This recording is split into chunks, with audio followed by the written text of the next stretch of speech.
There we go. Welcome back, everybody. I'm Jade Monkey. What my favorite thing about the community is? What am I gonna say? Oh my goodness. Okay. Welcome back, everybody.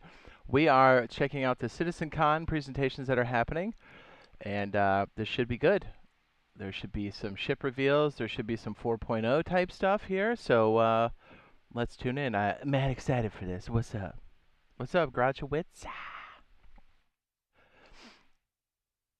New players entering the verse for the first time. New players come every day, and I find that They're always happy to show people the ropes. Okay, cool. So they're doing a little bit of intro stuff here, so that's cool. Yeah, what's up, everybody? Hi. Oh, dude, it's gonna be so... Oh, man, I can't wait to see what this is all about.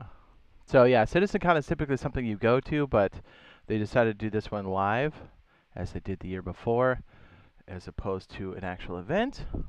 And they usually broadcast all this stuff live anyways. So this is where we see some big reveals. We see all kinds of crazy stuff. So what's up? Sinso, what's up? Welcome. I love all the memes. Some of the incredible fan art and passionate drive that you see come out of them is fantastic. How they come up with crazy ideas each and every day and surprise me. I really like all the crazy shenanigans they get up to in the PU. I can't cuss, can I? The new and exciting ways they find to break shit. Just the random stuff that you do, it's not like the gameplay we intend. People doing crazy stunts in their ships. I'm from the character team, and so I think it's cool when they show off all the ships, because that's really the only time I get to see them. They create the community by themselves, and that's really, really cool.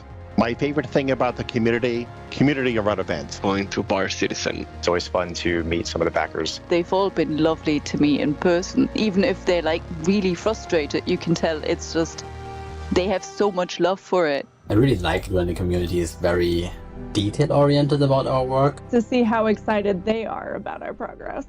How much inspiration we get from them, from their ideas. Hi, what's up? We have the genuine enthusiasm. We have Biker Killer. Hi, what's up? They're just kind of doing the intro stuff here. So we're do we watch this every year? I just thought we stream it this time. Hopefully we don't get hit with like a copyright thing. I don't think we will, but man, exciting, dude. We're gonna see some really good stuff. Not sure how the presentations are gonna be broken down, so we'll click in here once the intro stuff's over. What's up, guys? If you're thinking about signing up, you can use the code up there at the top, or you can use the link. I understand if you don't want to click a blind link. But I promise you it's good. But hey, even if you don't, we still got the code up there if you want to do it. If you don't want to use mine, I would suggest using somebody's, because you'll get something a little extra when you do decide to sign up. You can sign up now, and you don't have to do anything. And then I suggest when they do the free fly event to see if it runs on your machine, because this game is a face melter. Hi, what's up? Says Jade, Russ live stream today? Probably not today, because I think we're going to do Marauders and Overwatch later on today. Maybe a little bit of Star Citizen. We do have it running in the background, oddly enough. Or we did. Oh, there it is. Hi.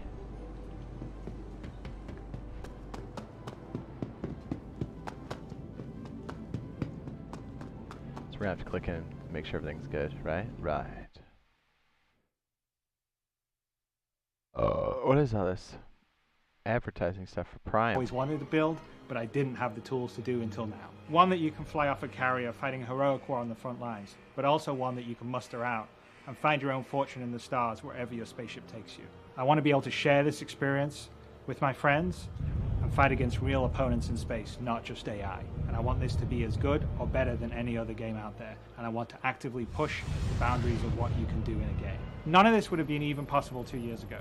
But with Moore's Law driving PC performance and cost, and the gaming community embracing talented developers via crowdfunding, I believe it is possible today. It's one I've of never Chris's been accused initial of having a small pitches. vision. And so I thought it was best if I share my ambition with you visually. I'm pretty excited by how it's joined out. So why don't you come join me for a sneak peek? 10 years ago, I stepped out onto a stage at GDC Online in Austin, Texas, and revealed Star Citizen to the world. We broke all records in crowdfunding, helped kickstart a revival in space games, and embarked on a journey with all of you to build the most immersive virtual universe ever conceived. I did say that I'd never been accused of having a small vision all those years ago. Every year since then, we have celebrated our anniversary with what we dubbed CitizenCon, a celebration of all of you, our community, without which we would not be here. When I made the original pitch for Star Citizen, there were no employees, no studios, and just a proof of concept demo cobbled together in CryEngine by myself, the help of a few people in their spare time. You couldn't play Star Citizen as it was an idea, not a game. The first few years was more talk and not as much show, but we managed to release the Hangar module in 2013, Arena Commander in 2014, and the first steps into the persistent universe with Star Citizen Alpha 2.0 at the end of 2015. That was awesome. The real game changer was Star Citizen Alpha 3.0, which we released at the end of 2017, which allowed players to first step foot on fully realized and detailed moons instead of just traversing space. 2018 brought the first planet in Hurston, and from there we filled out the rest of the Stanton system from Ark Corp to Microtech and finally Crusader with its floating cloud city of Arasan last year. Today, there are just over 4 million registered accounts, with 1.7 million of them having purchased the game. And while we still have lots of features and content to build before I'm ready to consider Star Citizen done, people are playing more than ever. This year, our average daily unique players is around 50,000, and we have peaked at 130,000 several times this year. This compares with just under 10,000 back in 2017 and 32,000 last year. But the most amazing stat is the average playtime of someone that logs in 2022 is 3 hours a day. Back in 2017, this was 48 minutes, 64 minutes in 2018, and then jumping to 2 hours in 2019. From there, we've been steadily increasing. In 2022 alone, people have spent 36 million hours in the verse so far.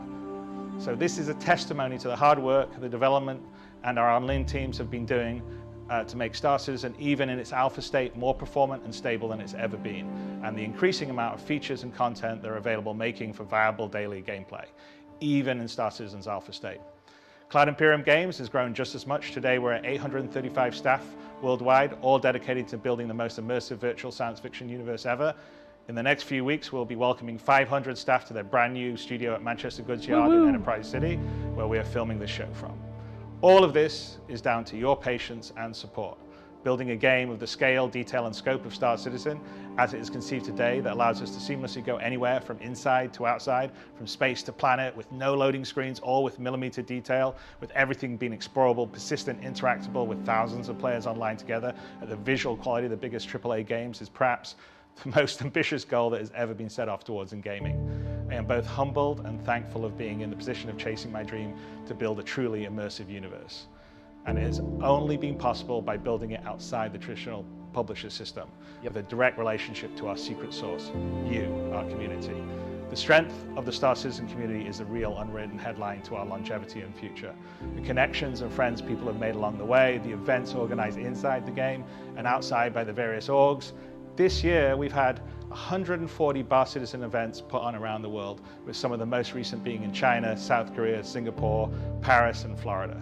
The Chinese Bar Citizen had over 300 attendees and a 5-meter-long 3D printed model of the Retribution super battleship from Squadron 42 built by the local community. Hopefully, next year we can return to an in-person CitizenCon, and I and the rest of the team at CIG will have the chance to spend some time with you in person. But for now, let's get the show on the road.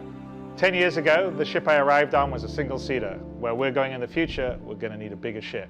I present to you the only constant. What is this? You may have thought it was green screen, but we need something a little bigger for where we're going to entertain you and tell you about the game in the future. Here's a dedication plaque. The only constant in game development is change. Constellation Phoenix, my favorite ship.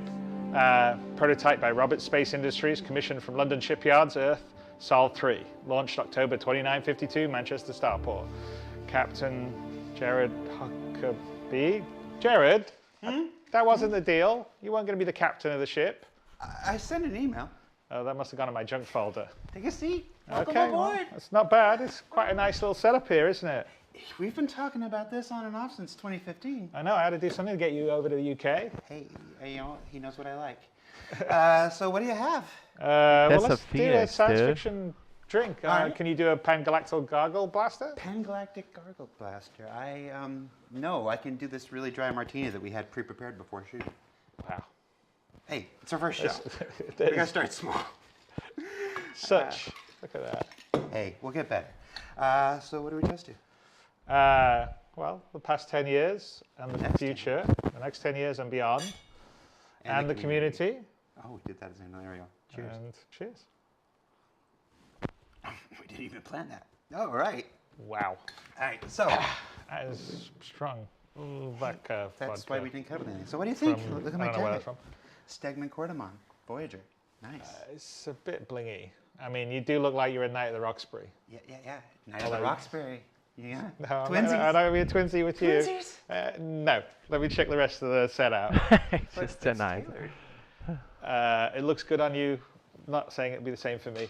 Oh wow! Look at all these cool artifacts. You got this Hadician artifact. There's a bunch of stuff here. That's really cool. The CitizenCon trophy. Dude, this is the That's brilliant. The Constellation Phoenix. Hook me up. We got one, baby. You're gonna sit in my chair.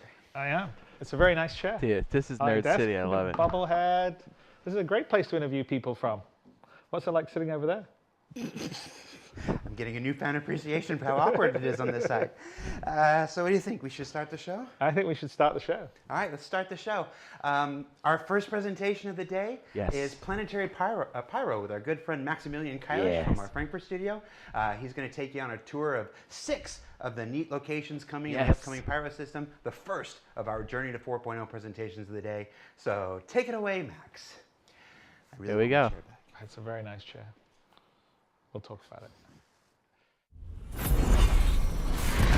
Oh, yeah. My name's Max. I'm here on behalf of the Planet Content team today.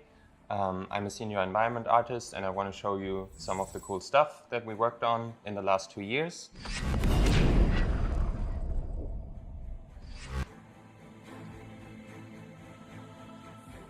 So I have Pyro 1 open already. It's live in engine. This is like the current version of Pyro, so we're still gonna do like a polish pass on it, so not everything is done, but we still wanted to show you what we have so far. So the idea behind Pyro 1 is that it gets hit by solar flares like repeatedly. Oh yeah. We got some concept art from the concept art team, and the way that they visualized these solar flare hits was like glowing marks and streaks all over the planet. Unfortunately, the tech for the glowing part of it is still being worked on, so we had to make do with what we could use. So it's not glowing, but you can still see a lot of the blue. I bet it's still beautiful though. Yeah, as you can see, Pyro 1 already has some volumetric clouds. Not all of the Pyro planets have their volumetric clouds yet. So let's jump to one of the blue spots on the planet. I just tweaked like the sun position a little bit to make it look a bit nicer. And then you can see why it's blue. We added like tons of these crystals to Pyro 1. We've used crystals before on Wala, but I think we were a bit too we played it a bit too safe on Wala. I think we only put like crystals as ground cover assets. But for Pyro 1, we really wanted to push the shapes. So you can find like these really large crystals here. Heisenberg would be really happy here. Okay, then another interesting thing Breaking Bad reference? Highlight here, plants over there. So what's interesting about those is we made them like 3 or 4 years ago. They were supposed to be part of like a mission on a space station. The mission was scrapped, unfortunately, and ever since then this asset set has just been sitting in our like vault. It's a really cool plant set, and I'm happy that we finally found a spot to use them. So this is another spot I want to highlight. It's also important for us that we do add something memorable to each planet. In the case of Pyro 1, it's this spiky rock set that looks really intimidating. We tried to push the scale of the assets for the Pyro system. We felt like by now we got like the basic rocks and the scattering of the basic rocks to like a very good quality. So now we can explore more crazy shapes, I guess. And this is one of the sets that we made. It's not done yet. It still needs a polish pass. But I wanted to show you guys what it feels like when you're in-game walking around. How cool is it that the set now is a I want to show phoenix? you my personal favorite biome of Pyro 1. It's this what? biome here, which has these really cool looking rock formations.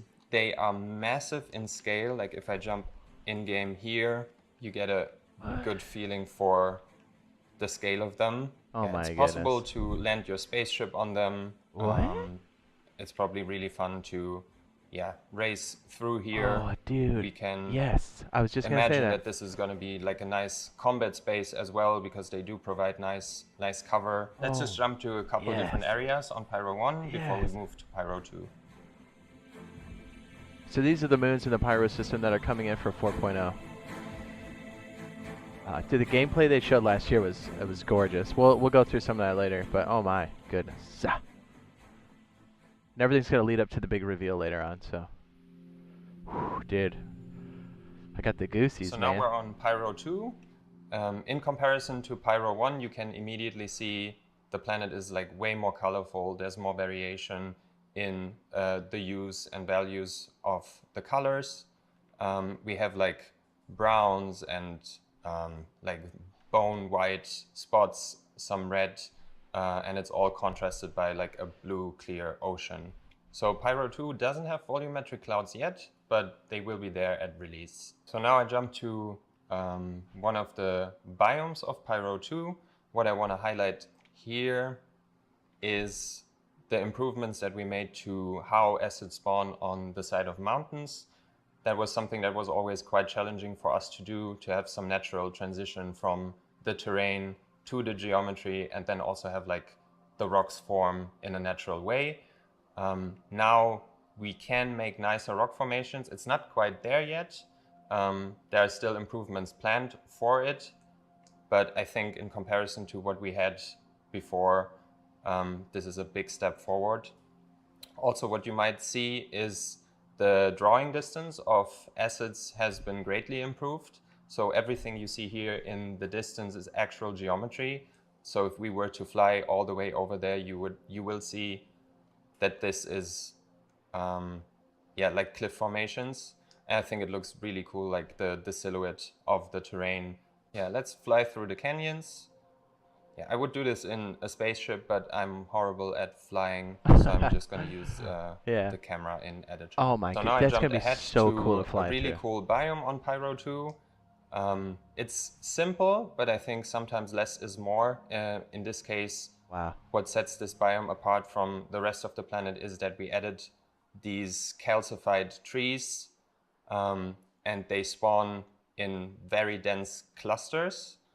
So you almost get like little forests of them. So it's supposed to look very dry and kind of dead, but still in a pretty way. Okay, if we look at it from this angle, what I really like about this biome is the contrast that you have here on the terrain. It's pale, it's dry, but then in the background you have like the nice clear blue ocean. So this is one of the red areas on Pyro 2. It's kind of like a sandy desert, but we try to add like a lot of different geology assets, different mixes of bushes and grasses. So it's not like a dead desert, but it feels kind of lively. Yeah, I do. And you find like 100%. lots of foliage here. We have like these cliffs in the background, which are pretty dark. And it's another nice contrast. Yeah, I'm just thinking about, I love where you have like the saturated the moons they've got so far for Pyro. And the dark bedrock. So jumping to this point here, what I want to highlight is the improvements that we made to our ground textures. So previously... as he goes through some of this, the next one is going to be Design Brief Investigations, Journey to 4.0. The next piece after that's going to be the new Underground, when corporations, commerce, and caverns collide. Take your first look at the enormous re-imaging of the underground facilities and new gameplay possibilities that will arrive with them. The next one is going to be explore the pitch process for the new mission archetype that leaves combat and delivery behind for more mindful deduction, and increased storytelling. Sorry, let me. Okay, hold on. Yeah, we'll bring it back up. So now we're on Pyro 3. You saw some of it during last year's keynote demo. But I want to use the opportunity to give you like an in-depth look at some of the biomes. So last year you saw that like yellow is kind of the the accent color So of beautiful. Pyro 3. Jeez. So from this distance, you can see through the volumetric clouds, like a lot of the yellow coming through. We talked about what's making it look yellow, which is the moss. And I want to like jump down to the planet surface and show you the amount of detail that you will see when going up close to the moss. So we're down at the surface now. I'm just going to jump in game. A lot of time and effort was spent on making the moss look just right. So like the right level of fluffiness and density. So it looks really nice when it like covers these rocks. And then we also have like lots of smaller moss on the ground. We combine it with like yellow grass. And it makes for like a really interesting biome. So it was really important for us to make this biome look really dense. So we pushed the amount of assets that we're using. Hair. So it's basically completely covered in foliage.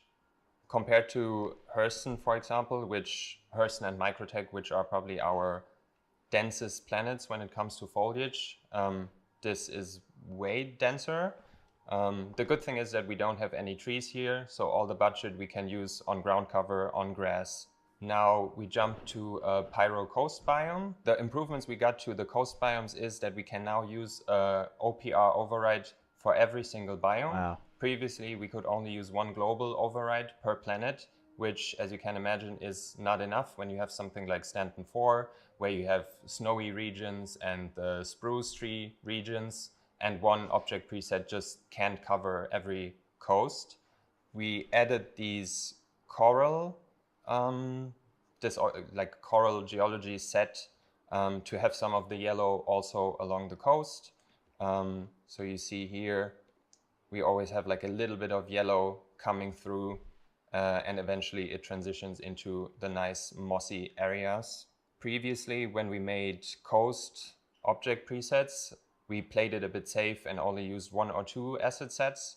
But due to the fact that we can now push the density along the coast as well, you can find different kinds of coral, seaweed, different pebbles and rocks, and other stuff. Now I jump to one of the volcanic regions on Pyro 3. You might not expect to find vegetation here, but we did add a little bit of vegetation to this region to make it a bit more interesting. What I want to highlight here is the quality bar that we set for ourselves when it comes to improving the look of our vegetation. So this is one of my favorite new vegetation sets that we created. You can see the amount of detail on display. Here we have like nice little flowers and these like knots or whatever, like pots. And it's just like a really cool asset set. So when flying over the volcanic regions, you will find pockets of these scattered all around just to make the area like a little bit more lively. Before we move on, let's jump around to a couple more places. Oh my goodness. This Pyro system is going to be the lawless system where there's very loose laws, if any, and there'll be a lot of like pirate and mercenary type gameplay. So these are some of the moons that they're highlighting now here. We're on Pyro 4, which is my personal favorite of the Pyro system. Yeah, just full disclosure, you can probably tell that Easy the Jeff clouds here Bezos are with not those done ads. yet. They Jeez. do look a bit busted, but yeah, they will look amazing once the planet comes out. So let's focus on the terrain shapes. We created some of these terrain shapes special for Pyro 4 because it's loosely inspired by like Scottish Highlands. So there's not a lot of like verticality, not a lot of trees. So everything is kind of coming from the terrain and from the smaller assets that we scatter on the terrain geometry. So jumping in game, and then you can see the amount of ground cover assets on display, the variation in color, but it's all grounded by like the color of the soil. And it just looks like we have multiple new vegetation sets on display here. So first of all, we have this bush set here, which is called, I think it's called a fire stalk, which, yeah, it's kind of like a modified version of the real world thing. They add like a little bit of color to the area and make things pop. Then we have these ones here. I forgot the name of the asset set. Yeah, they also look quite saturated and interesting. We also try to improve the quality of our tree sets. If you compare like the trees that we have on Hurston to these ones, what's up, Roberto? The geometry count is way higher. The texture resolution is a bit higher. Got Fails, Roberto. What's up, boys? More polished and yeah, dude, this is gonna be super hot. I can't wait to be blasting through with like ships and stuff. So like this is just showing like the planet itself, but there's tons of points of interest. The gameplay that's gonna come along with this is gonna be insane. So here we go. We'll turn it back up. What's up, boys? Will, Roberto, Fails, BioLazer, Mr. Grouch. But the transition still feels very natural. So if we go down here, you have like the red grass and it kind of feathers out. Yeah, it feels very organic and natural. Let's jump to the most experimental biome that we've made so far. So for this biome here, the concept art team gave us some really interesting concept art, because this is easily some of the biggest rock formations that we have in the game so far. Actually, let me try to fly a ship so you can see the scale of them. So they're massive in scale. And what was the hardest part about getting these to look right is that they're supposed to look really good from a distance, because you would expect something this big to be visible almost from space. But then the tricky thing is also to make them look good when you're standing up close to them. Let me jump in game so you see how big these rocks actually are. So they are massive in scale. You can probably land your spaceship on them and walk on them, and they make you feel like really small. But I think it's a really good visual that you have these like dark gray rocks against the crimson of the soil and the grass. So here's a little happy accident where we have the volumetric clouds covering the terrain, and because the height map, the difference in height is so large, we actually get like shapes of the terrain poking out of the volumetric clouds. Nice. Yeah, you can probably spot some of the tiling issues that we have here, which is something that we still need to look at. But like I said before, this is still work in progress, so it's gonna change a bit. Because I mentioned biome diversity along the coasts before, I just wanted to highlight what one of the coast biomes on Pyro 4 looks like. So this one is kind of this wet sand. We scattered some of the seaweed, some of these lava plates, and some of these pebbles. And then we also get like nice seaweed moving with the waves of the ocean. One interesting thing on Pyro 4 is that we have a massive crater region. On other planets we have individual craters which are a whole height map, or like 3-4 smaller craters on one height map. But this is actually multiple height maps forming one large crater. And you can see it all the way out in space. Like this whole region is one big crater. So it's a mix of like the global displacement texture and then the height maps of the ecosystems spawning on top, plus the volumetric clouds make it look really epic here. Now we've flown down to the surface of the crater. We wanted this to feel very spooky and grim and kind of dark, so we have these dark fantasy forest looking trees, which look kind of creepy. Then we bring some of the red grass back from the previous biome. We go down to the surface of the crater. You can see that we added this dark forest looking tree set, some creepy shapes, some moist looking ground cover assets. And this whole area is supposed to make you feel a bit uneasy. It's supposed to be hostile, and it's not safe without your suit on. So far we looked at 4 of the Pyro planets, so let's switch it up and look at one of the moons. Ooh. This one is Pyro 5C. Similar to Pyro 4, you can see that it has a landmark that you can see from space. In this case, it's not a crater, but it's like, yeah, like a long streak of slick obsidian. So let's fly down to the surface of the streak and have a look what it looks like. I love it. From up close. Again, we start with like the global height map where there's like a little bit of a bump up, and then it goes down to form the crack, and then we scatter the ecosystem height maps on top to get the look that we want.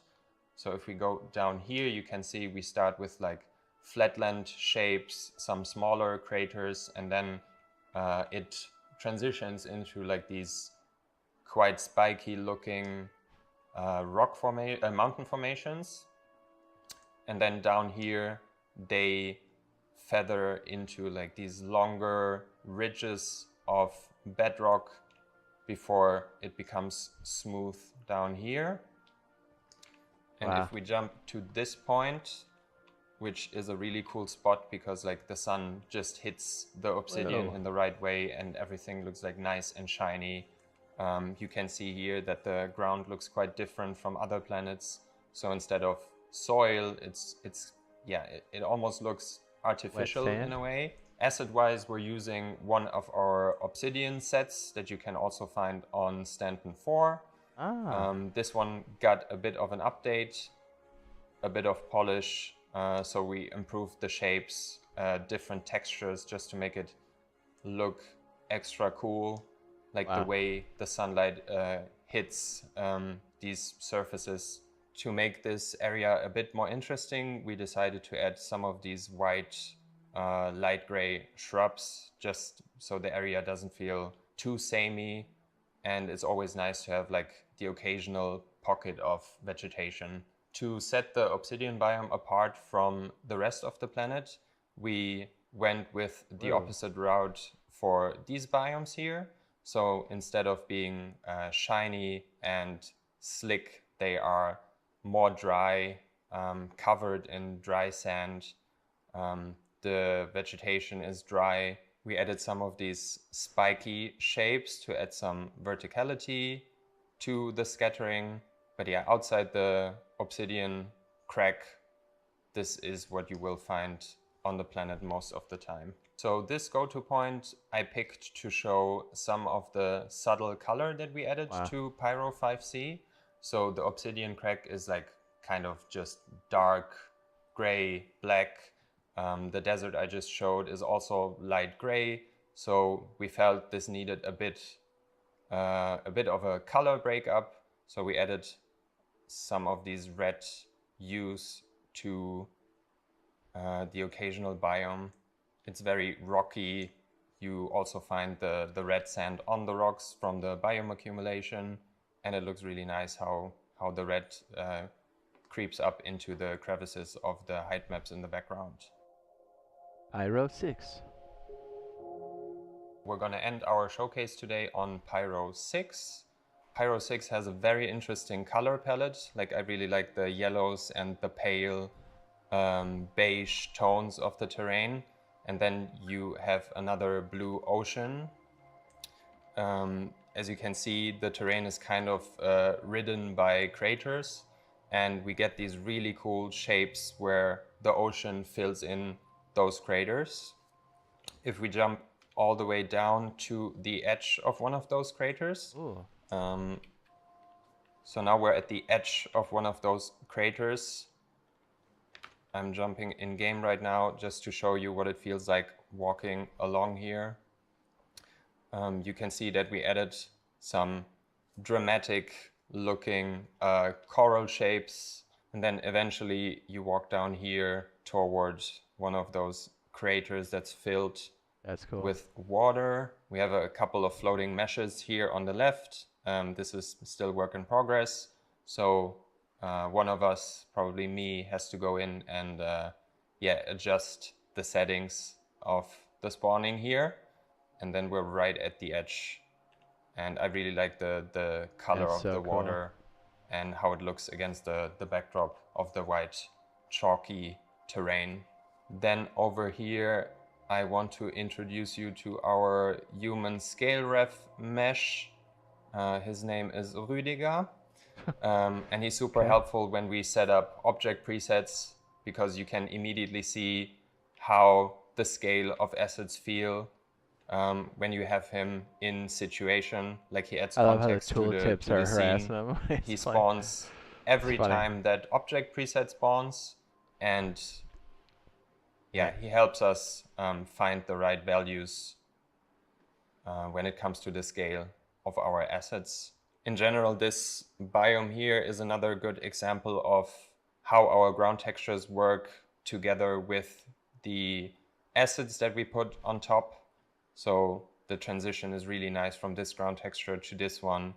And then we have like the same rock set on both of them. And it makes for like a nice amount of detail on the ground. Then occasionally we spawn some of these spider-looking ground cover meshes. So this spot here is really nice. Did you see one of the other moons in the background? The particles, the monochromatic terrain, the assets, and it's all against the backdrop of the skybox of the pyro system, which is red.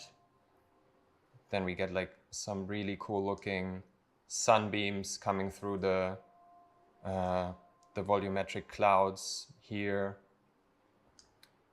And then if I turn the sun and we make this dark and I jump in game, you can see how drastically the skybox impacts the lighting when you're on the dark side of the planet.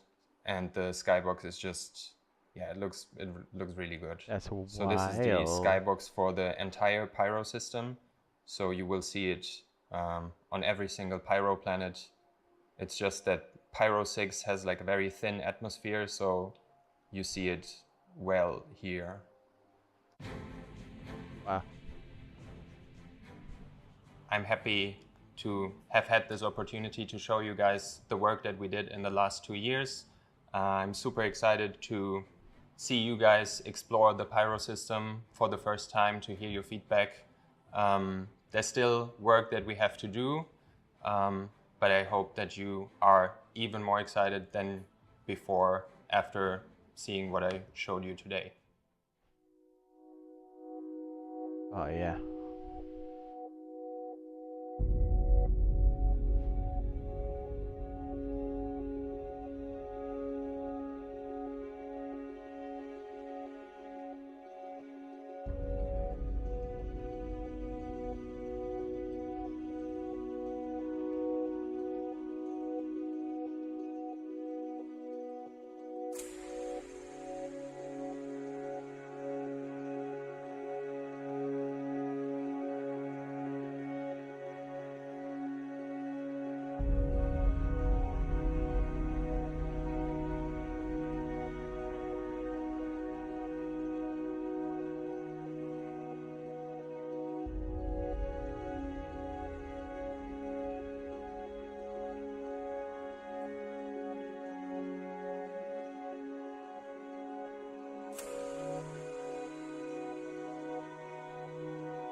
Freaking nice. Yes, he's a game developer, a founder, a CEO. He made his first game when he was like 15. Anyway, he was sitting in my chair, and he's left. I don't know where he went, but he should not be let back in the building. Yeah, black shirt, jeans. Yeah, just keep him out of the building, because he sat in my chair. All right, thanks. When are we live? Hi, welcome back to CitizenCon 2952. I'm your host, Jared Huckabee, and yeah, welcome to the spaceship, to the only constant. We are joined here by two CIG luminaries, VP of Development, Mr. Brian Chambers, and Chief Development Officer, Mr. Aaron Roberts. How you doing, guys? Not too bad. You were looking at me, and you thought I was going to forget it because I couldn't remember it. That's right. During the thing. I'm not good with titles. I know. I've had 6 of my own, and my job hasn't changed. I can't check it. So, I like your dig. That's what I was going to be first question. Welcome to the spaceship, guys. How you doing? Oh, look, they're on the planet surface. We have been talking about this, dreaming about this, and just imagining doing this since 2015. Every time we talked about changing the stuff up and whatnot, like what should we do? And it was always like, we should build a spaceship. We should build a spaceship. It's always like, yeah, someday. But we did it. No, it's cool. It's way cool. I'm sorry. And you're always shooting stuff. You're shooting material constantly. So having a dedicated space that's dialed in that you're cool with, right? It's good. So we just watched Planetary Pyro. That was the first of our Journey to 4.0 presentations that we're showcasing here today during CitizenCon 2952. It's a brief tour throughout some of the planetary locations you saw from the upcoming Pyro system. You two recently took kind of a whirlwind tour of where'd you guys go? We basically went over to Asia because we really wanted to go and visit some of the community over there. And so it was actually quite a lot of fun for us, and actually a great experience in terms of learning a lot about the community over there and what they would like and all that kind of stuff. And so it's actually one of the better trips I've been on, and really enjoyed it. Got to meet fantastic people in the events everywhere we went, and so it was really good and really educational for me, actually. Yeah, same. We first went to Korea, had a nice bar citizen out there, hung out with people. Great food, great fun stories. While we were in Korea, we did a live stream into the China Bar Citizen that was happening at the same time. So we had some technical difficulties streaming while we were there. That made it more interesting. Yeah. We couldn't hear them and so on, so they were typing out questions, but the banter was great. Wow. And then the next week we jumped over to Singapore and hung out with those guys as well. I was going to say, we haven't had any technical difficulties so far today. I don't know. I was going to say, nothing in here is actually wood. We're talking about the community actually gave us some cool stuff. So first, this was given to us by the Korean community. This is Korea, yeah. We'll have you open this. Yes. Oh, okay. This was for you. I don't know the full history behind it, but it is like a replica of an ancient scroll. But the characters are put together as Star Citizen characters.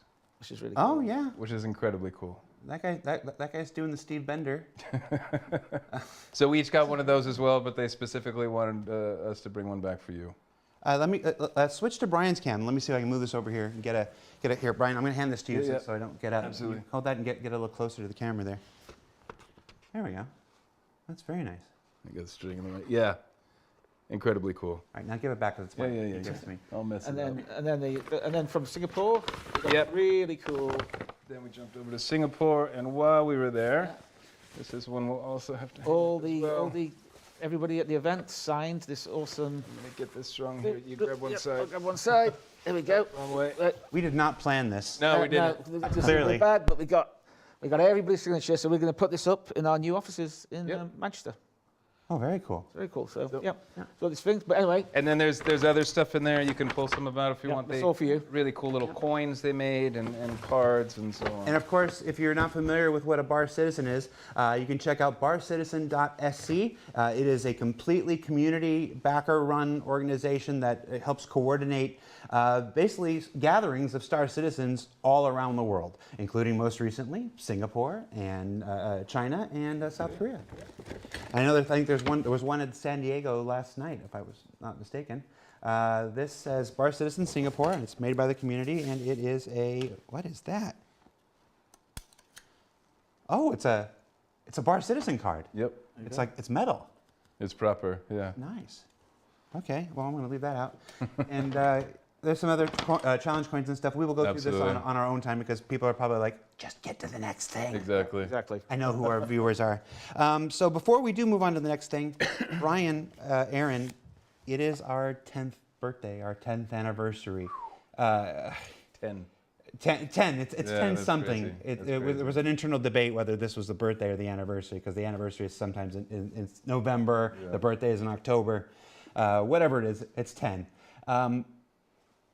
You got any favorite memories? So something? I don't know how long we're going to keep you here, so I want to use you when I got you here. On the spot here. I've been here about 8 years, just about 8 years, right? So a fair amount of the 10. The first one that comes to my mind, there's a lot, but the most memorable one I would say would be 2016 at CitizenCon in Los Angeles. Okay. Very first CitizenCon I'd ever been to. Really hadn't interacted face-to-face with the community that much. We know we put a lot of love and effort into what we were going to show. Chris is on stage. He's about to show everything off. I'm looking for a seat. I couldn't find a seat. I went down basically middle floor in the theater and sat on the floor in between all the rows with all the backers. And as I'm sitting there and the demo's going, I already know the demo and the pacing, and then the sandworm blows out of the ground and everybody blows up. And I'm kind of below everybody because at this point they're jumping up. And just to be there and for the people to have the reaction of the thing that you've been working on, right? That's something I'll never forget. It was something, you're at that level, you feeling the love from them, the excitement that they have of what they're, and you're going, wait, hold on. I'm used to working at companies where we hold our stuff for 2, 3, 5 years without showing anything. So you have this opportunity to show this off and you get this feedback. And it was my first basically interaction with community on a face-to-face basis. It was really cool. Very cool. I was there at that time. I'm pretty sure we were sitting on the floor together at one point or another. Probably, yes. Aaron. I mean, I think a lot of it's what Brian just said. I mean, the thing I always love to do and like to do and you know haven't been able to do in the last couple of years for obvious reasons is actually just whenever the event's going on, I hate being backstage, so I literally just go and find. I like to go out amongst everybody and just sit there and watch the whole watch the event and watch everybody's reactions to it, which is always a lot of fun. And the other thing about it is just that I've made so many actually good friends, you know, with people in the community and so forth. Meet people. There's a lot of community members now who enjoy going to seeing again. And all this sort of, you know, all this time. So the last 2 years have been kind of painful because I haven't been able to do that. But the ability just to be there with everybody and to see the reaction and have those conversations is the massive thing for me. It'd be too hard for me to pull, you know, one event. I mean, you know, there's some things that have happened which I probably can't talk about, which could be, you know, but really in terms of the general, I think it's really that ability to be amongst everybody and see that. I even think of overall just the journey we've been on in making this project, right? When I started in Frankfurt with a handful of other people in Germany, you know, Hassan, IT in the UK, loaded up a van. And I remember this van showed up with our PCs, our monitors. Then they included like some pens and pencils and trash cans and a coat rack. Oh, that's right. And then we set everything up, and it was like cool. And we were just like, all right, what is Star Citizen? Citizen? After that, where he basically was working so late, he got locked in Cologne. Yes. He couldn't leave.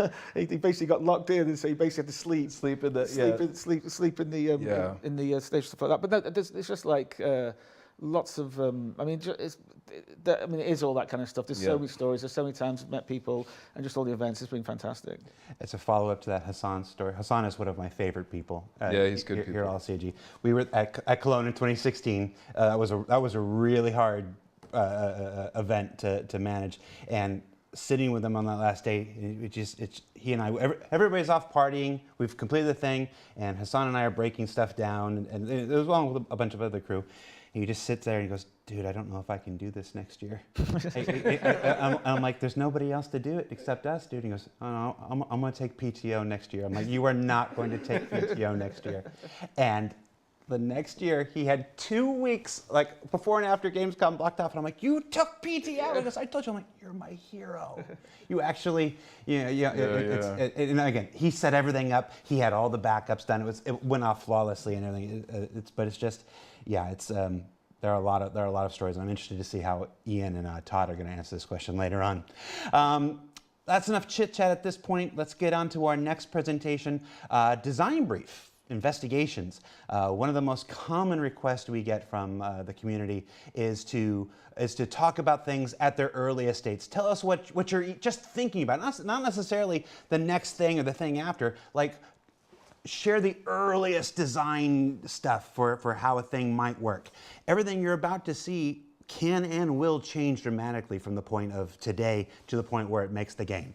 But we wanted to open that curtain to the earliest points, and we've got Luke Presley and Elliot Maltby, who are going to discuss an entirely new kind of mission. Not a new mission, an entirely new scope and type and design of missions that move away from combat and transport and go more towards cerebral deduction and investigation. So here we are, design brief investigations, and we'll see you when you come back. Take care.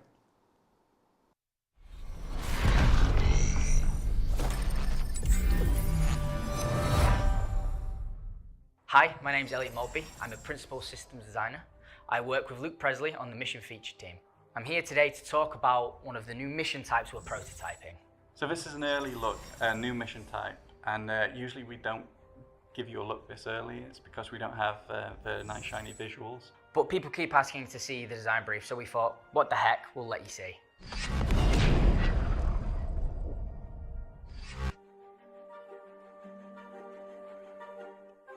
So a mission is built out of objective types, and the mission type really is just the most critical or challenging objective in that mission. Currently, we have a number of mission types in the game. Some of these are not built in that modular sense. Some of these are very much bespokely built to test out a feature at one time. The original PI Wanted is one of those. The current mission types that do exist is we have deliveries, which are essentially a form of collect and drop off. We have eliminate missions, which is just kill someone, and eliminate ship missions, which is go there and kill destroy a ship that has a person inside of it. And there's many more. The way we see missions is they're comprised of little bits of gameplay. So, for example, we have missions where you're sent to kill a singular person, or pick up a box, or kill a bunch of enemies. So the way how we build our missions is we combine these together. So we'll have missions where you have to pick up a box, but we'll have enemies there that you have to kill, as they're kind of like an obstacle for you to get around. That isn't to say that you can't build a mission out of a single objective. The assassination mission, for instance, has one objective: assassinate a target. But even the most simplistic mission, like the delivery mission, is actually built out of two objectives. There's the collection of the item and the delivery of the item. And if we made the collection of that item even more difficult, we'd refer to it as a collect mission rather than a deliver mission. So our objective types, for the time being, have been pretty simple. Kill this person, go here, do this.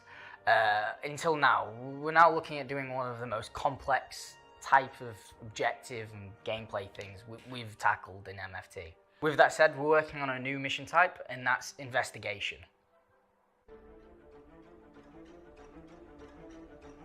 Currently in the game, the player can feel like a bounty hunter, a mercenary, a person who does deliveries, a cargo hauler. We want to make them feel like a detective as a new route. We're expanding constantly. We're building mining, salvage, and detective is going to be our focus in MFT. The experience we want to give players with the investigation mission is that they feel like a detective, that they feel like they're collecting evidence that will ultimately answer the question that has been posed to them.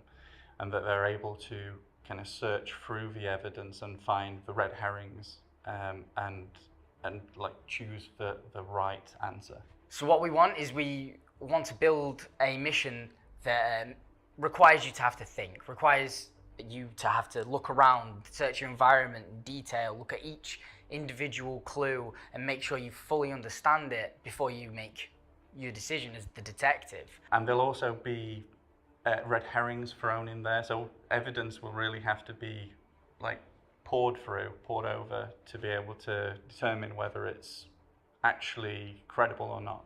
We also wanted to create narratives around our locations that we haven't done before, like really dig into like why has this derelict become a derelict? Or why have all the ship's crew come to be dead? Or why has this cargo gone missing? At the core of this mission, we're really asking the player to use their brain rather than their gun or their ship. So for this mission type, I don't want to breadcrumb players along. I want you to feel like a detective. I will give you a story, I will give you little bits of clues, and you have to make up this full sort of painting and decide exactly what has happened here. And then the rest of the decision is on yours. I might not tell you if it's wrong or right, you might find out. The idea is that you feel like a detective and you're so sure of your decision that you're going with that. So the next stage in this whole process is building a pitch. You know, we have to come up with our ideas, how we want it to work, and then we have to present it to CR, Tony and Todd, and make sure they're all happy with it and all of our visions are aligned. So when we're building the pitch, we start off by going over the ideal experience we want for the player. We start off with the most advanced things, all the gameplay mechanics we could dream of to bring this sort of role to life as a detective. And then we have to start looking at stripping it back to see when we can release it, what's the minimum viable product for this experience. And in the case of the investigation mission, we came up with two. So the first pitch is extremely simple, and it revolves around being able to find a definite answer, like something that is undisputable. For instance, we came up with a mission where there is and you can go to his office and you can find some correspondence that will lead you to another place, which will have his like work itinerary on there, and they're all crossed off until one. And if you're smart, you'll go to that location, and should you go to that location and do a little searching, you'll find his body there, and he's been like electrocuted, fixing the final thing on his list.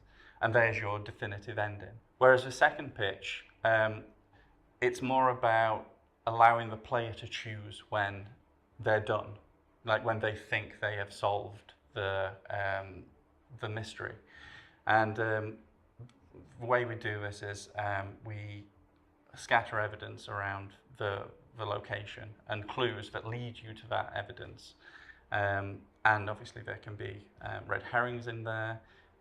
You can get your like answer up to a credible state, which might still be the wrong answer but you can complete the mission then. Whereas if you'd have carried on digging a little more, maybe found a few more clues and followed them, you would perhaps find an indisputable piece of evidence, like, you know, I did it kind of thing, that would get you like the bonus for the mission. And both pitches had their strengths and weaknesses. The simple pitch, we could see like how easy it was to scale, and it involved less complex narrative work. But we ultimately decided to go for the second because we liked the idea of giving the player the agency to decide when they were done.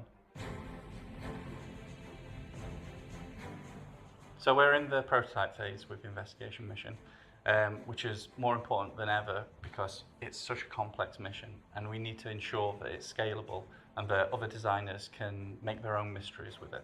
With the pitches, we can now prototype and sort of get that gameplay feel and see which one we want to explore more for the player's experience. I love space. Some of the hardest points of this are going to be the scalability of it. An investigation at its core is a story, so the story should always be at the forefront and the focus. So the first stage of prototyping was to prove that we could make it like a mystery happen in the most restricted location we have, which was like a derelict. So this kind of interplay between the crew of it.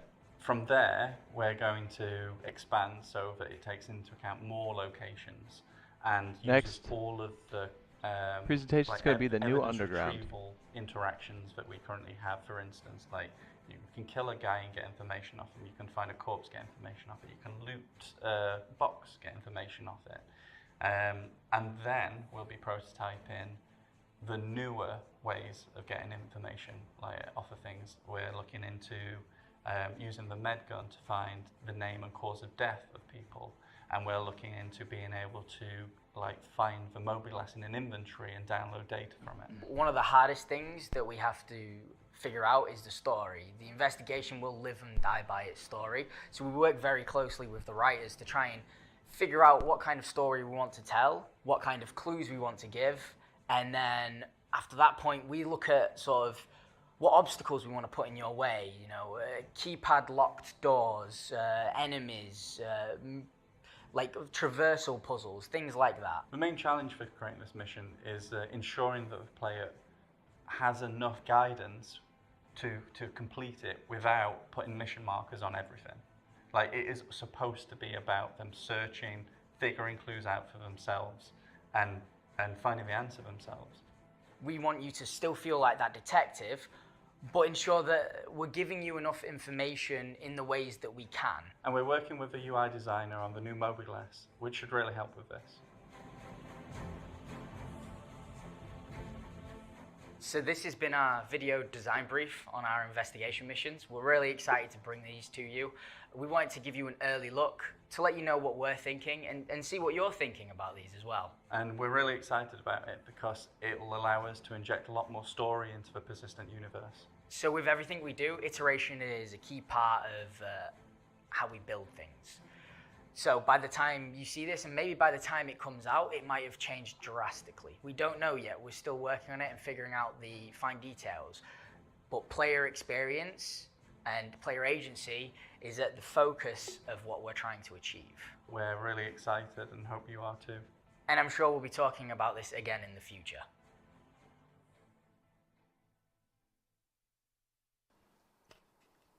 And that was Design Brief Investigations. Joining us here, and the only constant to follow up on that, is Star Citizen Live Game Director, Mr. Todd Pappy, and Star Citizen Narrative Director, Mr. Dave they're Haddock. back there boozing it up. How you guys doing? Good.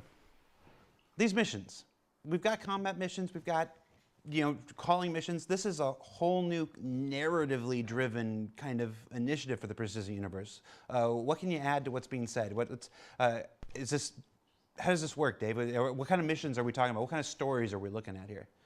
I mean, it's, you know, again, we're still trying to figure out. It's a really interesting technical challenge because basically, you know, with a mystery, it's tied into the story, and so, but because we need to populate the universe, like it's presenting a really interesting challenge of how do we make these modular, but yet still feel specific. So it's a really unique challenge to try and navigate those waters and tell something that's satisfying and again kind of a new style of gameplay to engage people in a much more non-combat specific way that lets them kind of take advantage of all of our systems and just kind of explore and get to be these kind of, you know, detectives. Well, and ideally it's something that you can't always notice or always be like, okay, it's, you know, Colonel Mustard with the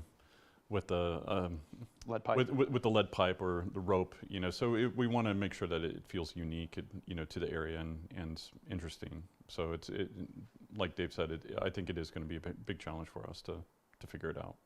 And the fun thing about it too is this is a type of mission where it's not just knocking out checkpoints on a list. So part of the fun with it was creating a system where the onus is on the players to feel like they have enough information to have solved the case, but not flat out telling them right out the bat, yes, you have, or no, you haven't. So it's definitely a fun thing that's presenting a lot of cool, unique opportunities of, you think it may be going one way, but there might be a key piece of evidence that you've missed that completely blows the case open. I know we often refer to the Persistent Universe as the sandbox, and I think a lot of people will anxiously be looking forward to more storytelling possibilities, more narrative possibilities within the persistent universe. So like that. So it is our 10th anniversary. So I'm asking everybody who's joining us today for your favorite 10th anniversary stories. Todd, you're looking at me very intently, like what are you thinking right now? Like I can't get lost in your eyes. Not today. Well, if there was to be any day, it should be today. For at least for me, it would have to be at least one of the CitizenCons. I know Brian mentions like the Homestead demo, but I think even just getting 3.0 out the door, like that was such a arduous process, and climbing up that hill was a difficult one, but to finally get that out and you see people's reactions. And do you remember in the 3.0 launch, I made this unfortunate bet with the community based on Chris Roberts' feedback that we were going to be out by June or whatnot, that I wouldn't shave until 3.0 comes out. It is December. We are in the global go, no go. To launch a big patch like this is very much like mission control. Everybody's checking in, you know, I'm good. And we get to, and Aaron is on this call, he's leading this call. He goes, well, that seems like everybody. I'm in a bathroom listening to it on a thing with a razor ready to go. And Aaron, I don't know if you remember this, Aaron, but you go, all right, that's everything, we're ready to go? And Chris goes, well, maybe we should check a few more things so Jared doesn't have to shave.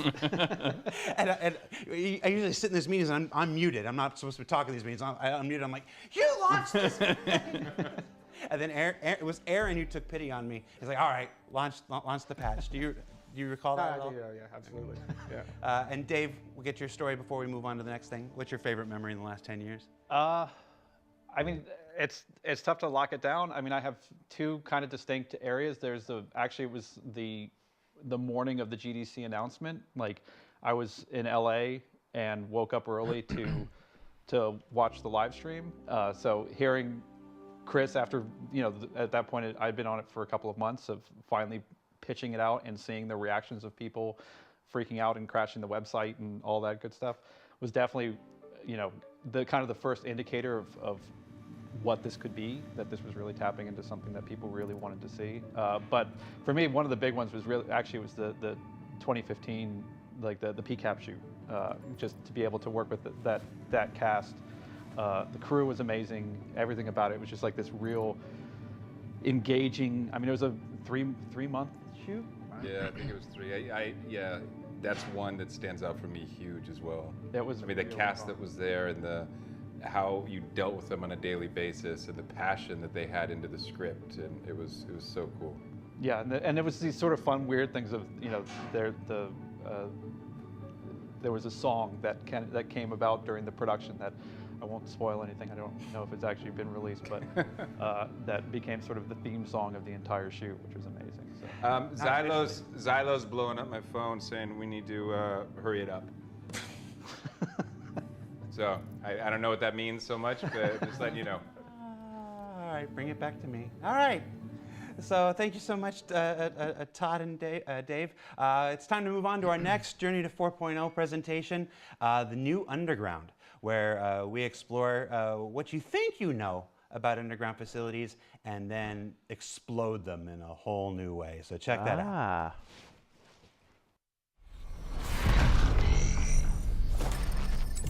Show me, show me, show me. Hello, I'm Ian Leyland. I'm the art director for Star Citizen, and today we're going to talk about underground facilities.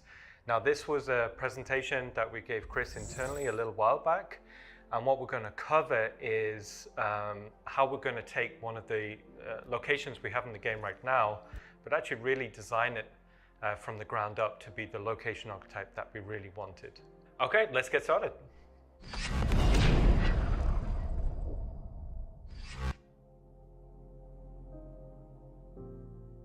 Let's talk about the original underground facilities. Now, the problem was we made these originally for the CitizenCon presentation demo, and the time we had wasn't enough to kind of take the location where we wanted it to be. Sorry.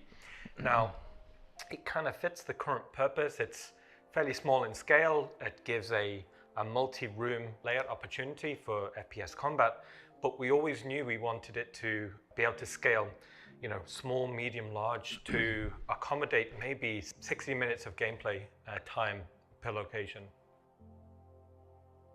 What do we got here? So how do we go about designing a location archetype from the ground up? So what we do is we split the location into the core areas we want to visually develop.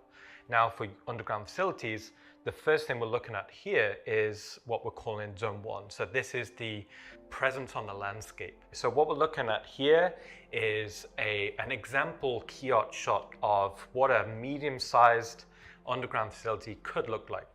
So dominant features that we're seeing here is a kind of a key spire. This is instantly where your player, you should be able to navigate towards. This could be like a corporate wing or an executive landing pad on the top. And then moving down, it's very important to be able to get the landing pads or the landing hangars quite close to the facility, because we wanted that experience as the player lands. They're not far off from the location, they're actually quite close, and you should be able to see a little FPS area where the player lands.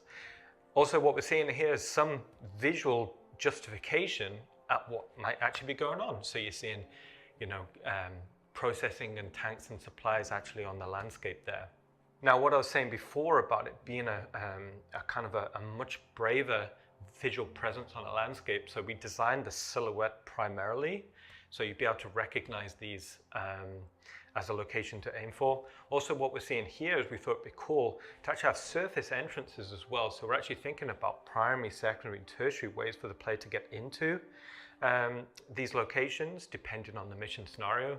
So like I said before, you've got like executive pads at the top, you've got the main hangars in the middle, and surface entrances down there below. Now moving on to the inside, so after the player's landed through the hangars, they'll be brought up into the main corporate reception. Now these are going to be quite interesting because we'll be able to rebrand these depending on the manufacturer or the location. That's where we'll get a lot of the variety. But this is the corporate presence before the player would go down into the bowels of the facility. And what we're seeing here is, just an example of what a bearing reception could feel like. Ah. Now moving into Zone 2, with it being an underground facility, the physical act of going underground, that's cool, right? So we wanted Zone 2 to be about the logistics of the player going up and down, and how we can make that cool visually, but also interesting from a player experience. So this is the transit, the elevator network. So we played around with a few different ideas into this, and one of the things that we thought could be quite interesting is the elevator itself could be a mini play space. So what we're looking at here is control room idea quite early, what sort of scale vehicles there could be. Now ultimately we didn't go with this idea, it didn't really fit the art style that we wanted, but it had some pretty interesting ideas. So what we landed on here is something that we felt quite comfortable with internally. Now it's worth noting we're designing these as an archetype first in a utilitarian art style.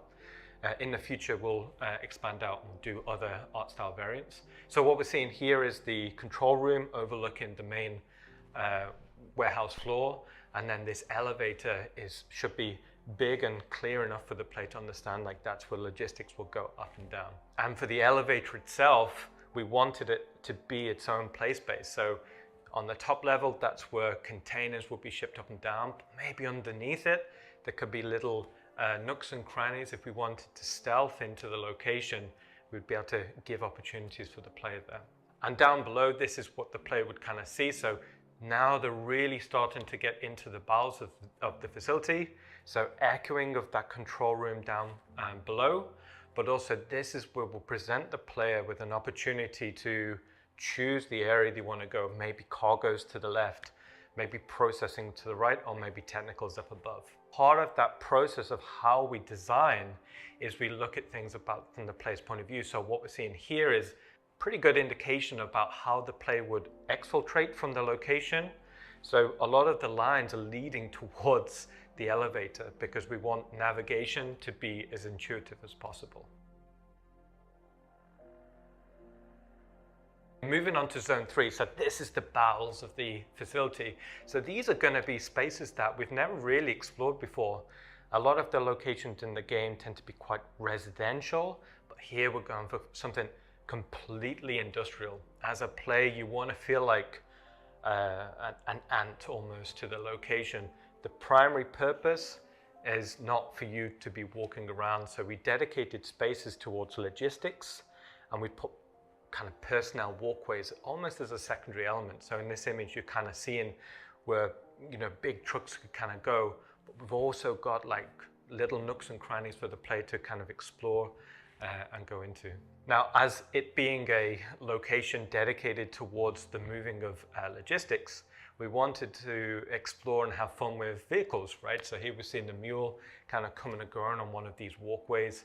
You know, maybe there's elevators. So on the right, what we're seeing is a ladder. So with all of these play spaces, as we were having fun and visually exploring, we always kept in mind of different ways for the player to traverse through the scene. Also, as part of that, we wanted to think about verticality, so not just a linear direction of traversal, but also ways in which we could go vertically. So maybe there's the concept of a cargo elevator within the corridor. So kind of similar to how you'd see on a character be a little control room looking at the flight deck. Here you could kind of see something very similar. Maybe this ties into gameplay puzzles about how you could bring cargo in and out. You know, maybe as a player, you're trying to steal some cargo out.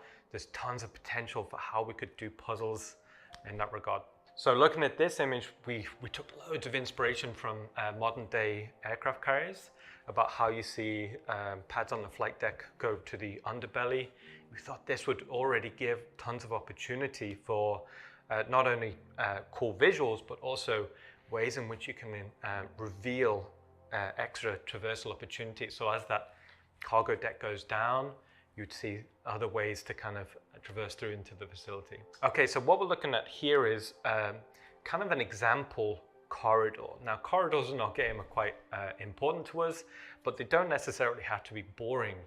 Now, what we're seeing here is an establishment of a radial motif. Now, with this being subterranean, we wanted to always imply that there's a weight kind of pushing down. So this radial motif is the best load bearing. So as a design language, instantly was feeling quite right.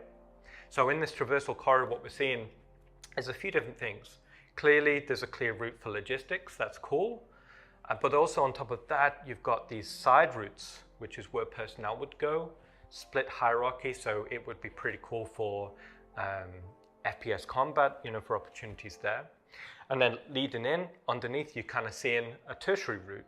Now, part of this could be this, maybe is stealth route, or maybe this is the upper area is blocked off, so the player has to go down below. So even within something as a concept of a corridor, we want to design many different avenues for the player to traverse.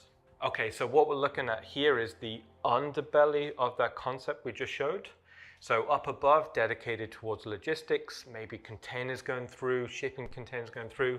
But underneath here, maybe this is just more towards the processing of it, maybe hydraulic cylinders for these elevators coming and going. Hierarchically, it's a different mood.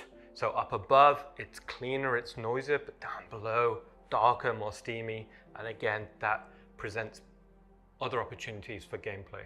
Now, we can't have these corridors going on forever.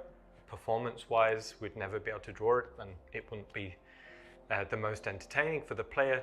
So we came up with the idea of introducing these bulkheads. So these bulkheads are almost checkpoints. So it enables us to break that draw distance, but it also enables us to break the rhythm of traversal. So from going from a corridor into an ops room or something like that, that's a way in which to kind of checkpoint the progress through the location.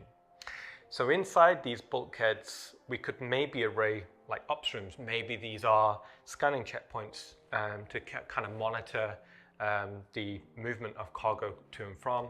You know, also inside here, you know, there could be tea rooms or break rooms or offices. So again, we're trying to break the rhythm of traversal, so the player's going from a large space to a small space, but also from one theme to another theme. And what that will hopefully do is create a really good rhythm of play space where the player's not getting bored of traversing through the space. So what we're seeing here is a side view to kind of explain how that process. So on the left, we've come in from the corridor. So on the top, we're seeing the primary route through, and we're seeing the bottom route coming in as well. So this is how, again, we're going to try and keep verticality as a traversal motif in mind. Now going from a large corridor set to what we're considering here medium or small. So these are the tertiary networks that will link into the primary traversal route. So these again will be continuing the radial motif that we've been seeing, and these would take the player and connect into the main spaces. Now from traversal networks to theme rooms. Now as the player is traversing through, we wanted to chapter that experience with key theme rooms. Now what we're seeing here is an example of an industrial space. Maybe it's processing. We didn't want to go too specific, just so that in the early development process, we wanted to explore motifs that could work. So here we're seeing an example, a processing room, but there's a few key things that's kind of cool. So right from the bottom level, there's a network of levels which will be dedicated towards processing, you know, pipes, machinery, all of that sort of good stuff. And then as we get higher up, we're seeing that very dominant kind of technical control wing suspended over the play space. As an idea, this creates a plethora of interesting opportunities as a play space to fight the way through or solve puzzles. One of the things early on we wanted is cause and effect. We wanted the player to be interacting, solving puzzles, but seeing that reflect into the space. Another theme room idea we came up with was processing. So bringing in raw materials, processing them through, ready for manufacturing.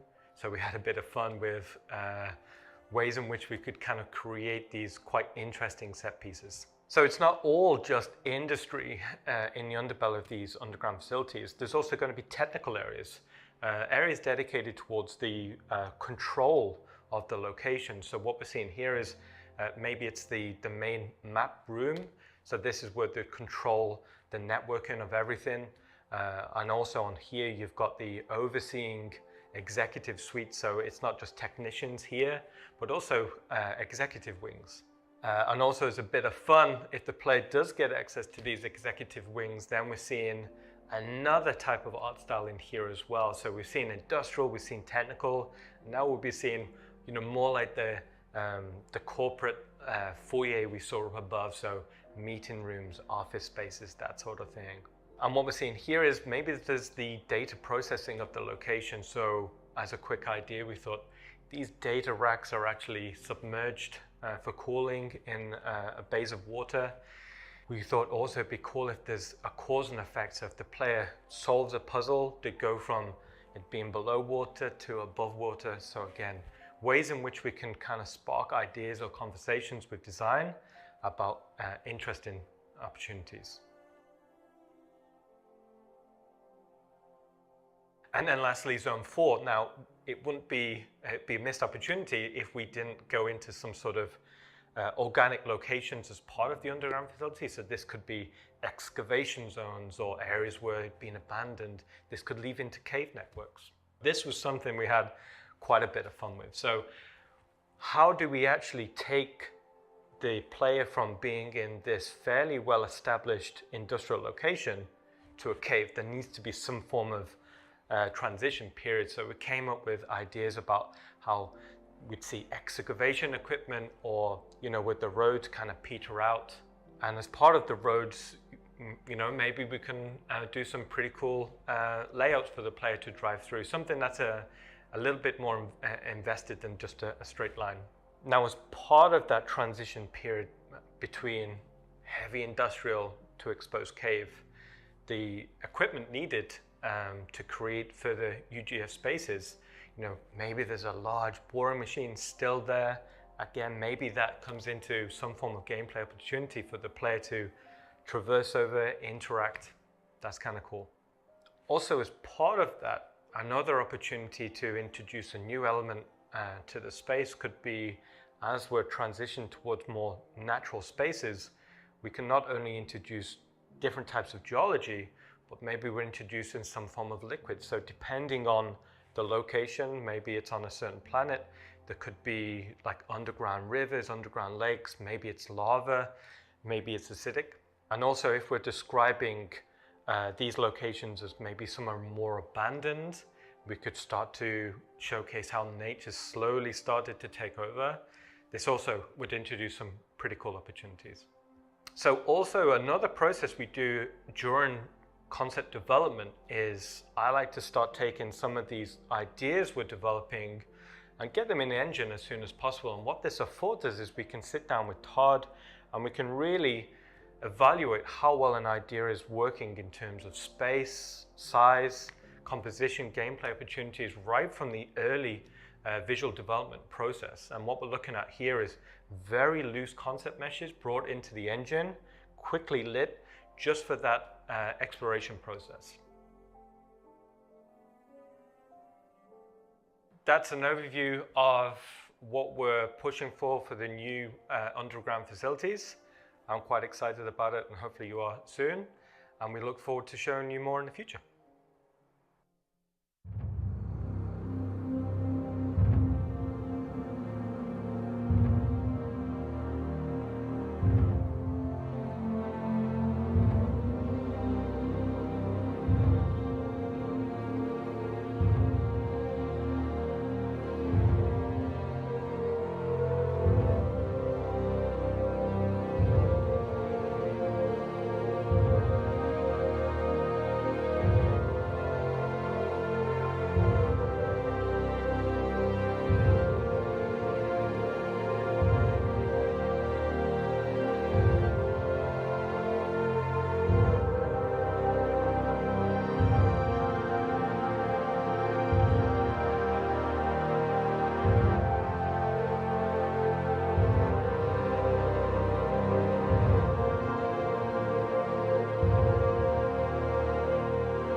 All right.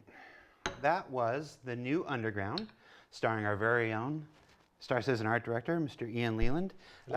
Ian, why are we redoing the Underground facilities? Well, kind of as we said in the segment, we always wanted it to be a much bigger, more special location in the game, so it was always on our to-do list. And you've been here a while. The last 10 memories, drink up, Todd. Last 10 years, what's your favorite memory? Ooh, favorite memory. It's kind of hard to pick one, but maybe a good one to start would be, I remember joining the company nearly 9 years ago and going on paternity and then realizing we're making Arena Commander, and we had about 6 or 8 weeks to make it, so that was a good fun challenge. Yeah. That was not originally on your team, and it was just kind of like, here it is. But it was good. It was a bit like baptism by fire, and we kind of pushed the engine to what it could do at the time, and we was super happy with it. Yeah. So these new underground facilities, it's not just going to be a big, giant, empty, awesome-looking, playground with nothing to do. Correct. What are we going to be doing in these things? I mean, all of our mission verbs count. It's basically we want them to be a next presentation is need for multiple speeds. But then after that is the Lorville Redux. Infiltrate or investigate or deliver boxes to. All these elements go into all the design elements. When we're thinking about this, when we're testing out rooms, like all the interaction aspects for it, puzzle elements. So basically, when the team's doing it, we're building it, but also implementing the different design elements into the room at the same time. And all those different theme rooms that you were talking about, you know, open up all kinds of storytelling possibilities with the different companies and who knows what misadventures are going on. Exactly. You know, 3 levels underneath the surface of Yila versus, you know, 4 levels underneath the surface of Pyro 2 and stuff. Right. And these are coming to both the Stanton system and the Pyro system and wherever else afterwards. Correct. I'm not saying, because I like my job. All right, so in addition to that, am I this one? I'm this one. Nope, I'm this one. This one. Hi, everybody. We've got a number of promotions going on today.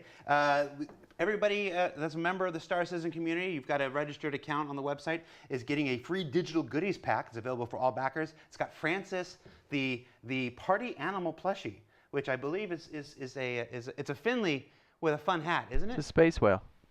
There's nobody here to answer. Space whale with a hat. A Falston jumpsuit, the Shubin edition, which is really cool.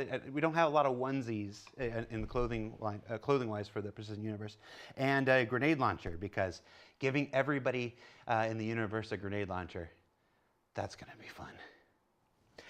We've also got a Toby Eye Tracker contest going on. JRDF, our partners at JRDF, are giving away Carrick, Freelancer, and Cyclone models. And the Halloween promotion is already live. And there's another Halloween contest where they're giving out some Caterpillars and Buccaneers. You can find out everything you need to know about that up on the robertspaceindustries.com website. And yes, I saw the chat going. I did comb my hair because while Brian was being messaged about one thing, I got messaged by my mom, who didn't like that I hadn't combed my hair. Hi, Mom. I comb my hair. Good. All right, what's next, everybody? Up next is, well, it's one of the segments that I'm looking forward to most. It's our sleeper segment of the day, as far as I'm concerned. The need for multiple speeds with Rich Towler and Yogi and Jed and Johnny and Dave from the Flight Experience, Flight Feature team. They keep changing their names as much as I do. They're going to talk about one of Star Citizen's oldest and most complex problems and the exciting new solution that they have for it. So check that out, and we'll meet you back here.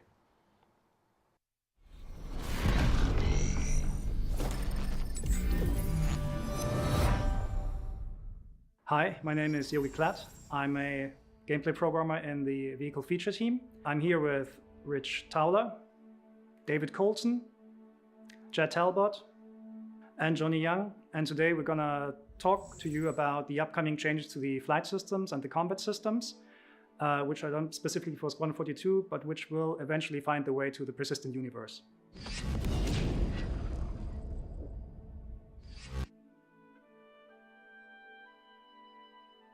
We want to define ship roles for the game because every role in itself and every ship can offer unique gameplay opportunities for individual players. We want to provide a lot more variety to the gameplay in Star Citizen, a lot more opportunity for different careers, different responsibilities, and different sort of perspectives and views on gameplay where people contribute different types of work and different types of jobs. Star Citizen is supposed to be a big expansive game with giving the players lots of chances to have a variety of different experiences.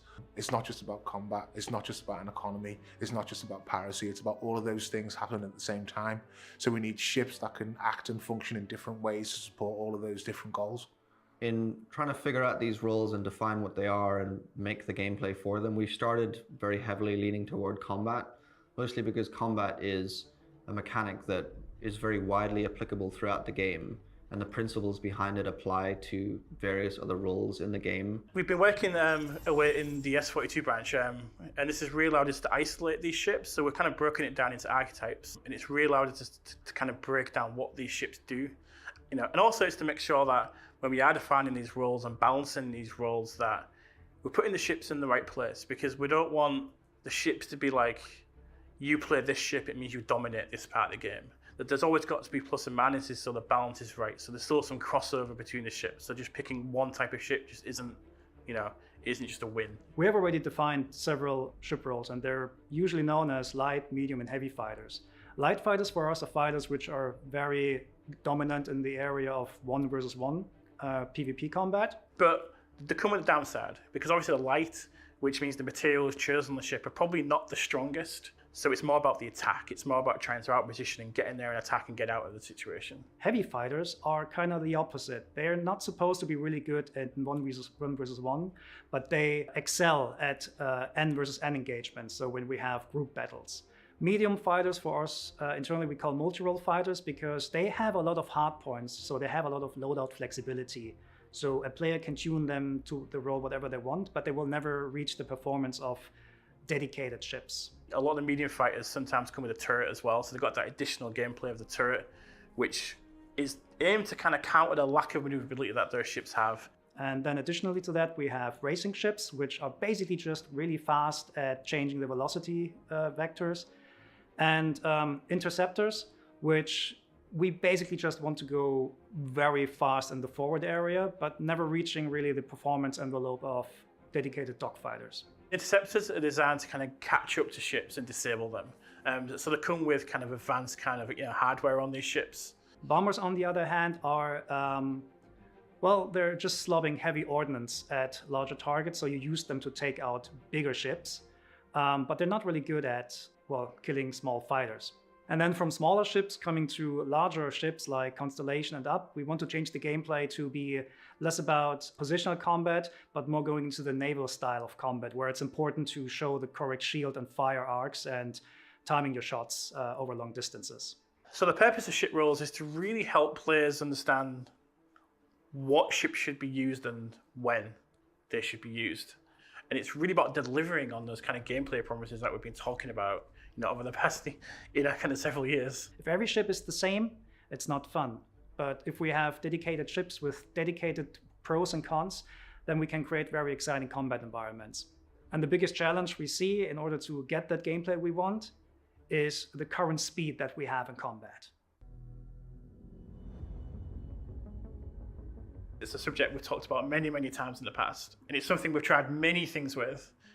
We've tried limiting things at speed, we've tried adjusting handling at speed, we've tried so many things to kind of manage the negative impact of speed on combat. When ships are going fast in combat, they usually just end up very far apart, which is not very interesting, and it just devolves into jousting very quickly, which is also not very interesting. The second you create a longer distance between you and the target, your angular requirements to maneuver to that target are just extremely small. And this is a very obvious math reason why high-speed combat is kind of the opposite of what we want to achieve, meaning meaningful and effective positional maneuvering. We want the combat to be closer and to be more turn-oriented, so rotations should matter more than just flat speed. Having very high speeds that are pretty much the same between all ship classes negates a lot of the opportunity for smaller ships to flex different types of gameplay. Another big issue with the speeds in combat is it's very hard to keep players engaged in the combat because players can move so far so quickly in such a short space of time. It's quite hard to keep a track on your opponent. So you might think, oh, why don't we just make the ship slower and call it a day? Well, we can't do that. The main reason we can't just make everything slower is the size of the Star Citizen world. We've got huge planets where we need to go from the planet's surface up into space. We need to transverse between different systems. So essentially we can't have just low speeds all of the time. There's a massive universe out there to explore, there's planets to explore, and the feelings we want to capture with the speed, we still want an element of danger that you can still go too fast in lots of situations. We have tried an awful lot over the past few years with what are called soft speed caps, where there is no speed cap on ships, but we encourage gameplay to occur at a lower speed. But it doesn't really work because the advantages of flying fast in terms of defense is just better. So since the last year, the focus of Vehicle Feature Team shifted very heavily towards Squadron 42 and nailing down the flight and space combat experience for it. And I'm very proud to say that we finally found a really good working solution that we're going to show today. Let's see. So the main idea is to simply not have combat and long-range travel at the same time. So we're splitting these gameplay experiences. This will be done by a thing which is called master modes. A master mode is a thing that is globally applied to your ship. And we have two of them. We have SCM, which is now relabeled as standard control mode, and QCM or QM for quantum mode. The idea is that between these two modes, we can constrain the speeds in combat and also get all of the maneuvering, like high speed maneuvering and traversal mechanics that we had before, but in these distinct modes that are integrated with lore and integrated with the ship functions, such that there's costs and payoffs for being in each of the two modes. So let's start with standard control mode and what this means. So this is the mode that we intend to be the functional mode of the ship, whether it's combat or mining or any of these kind of core kind of things the ship does. We want the player to do these things in this mode. And what this does is it reduces the speed of the ship, but it also enables the shield to be turned on. And obviously the intent behind this is where you do your combat. It's where the guns are on, the missiles can be armed and fired, and all the kind of operational things the ship does operates within this mode. The speeds that you can reach in SCM are somewhat limited, somewhere between 200 and 300 meters per second, tuning pending. But this is basically the hard cap, which you cannot not really exceed. You can slightly exceed this by using boost, but you cannot maintain any velocity beyond that SCM limit for a longer period of time. So we're thinking of this as some kind of energy management system, so you can go a little bit faster with a little bit more accelerations when you need to, but you know that it is a limited resource and you should use it carefully. Specifically, the boost space is interesting for space combat because that boost space is not spheric as it was before. You can boost the fastest if you're going forward on a straight line, and you have a lot of debuffs when you're trying to boost backwards. That alone gets us a lot of interesting maneuvering space and variation in the day-to-day dogfight maneuvering, so to speak. Importantly, you don't have your quantum drive available in this mode. The idea is that quantum is restrained to the quantum traversal mode. The second mode is quantum control mode, or QCM or QM.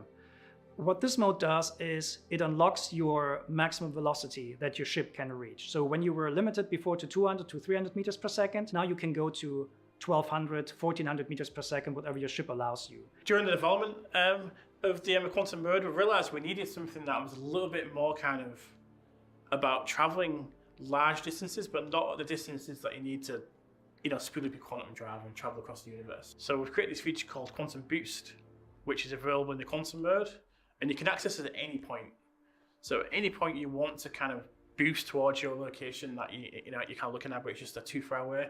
And this boost is available for a limited amount of time, and it's purely on a straight line. Just to give you like a ballpark, Quantum Boost will allow you to go to a target fast if it's within, let's say, 50,000 kilometers, whereas you will use Quantum Travel to do very long-range jumps between planets. So Quantum Mode allows you to go very, very fast with up to like 1200, 1400 meters per second when you want to zip really fast over a planet. It also allows you to do Quantum Boost to quickly go between points of interest, which are rather close to you. And it allows you to travel long distances between planets and large-scale stellar objects. But it comes at a cost. Your capacitor systems are non-functional because they interfere with the quantum bubble that is allowing you to go fast. You won't have shields. Your shields will collapse right away when you swap into quantum mode. Your weapons will stop working because anything that's firing outwards of your ship will disintegrate the quantum bubble. Your countermeasures won't work, and you will also not be able to use thruster boost. So basically all your capacitor and combat related systems are turned off instantly. When you switch between modes, there'll be a little period of time where everything has to spool up and change. So you will lose your shields during this, you won't have your weapons during this, but you also won't be going fast.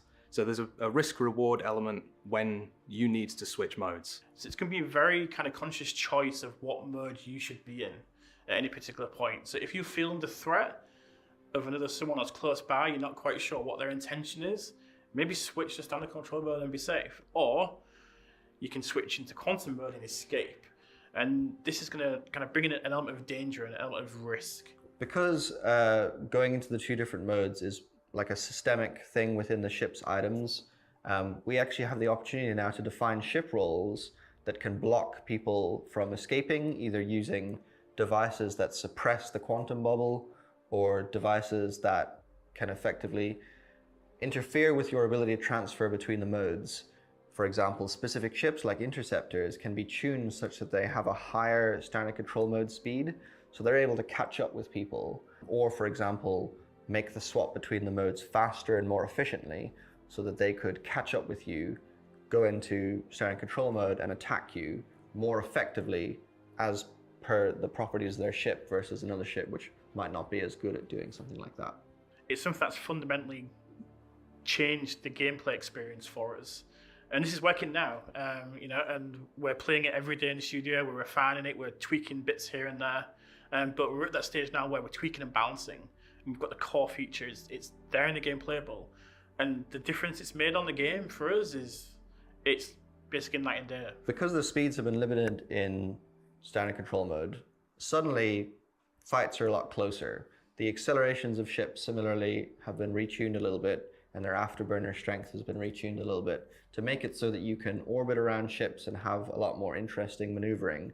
And because the ranges are closer, maneuvers that would be performed by your ship have a much more significant impact because you're closer. So if I like thrust up or down, you'll immediately see the difference. So similarly, things like capital ships effectively get a buff to their offensive capabilities with this change, because suddenly you can't orbit a capital ship at high range and high speeds. You have to get a lot closer, which will make the turrets much more effective at shooting you. Turrets become more important, and working as a group to attack capital ships is more important than it has been before. Interesting. This is a really exciting change because it allows us to keep the combat speeds relatively low, where we know that the gameplay is better for that, while also keeping the point-to-point travel speeds as high as they should be for PU.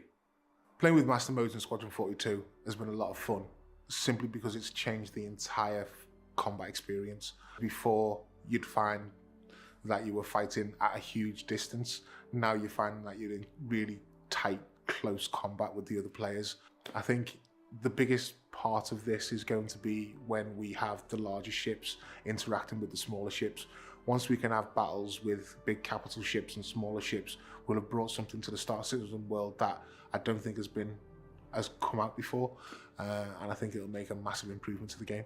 Having made these changes to implement master modes and rebalancing all of the ship speeds, we'll finally be able to define ship roles in the way that we've always wanted, and to bring a lot more variety to the gameplay that we haven't had before. So it's been a really long journey here, obviously, because you've been a part of this journey.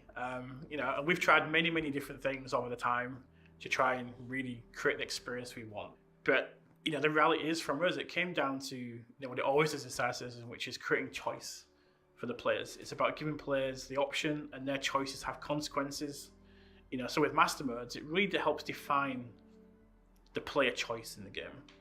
So they're choosing to do combat, they're choosing to travel from A to B in quantum, they're choosing to QT boost somewhere. Just giving players that freedom within the universe we have is just, like, it's a really magical thing. And we try many times to control that as, you know, as designers, to try and get a specific experience at some point. But we always end up coming back to the fact, let's just give the players the choice and let them make the key decisions, and we'll design the balance around that. We finally have it. So we're now nailing down the space combat experience for Star Citizen, specifically for Squadron 42. We know from internal playtest that the master mode stuff works. We know that it works with our flight retunings, and it's very exciting. It will yet take a while to ship this to the PU, because the amount of ships you fly in Squadron 42 is rather limited, whereas in Star Citizen we have about, I don't know, more than 100 ship records at the moment. But the whole hard problem of designing this thing in the first place is over. We just need to get the numbers in now. And all the footage you've seen today is from Squadron. It's all currently playable in the game. That, you know, internally, that, you know, we're playing this every day. We're still making some tweaks, but everything is there right now. It's all about the foundational kind of tweaks that we're making, and we can't wait to get it in your hands. So thanks a lot for listening to us today. We're very, very excited to get the changes to you as soon as possible. And yeah, we'll hope to see you fighting in the verse. Lorville or Redux is going to be next after this, in between. All right, so I've got, out of everything here, I've got all the chicks on Nyx love my Lando Fever. Of course. What do you got, Brian? Wow. Who is most likely to win in a dogfight? Okay. An Ortwin. Ortwin. Shout out to Ortwin. It's been a long time. Hey, Ortwin. My one is, my cargo hold is always full of Chris Roberts. Really? Show the camera. There you go. Ah. Right. That's Van Duel Against Humanity, a game created by one of our own Star Citizen, one of the original Star Citizens, Mr. Ken Shadow. We still got it. It made the trip to UK, and we are playing it in between the sessions. So thank you again, Ken Shadow. John, oh, I dropped the cards. This is gone. Talk to me about this segment we just watched. Is this BS, or do we actually have it? I think we've got it. The team's been super hard at work for quite a long period of time on this. We've gone through, I don't know how many versions of this. We're sort of run out of interesting names to call all the development builds. We're onto fish names now. Yeah, it's been a lot of work put into this, a lot of testing internally, like across the company, not just within our team, getting them all on board, getting them playing it, feeding back. And I know we don't generally do one questions, but this is a pretty big change to the overall flight experience. Folks have been waiting for this fix for a while. Yeah. We're not talking about tomorrow or next week or give us why isn't this just going to be put into the PU tomorrow? Two factors. We started doing this for Squadron because naturally, to have a great flight experience in Squadron, you need it to all work together. So we're focused on Squadron first for that, and Squadron has a much smaller subset of ships than the PU has. It's a lot easier to do a system like this, get the broad strokes in, and then really dial it in for 6 or 7 ships versus the hundreds in the PU. So it's a scale thing that stops it going in the PU straight away. And then the other thing is lots of it ties in together with other systems. So it's not just flight mechanics. It's UI, HUD, radar, star map, quantum changes, and you have to get all of that together in one. We can't really piecemeal it. You just won't get a great experience if we go, well, here's one bit of it, here's another bit of it later. We want to drop it in one big deployment. Are we going to drip feed ships and like this ship's done and then this ship's done, or do you think more together all at once? Yeah, what Brian said. We have to do like a broad tuning across the board for everything. Yeah. Day one for when this goes into the PU. Hopefully by then a lot of those will be really where we want them. That, as with game development, then constant is change. Yeah. There will be ones that change over time. Oh, you changed the camera. Took my camera. There'll be ones that keep going, and obviously community feedback's a great thing. It's very hard to get things right out the gate. There's only so much internal testing you can do. We need that feedback at that point. And I do want to say to folks who are watching, wherever you're watching, the 6 to 7 ships in Squadron was not a confirmation that there are only 6 or 7 ships in Squadron. We'll confirm that stuff much closer. Just if you're already halfway through your Reddit post, just delete a couple times and. All right, you ready to move on to the next thing? Absolutely. All right, Let's do it. So we've been bouncing back and forth between you know really hot visuals with the planets of Pyro, and then gameplay stuff with investigations, and back to the really hot visuals with the underground facility, then back to the solid gameplay stuff with the flight experience. Up next is another really solid visuals thing, Lorville. Beat me at camera 1. Lorville, Star Citizen's first landing zone. We've learned a lot since it was first put in. We've built Microtech, New Babbage, we've built Orizon on Crusader, we even went back and redid Area 18 on Ark Corp, but Lorville currently stands as the oldest standing landing zone in Star Citizen, and with our new team at Turbulent and ready to kick butt, and I was going to say kick names and take butt, I almost messed that up, and then I messed it up trying to explain that I didn't mess it up. They're getting ready, they're already underway building a brand new Lorville Redux. So we'll send it on over to Eric Gagnon and Maxime Guidon. I had it, I was so close. So close. And they can tell you all about it. Ooh, and Ian Leland, check it out. What do we got? Hello, my name's Ian Leyland and I'm the art director for Star Citizen, and today we're going to talk about an internal initiative called Lorville 2.0. Now with Lorville, and specifically the Lorville cityscape, it was probably the first major landing zone we'd have ever had to do It was the first time we put a landing zone on a planet, and we had the player fly there with minimal restrictions, although it did have that really big no-fly zone. But when we did subsequent landing zones, we built up a bit more of a knowledge base and experience base about how we can effectively introduce cityscapes. So Area 18, New Babbage, Horizon, we all developed more techniques, and we always wanted to go back internally and put that knowledge back into Lorville. To start us off, I'll throw it over to Eric, our principal concept artist, and he can show you some more. Hi, my name is Eric Gagnon. I'm a principal concept artist for Star Citizen and Turbulent in Montreal, and I'm here to talking about the Lorville 2.0.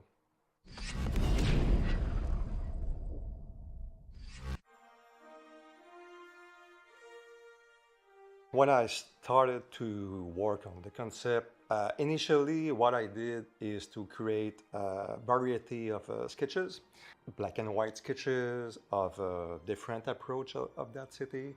We create a side panel of a silhouette of the building. Mainly the reason we need to work on that is for mainly gameplay issues, because we would like to make a gameplay in the interior buildings, and we need to create a bigger city to let the player have a fun experience to flying through that.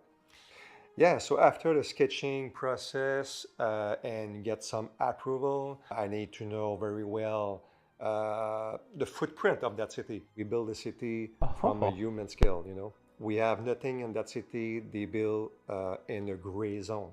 So everything is built from that unit, and it's built from the unit of the CBD. So this is mainly the two main units I used to build a city. So we have a kind of a proportion in terms of lengths and distances to respect. So this is why I used the 3D basis to working on that. So I need to make sure that the ratio of everything fits well to approach closely as possible. So mainly the goal is not to dig right away on the details, but it's to stay on the big picture and to see if the skyline makes sense.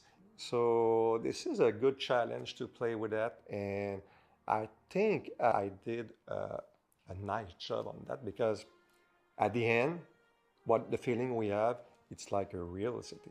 So I use my 2D background in concept artist to make the best as possible concept art with all the techniques inside of it, 3D, paint over, sketching, painting, and at the end, I was needed to create a very speechless concept to sell the mandate to the people involved in that, and they make sure they believe on that project, and they could say, well, okay, now we are a Lorville 2.0, and we're ready to moving on that. Thanks, Eric. There's some beautiful image there, and we had a lot of fun internally developing that cityscape. Now, we're not just in concept development. We've actually just passed our white box milestone internally, so we're going to jump over to Max, and he's going to show you where we're at. Bonjour, mon nom est Maxime Guindon. Je suis chef environnement artiste sur le projet Star Citizen. Mon mandat en ce moment est Lorville 2.0. Premièrement, je voudrais dire bonjour à la communauté francophone de Star Citizen, à toute la communauté en fait. Ce que vous faites, ce que vous partagez m'inspire énormément dans mon travail. From the concepts done, it was time to start an engine, and we've had to evaluate what was possible to do and to extend or to make it much bigger than the initial Lorville city, up to something that matches the ambition. For instance, we are keeping the L19 area, we are keeping the CBD, we're keeping the spaceport, and we're building upon this and just extending the city. We've done several tests with the transit system, the rails, and we try to extend it out a bit. We're keeping the same number of gates, but we're moving them out. Next And presentation will be throughout power these play and then tests, we've talking the built ship. city as just placeholder, white box, very primitive, to have this layout, this fast iteration of the whole city done, and then that we could see it and get feedback on it. So it will feel more like a believable city. We hope it to be fun to fly around and like to actually do some races in it. We're building arches, bridges, and like underpasses, and it makes it interesting to be able to fly around. We see the community of players. They're doing like emergent gameplay of races, and that inspires us. And then the way that we're building the city. We are starting now the gray box. We have like Montreal's tools teams now that are working on like Houdini tools, and we're chatting with them, see what we could use from their library of tools. There will be several areas of like a higher level of detail, especially around landing pads on rooftops and lookout areas. And, Hello. These are the places This is where what's the going players on. will be able to This is land. CitizenCon These will presentations eventually that are currently going on. To the interior spaces that will be built later.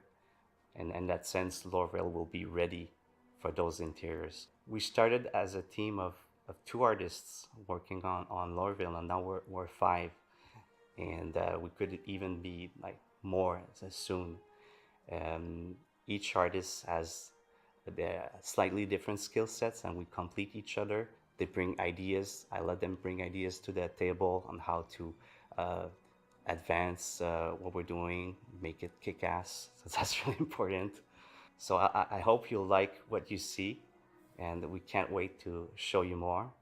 I'm happy about the opportunity of working on this mandate, because it's gonna make such a huge difference. Thanks, Max. That's looking great, and hopefully you guys can kind of see, even in a white boxing format, we're seeing really good scale reads and understanding about how we can make the cityscape of Lorville probably one of our best yet. And we'll be showing more soon. Thanks for letting us showcase that for you today. Enjoy the rest of the show.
So you've taken the one that had the most egregious no-fly zone, and you're making it so we can just race through the canyons and under the bridges and everything.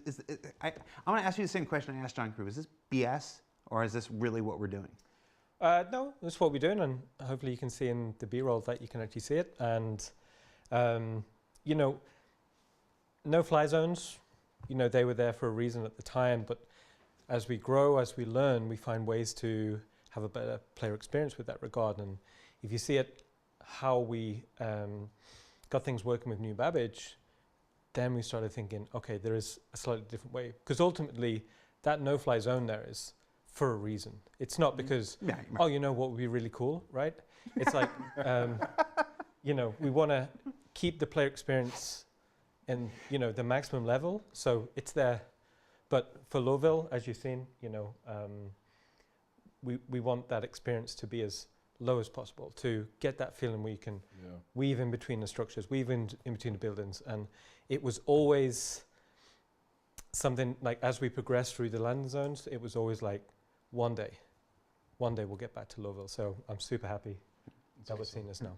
And we discussed the art pipeline for years. We've been doing, like I said, we're here for celebrating our 10th anniversary this year. We've been talking about how games are developed, and we've gone through the pipeline a number of times, from white box to gray box to stuff like that. Where would you say Lorville is? Obviously, what we were just seeing there is not finished. Final art. We're in the final art phase. So basically, blockout white box is obviously self-explanatory.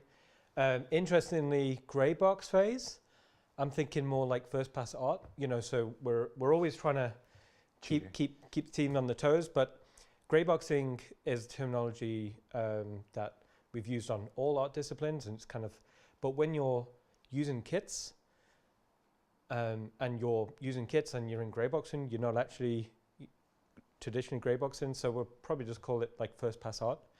But where Lowville is right now, we just passed the grey box review gate a few weeks back, so it's final art now. So we're on the really interesting part where we're doing, really good engine look dev. I mean, you're seeing hints at the potential in engine, but there's still a few hurdles that we need to get over.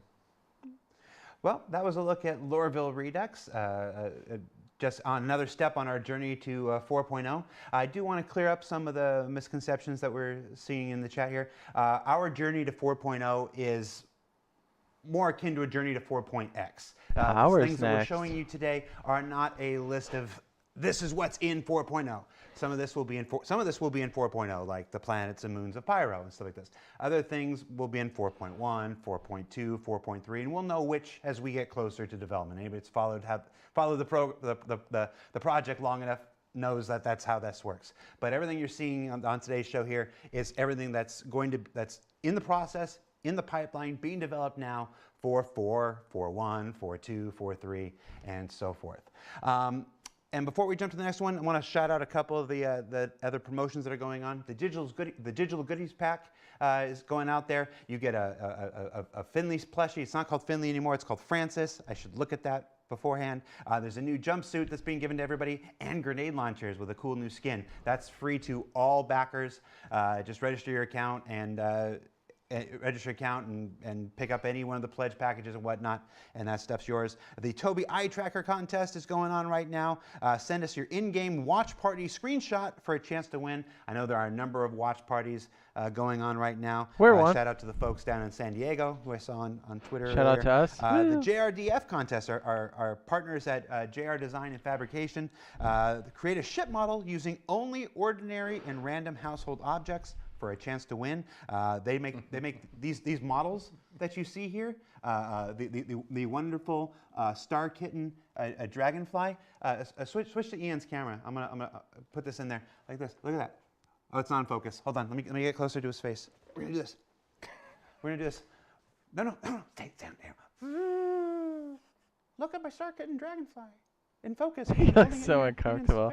He looks so uncomfortable. Smell it. What did it smell like? JRD Fabrications are the makers of these wonderful Star Citizen models. They have an entire array. You can check it out the website, or you can enter the contest for your chance to win a Carrack, a Freelancer, or a Cyclone. And then don't forget the Halloween promotion is going on right now with scary helmets and pumpkin carving contest. That's always my favorite. I think every single winner we've ever had has been from Texas. I don't know why that is, but they take their pumpkin carving very seriously down there. All right, so we've rambled on enough. Let's throw it to the next presentation. Power now, play. I'm going to set this one up here. I'm going to put this. I'm going to make the audio guy. I was holding it in my hand because I got up. Ian was so uncomfortable. He put that by his face. Resource management.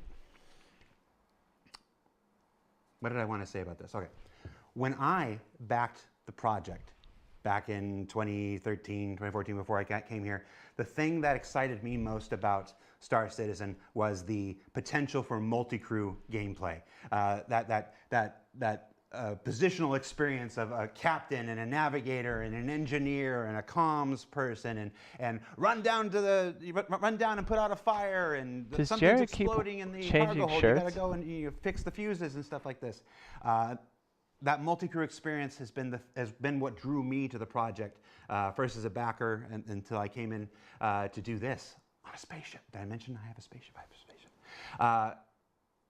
And if you're like me, on our 10-year journey, I've been wondering, when's going to be the day? Where are we at with this stuff? Well, Dan Truffin and Thorsten Lyman are here to talk about the actual working prototypes of the resource management system, the thing that will make true multi-crew gameplay possible, and the last big hurdle to getting those capital ships into the game. So buckle up, eyes forward, show it to me, and take it away. Show Dan it to and me. Thorsten. Show it to me.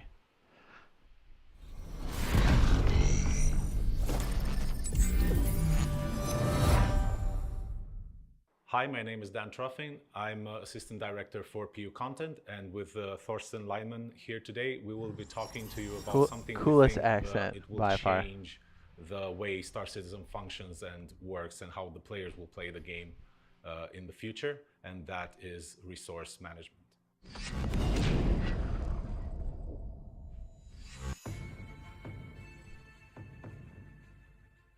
Resource management is the underlying system that allows items to produce, consume, and store resources in the game. It is the digital representation of real-life cables, pipes, tanks, batteries, or anything like this that you can imagine.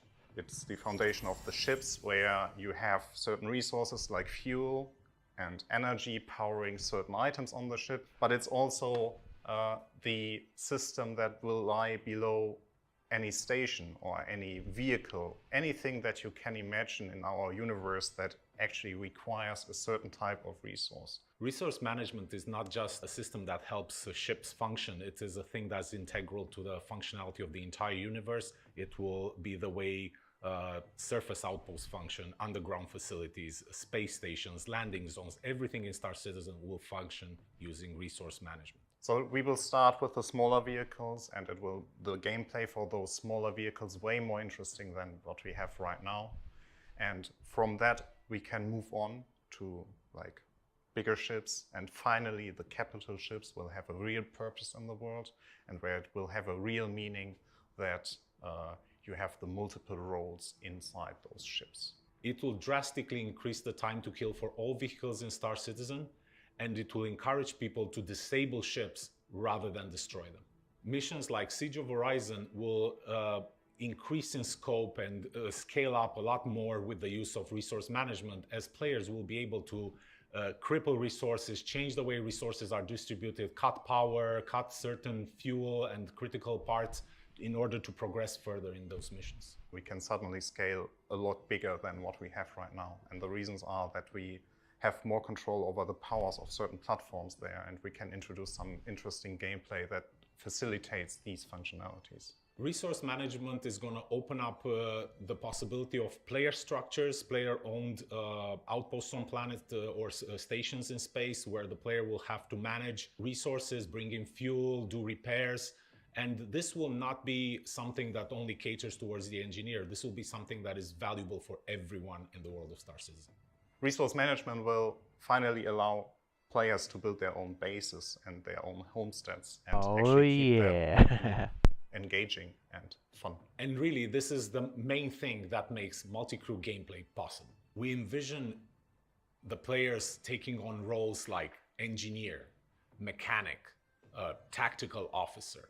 And while you have your engineer trying to maintain all the resources functioning and flowing perfectly and all the items in good operation, you will have mechanics running throughout the ship, trying to change fuses, repair various things that have broken down.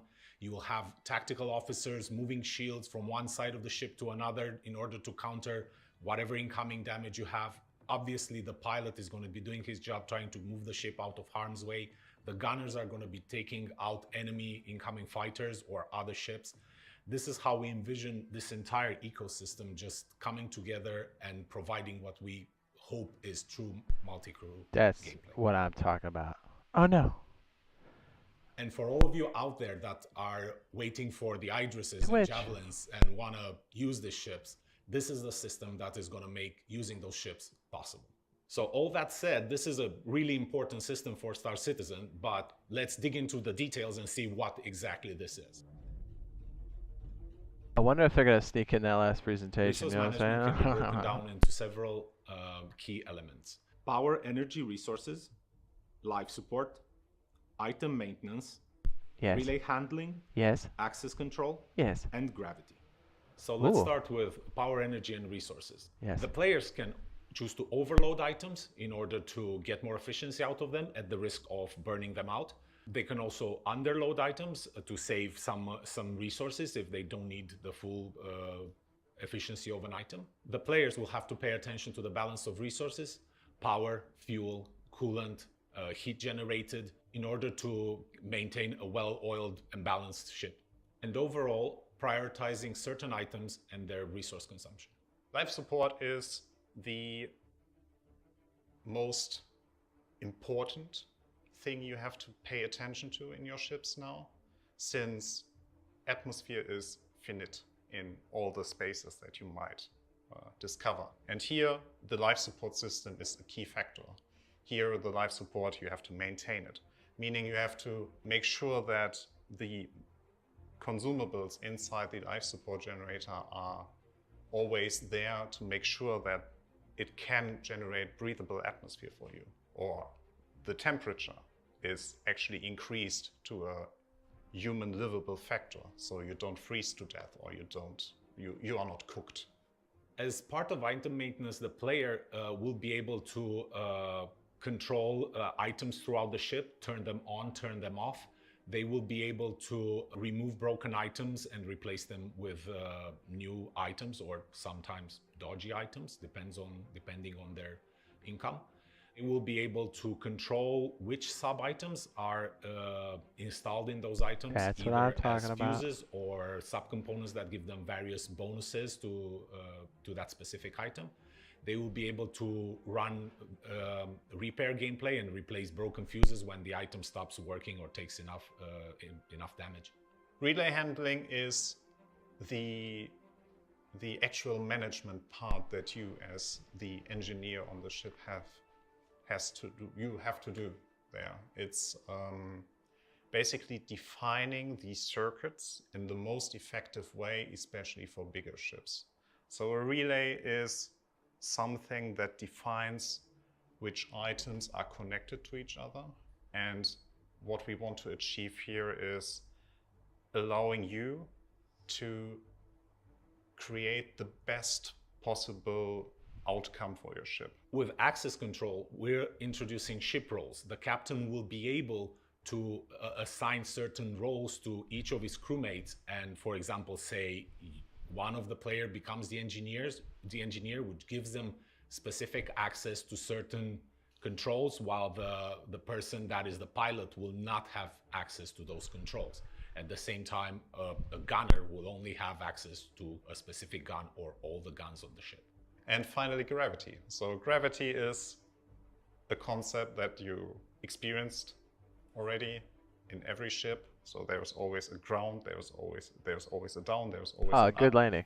And we would like to give you some more control over that. So because it requires some energy, and if you want to run your ship more energy efficient, we want you to allow to switch off gravity. Or there might be other use cases where a zero gravity environment is more useful than another one. So if it wasn't clear by now, the scope of resource management touches pretty much every aspect of life in Star Citizen.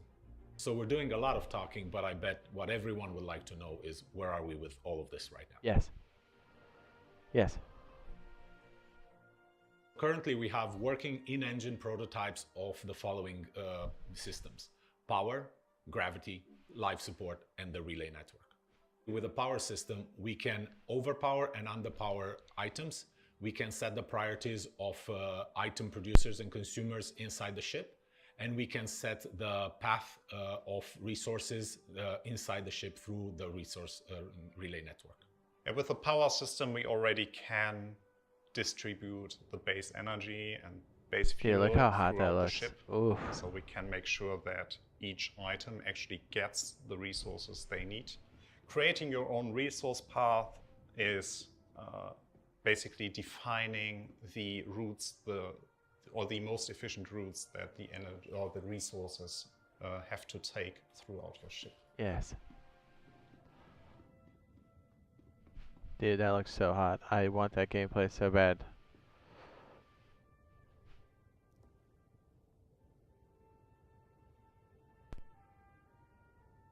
We can also demonstrate many aspects of the life support system, including making new players suffocate.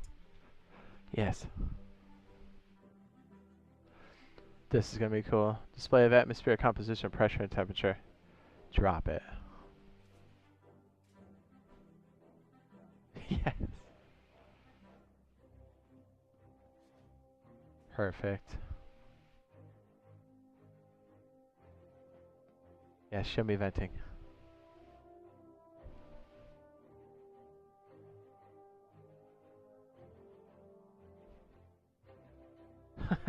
The player just passes out.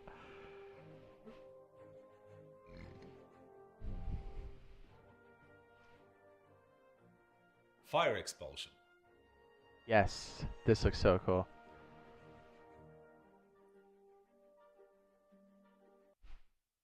Come on.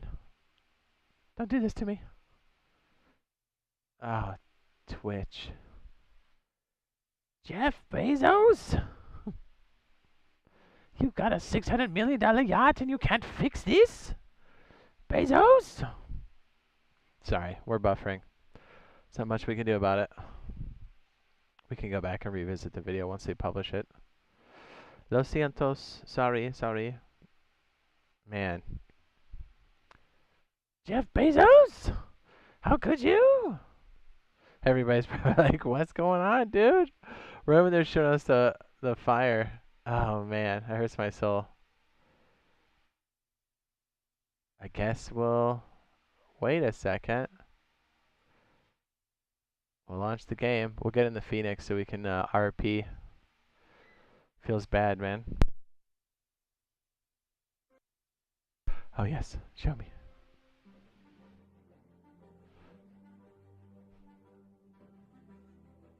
No, it's a race to see if the player will die from extreme heat. Players suffocate.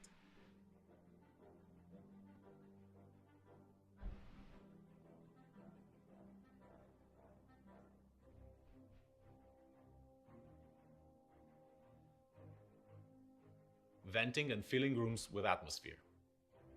He's very, very pleased with that. Burning people alive. You're like, what?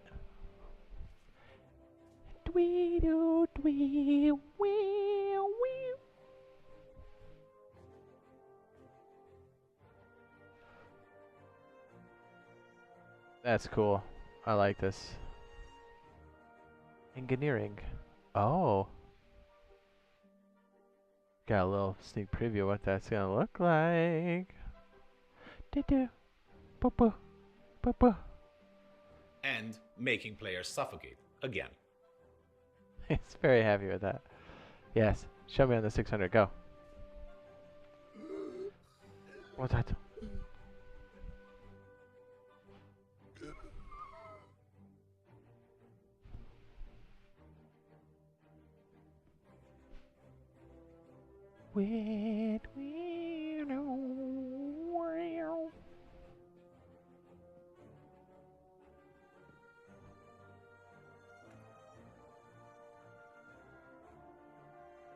Ooh.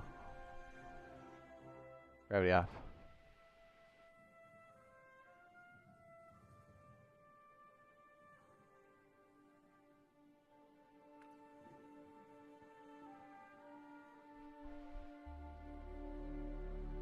The relay network is great for sabotage. Small hull A attempts to attack a giant hammerhead. So instead of attacking directly, the saboteur sneaks aboard and takes out a fuse. Ooh, yeah, there it goes. But in this case, I won't do alone. This is so dope. Then now what? The radar? That's the... Oh, yeah. Look at Jeff Bezos snuck an ad at the bottom. Jeff Bezos! In the last year, we've made tremendous progress with the resource management system, but with a system that is this big and complex, we do not want to rush it. We want to just get it right and get it right from the beginning. So let's talk about what's next for the resource management system. I'm sorry, is that my game making all that noise? As you can tell, resource management is a huge endeavor for us. So like everything else, we'll probably not get everything in the initial release, but this is what we're aiming for. Interactable and accessible items on ships, relay gameplay, changing fuses on the relays, resource balancing, defining control groups that will be accessible through the MFDs, allowing people to create presets for your resource network for each ship, an engineering UI with at least a list or schematic view of your ships, external engineering screen for ships, allowing engineers to define the tuning parameters that can be accessed by the pilot with a press of a button, like loading presets and creating presets. And after the initial release, everything else will fall into place with subsequent patches. This has been an interesting journey. We started talking about resource management about 2 years ago. It is pretty much the evolution of what used to be the old pipe system. And this has been an interesting journey. And finally, we're starting to see the fruits of our labor. And we're starting to see all the possibilities of gameplay that we can open up to the players in the future. It's exciting to work on something that's so central to the world of Star Citizen and that can impact the gameplay of so many people, irrelevant of what they choose to do in the world of Star Citizen. Resource management is the most exciting feature that I've ever worked with.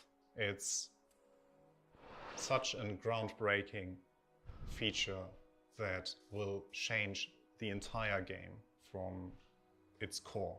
I think we never had this opportunity to change the game into this direction. Why do I feel like that guy has the secret to cold fusion in his head? Finally have all the tools in place to actually allow meaningful multi-crew gameplay. Dude, beautiful ship. Look at that thing. Decisions. That's our ship. All the players, that's our ship, boys. Where every decision counts. This is the stuff that I'm telling you right now, we're going to need engineers, security officers.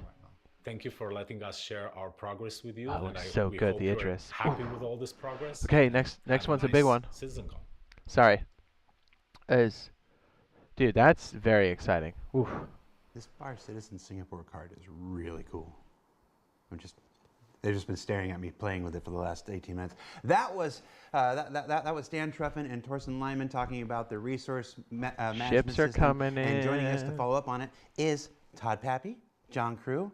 Guys, Pappy and Crew are the men. The mans. Coming. I know we still got a ways to go. I don't make it sound like it's it's done. But I mean, how exciting is this? This is very. This to me brings the interaction that we want in environments, but also in ships. So like you said with the multi-crew stuff, but again, it's not only going to be in ships. We're also putting in environments. Yes. Yeah. This is what's necessary to have player homesteading. One of the components. It's not the only thing. But but it's about just bringing the interaction into the environment. So the AI will react, the player reacts. It's having that interaction level that you don't normally get in games. So that's what we're looking for. Very exciting for the next being able to make, imagine Siege of Origin, but being able to actually assault the platforms and depower the platforms. Missions that can take place inside the landing zones where you can cut power to buildings and stuff like this. I mean, this is what really opens the game. Yeah. And John, as they said in the segment, the first place this is going to come is ships. Yeah.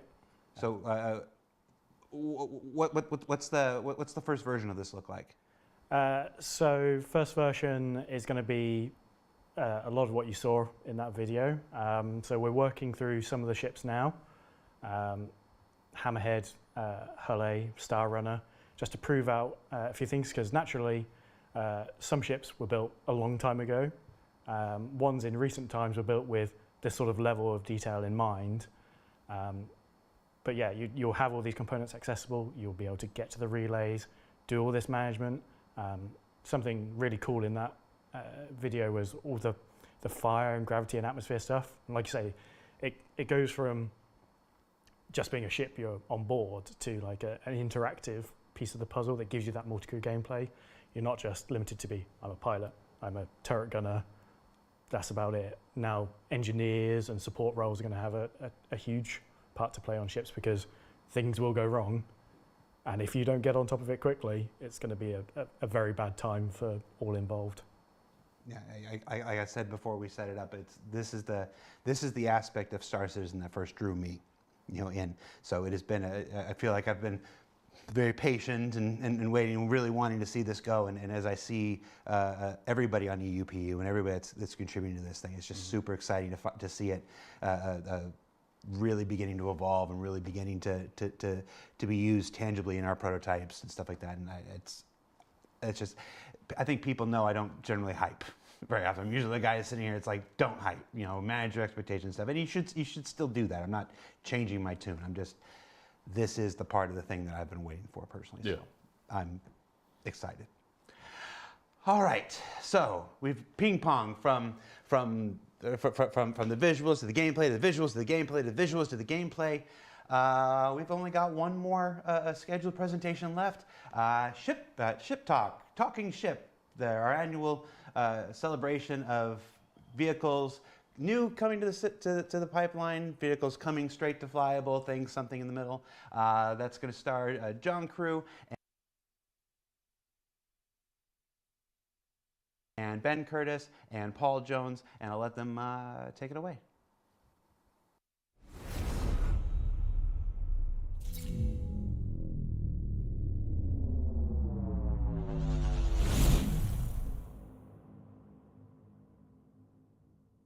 Hi everyone, my name is John Crew. I'm the Vehicle Director here at Cloud Imperium Games.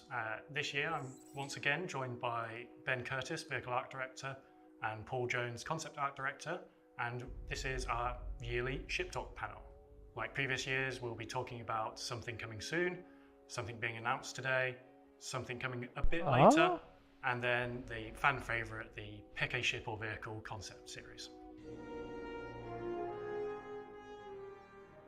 To kick things off this year, we're going to be talking about our new concept ship, which is the Crusader Spirit. This is a series of ships from Crusader Industries that is designed to take on a variety of other manufacturers' ships at the two-person crew level and does a wide variety of tasks depending on which variant you pick.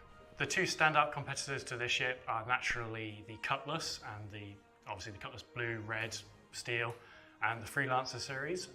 Those are all similar sized ships to this, and they also cover similar sort of roles. Compared to the Cutlass and Freelancer series, the Spirit benefits from not only Crusader Industries' sort of stylish physical appearance, but also their renowned speed and agility over those other variants. We have three variants of the Crusader Spirit. We have the C1, which is the cargo hauler version. We have the A1, which is the light to sort of medium bomber version. And then we have the E1, which is the executive VIP transport version. One of the really nice features of the Spirit series as a whole is the front half of the ship is kind of like this shared area, and it's the rear section that swaps out. So the C1 is the cargo hauler version. This comes with 48 SCU of cargo capacity in the central area, accessible like the other versions via the rear ramp. It's wide enough to allow a variety of ground-based vehicles on board, such as the Cyclone. You won't be fitting larger things in it like the tank. However, with the size of the cargo bay on the C1, you can put a vehicle and still have some cargo capacity left over. The A1 is the bomber version of the Spirit, which sort of splits the difference between the Hercules A2's bomber version, which has both size 10 and size 3 bomb options. This comes with size 5 bombs, and they are arranged in two vertical gravity dropped formations down each side of the central area. So you have a nice little walkway down the middle, and then you have the two sort of lines of bombs each side of you, and you'll be able to see them drop out of the bottom of the ship. It delivers a different role to what the Starlifter does in terms of the bomber. I think it's a much kind of smaller, faster ship, so it's much more agile. You're going to be kind of getting in and out, and you know, doing your bombing run and then getting back out of the danger zone quite quickly. So it feels quite familiar. Jeff in that Bezos! sense, but it does deliver a unique. See those play ads, style, man? Ugh, Jeff compared to the style. Bezos. So you might be asking yourself which one's better, and it really depends on what you want to wipe off the face of the planet that you're bombing. Obviously, the A2 has both heavy hitters and what could be described as carpet bombing, whereas this is sort of for when you don't want to completely annihilate everything on the ground. And lastly, we have the E1 variant, which solely exists to give Jared heartburn over his Starliner. So this is a sort of taste of what the Starliner will get in the future, but on a much smaller scale. VIP1 is a really interesting module. It's basically split into two levels. And so, you know, we really wanted to sort of have that VIP experience. Obviously, you're coming into a sort of multi-role ship, but when you get into the module, you've got lockers, space, space to put any sort of personal belongings. Essentially, you're going to 2 elevators, Brand. left or right. Yeah, right. Take you up to the top deck. So it has that sort of first-class feeling. I think what really makes the E1 stand out compared to some of our other ships is the kind of the large panoramic glass roof. So when you're in this kind of shared VIP area, you're gonna have great views and be able to kind of like explore the verse in something that I think is gonna be quite unique. And we also have the Mixmaster, which is at the front of the module, which is basically where players can go and choose whatever the drink it is. So it's, cocktails or coffee. Then players will also have super comfy seats. They'll have the widescreen TV in their module. I'm really excited to see when we start getting our players and our AIs into these ships and being able to kind of explore the verse and experience that kind of luxury living that I've not yet to experience. So between the 3 variants, there are a number of shared areas. The sort of core of the ship changes with each variant, but there are some aspects which don't need to change. And starting from the front of the ship, you naturally have the cockpit or the bridge. So like other Crusader ships, you have the side-by-side pilot to co-pilot arrangement. Then you have behind them their living quarters / bunk area and component access. And then you have the variant section which does change the sort of internal floor plan of the ships between them. Then at the rear of the ship you naturally have the ramp access area. So that's the Crusader Spirit. We hope you look forward to seeing this and seeing what it can do in the game in the future. Oh. From something at the very start of our vehicle production pipeline to something nearing the end of the pipeline, let's talk about the Drake Corsair next. Oh. The Drake Corsair is an important ship in their lineup because it fills that multi-crew exploration gap in their lineup. We've seen a lot of Drake ships of various usage and roles, such as the Buccaneer and Cutlass. In this size class, you naturally have the Constellation, the 600 eyes, the competitors, and what Drake brings is its usual rugged, overwhelming amount of firepower for its size, sort of classification to that entry. It's Drake's dedicated exploration ship. It's a kind of a medium, deep space vessel effectively. It's got a crew for up to 4, or space for up to 4 crew. It's got a sizable cargo hold, and it's kind of got everything that you need to really spend a decent amount of time away from civilization, away from stations, and just kind of being able to chart out those deep areas of space. It brings that sort of no nonsense, no frills approach to the ship, and that's crazy. If something's going to go wrong, it's going to be something that you more than likely can fix, and it's not going to be something that you have to cut back to a main dealer to get serviced and fixed. It's something that hopefully you and your crew will be able to kind of repair and get back up and running, or just fix with some duct tape. So fans, when they see the ship, will immediately see the sort of heritage, the DNA that's running through the Spirit. So you can kind of almost imagine how the ship is built. It's got that military, easy fix kind of feel. It's loaded with guns, loaded with turrets. It has some really interesting mechanisms inside it, so I think players will really dig that. I think what's quite unique to the Corsair is its wings, the way they fold up. This isn't done purely for style. Being Drake, it's more there for function. It allows you to get in and out of the hangars much easier. We put quite a lot of effort into keeping that really iconic exterior kind of silhouette and vision that we set, but still making it functional and making sure it works. At the moment, we're just kind of finishing up on final art. Most of the exterior has had, the majority of its core art time spent on it. We've still got lighting to do. We've still got kind of like final finishing to do, tweak some of the materials till we're kind of properly happy. But it's in a good place, so I'm really excited to be able to show you. So let's take a look inside the ship, and once again, we'll go front to back. Yes. On the inside of the ship, we start right at the front on the cockpit.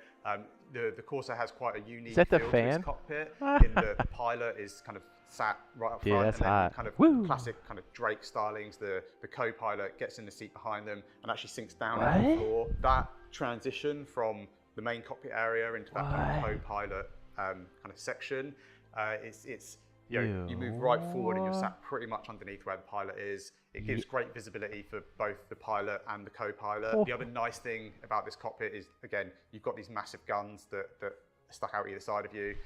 So it should be a nice place to be. In the rear of the cockpit, we've got the captain's quarters. So the captain's quarters is actually pretty much identical to the rest of the quarters in the ship in terms of its kind of size and its amenities. As you move back through the ship, there's I guess a small kind of crossroads directly behind the bridge. From here, you can either progress backwards straight into habitation, or to either side, you've got the turret access. Ooh. So it's right really at the kind of like the neck of the ship, effectively. The side turrets have changed a little since the concept phase.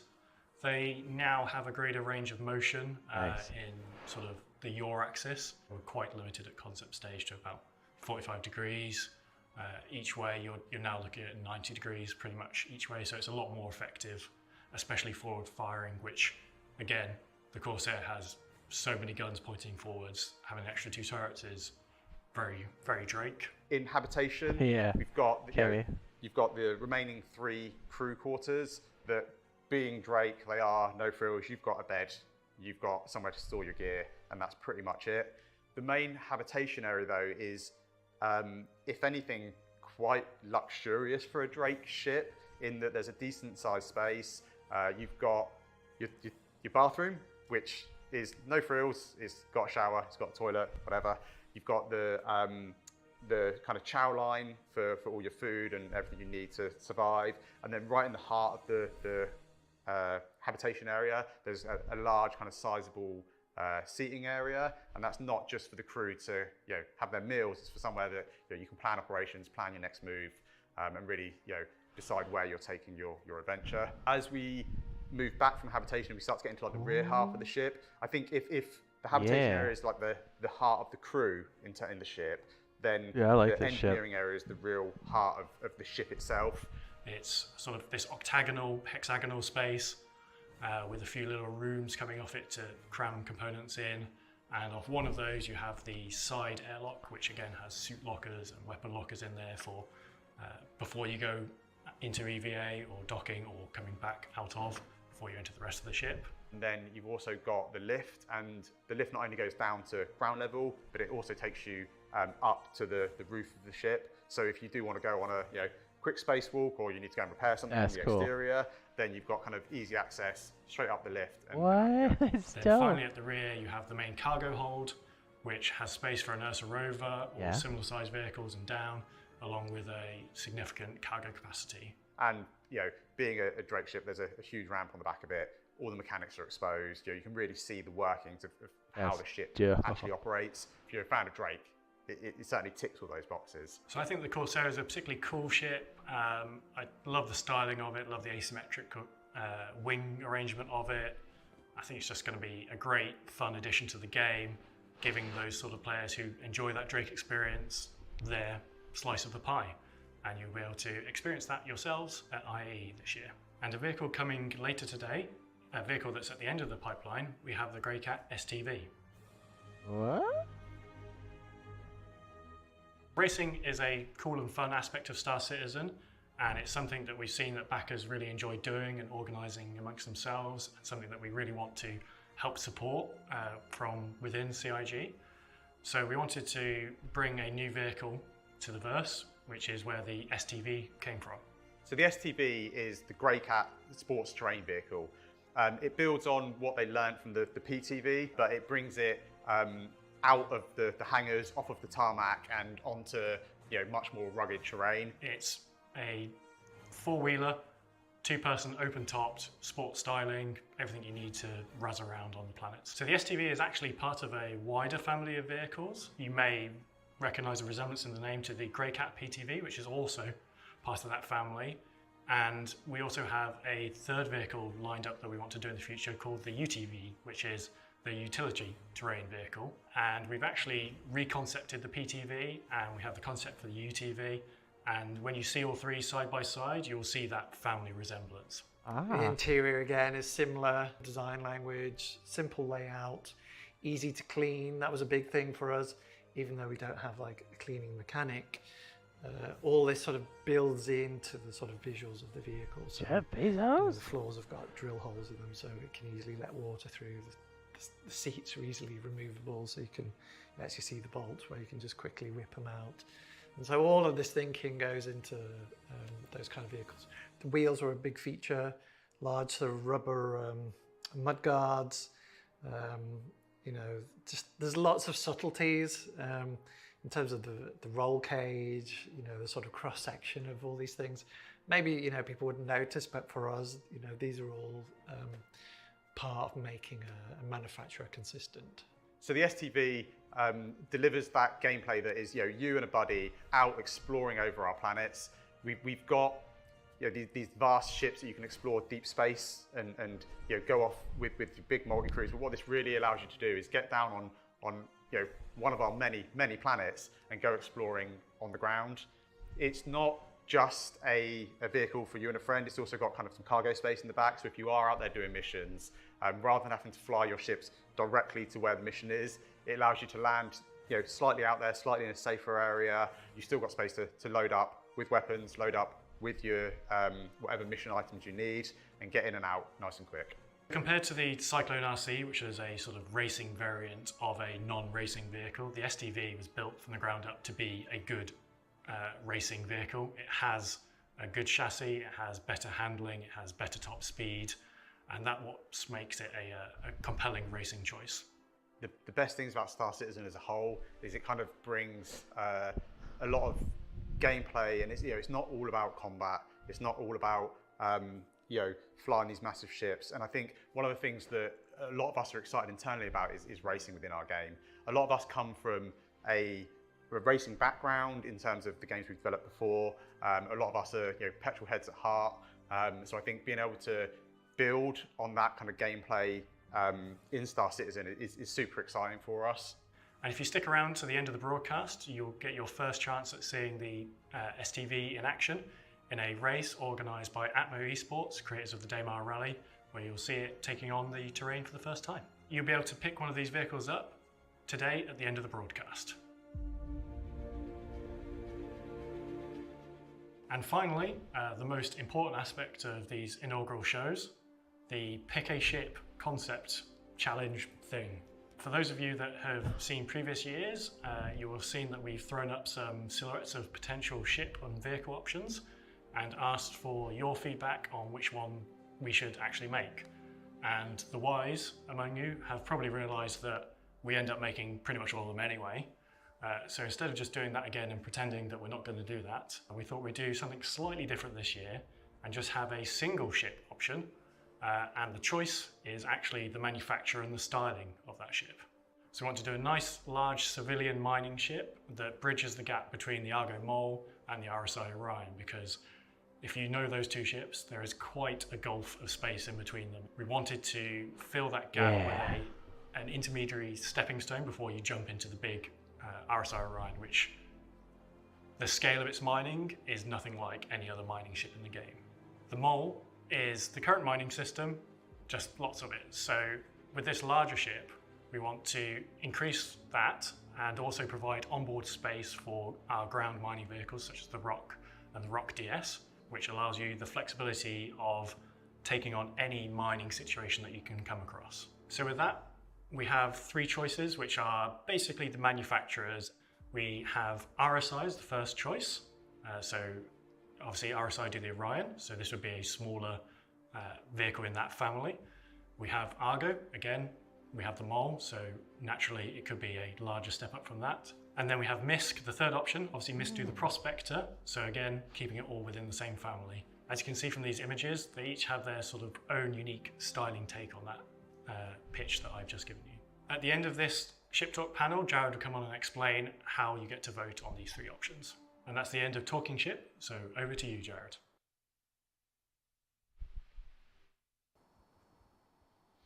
All right, and so the Crusader Spirit is available now as a concept promotion on the robertsspaceindustries.com website. The STV is coming to the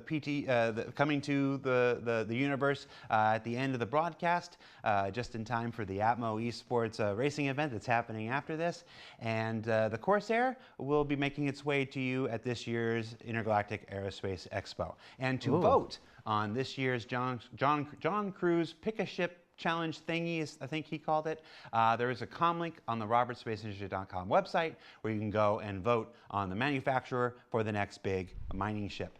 So, John, recently you went through and just nuked all the speeds of all the ground vehicles, and obviously you did that so that the STV could be the fastest. That's certainly one take on, on what happened. To talk about it a bit more in depth, it was actually planned for quite some time. As we know, game development timelines go all over the place. So we'd actually done this for 3.18 Evocati, which sadly did not come out before 3.17.3 went live. So we did that because, quite frankly, a lot of those vehicles were ludicrous speeds, like 55 meters a second is like over 120 miles an hour off-road. Yeah, off-road. That's off-road. 120 miles an hour is terrifying, especially on like watch rally. Star Citizen planets with rocks that would just kill you. So we wanted to bring the cyclones down. We wanted to sort of rebalance everything. Not everything has gone as intended. Like the rocks and the Ursas are not quite where they should be. So we will go back and do more changes. But the idea was people would get to see it in 3.18. So it wouldn't be such a surprise in 3.17.3, which unfortunately is how it turned out. But as far as the new ships go, the Spirit looks amazing. Yes. Like, when you say, I gotta ask you, you say this is a small taste of what players can expect for the Starliner, which anybody should know is my favorite ship. That's still not out yet, John. Here's a little taste. What it when you say a little taste, what does that mean? I'm asking for me, not for these people. I'm asking for me. What does that mean? So obviously the Starliner is quite an old concept.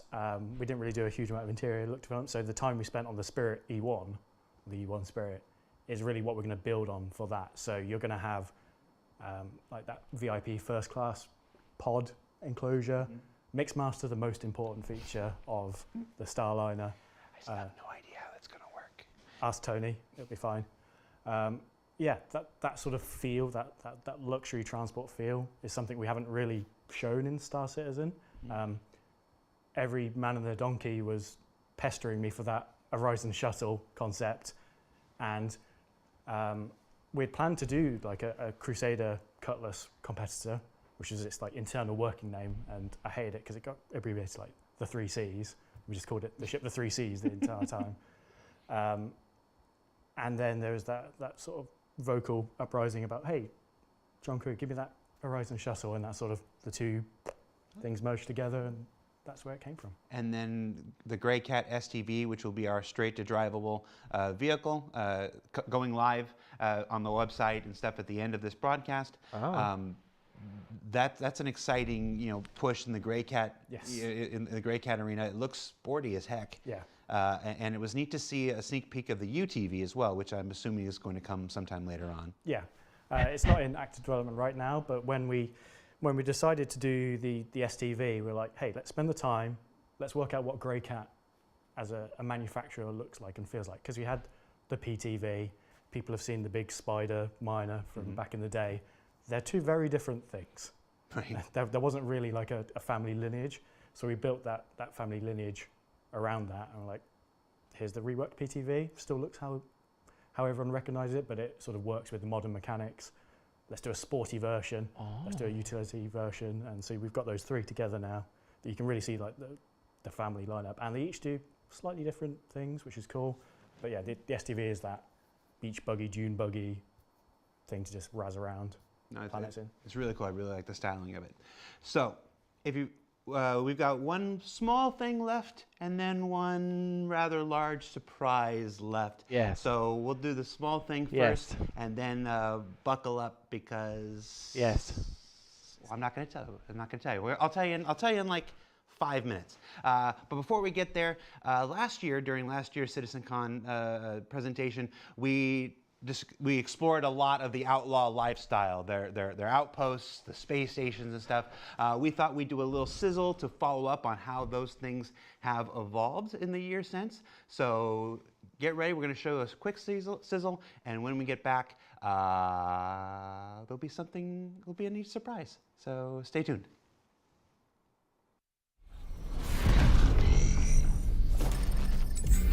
Show me.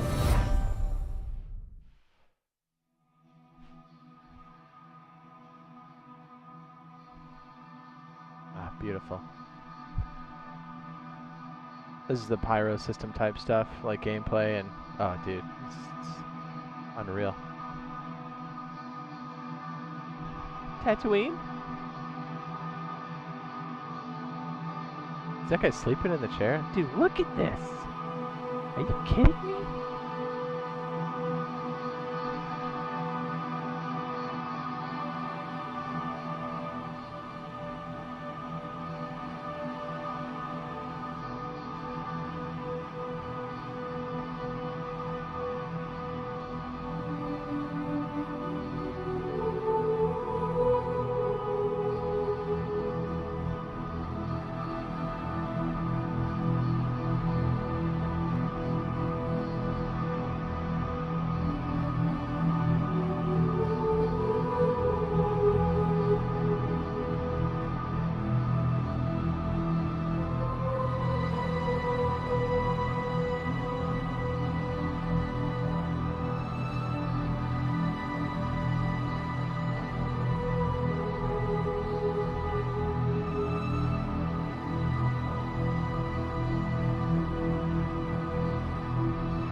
Is this a small thing? I can't wait to see what the big thing is. Jeez.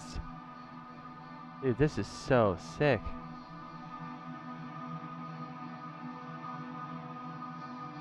Please tell me this is the station we're going to be on in Pyro. It's going to be so cool.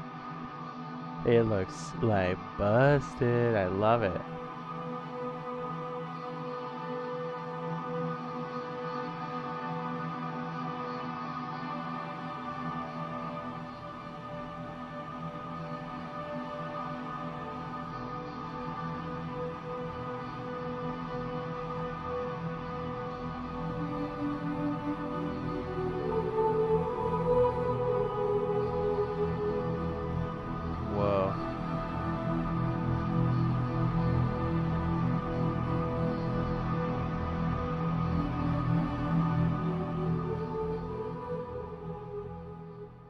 What?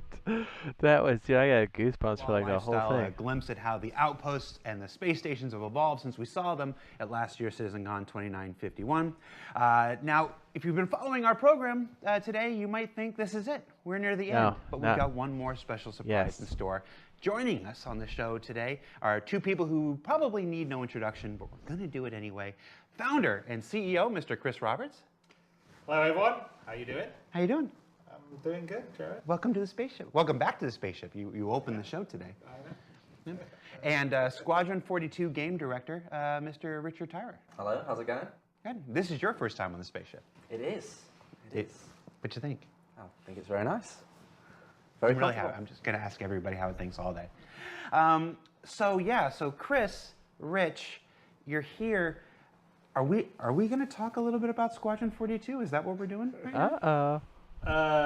Well, yes and no. So both me and Rich have been heads down working really hard on Squadron as well as helping out on the PU. And one thing that we've thought that would maybe better to reiterate is there's a huge amount of work that we're doing on Squadron that is going to make a massive difference to Star Citizen, the PU.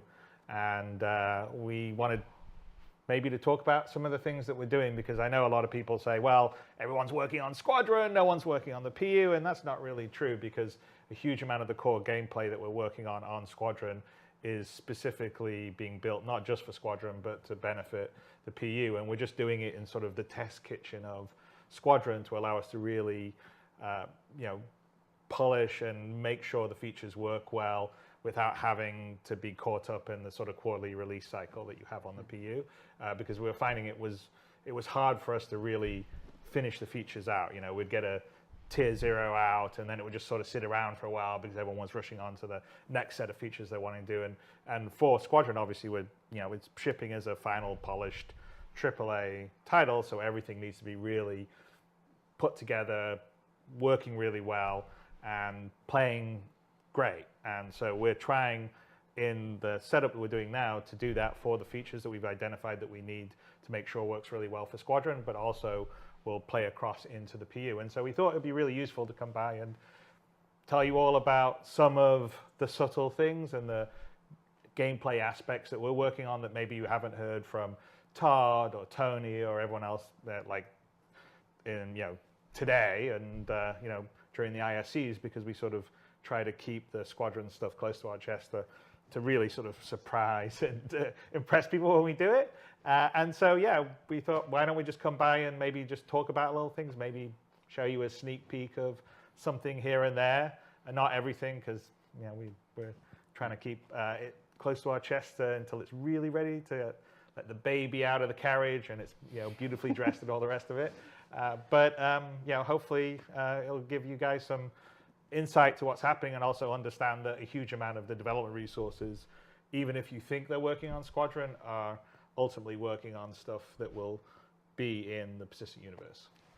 So let's talk a little bit more about that before we jump into the actual features. This co-development has been part of the process since the project was first introduced 10 years ago. Congratulations on 10 years, by the way. Rich, talk to me a little bit about this co-development. You started with the PU, and then you've now gone over to the Squadron 42. So you've worked in both.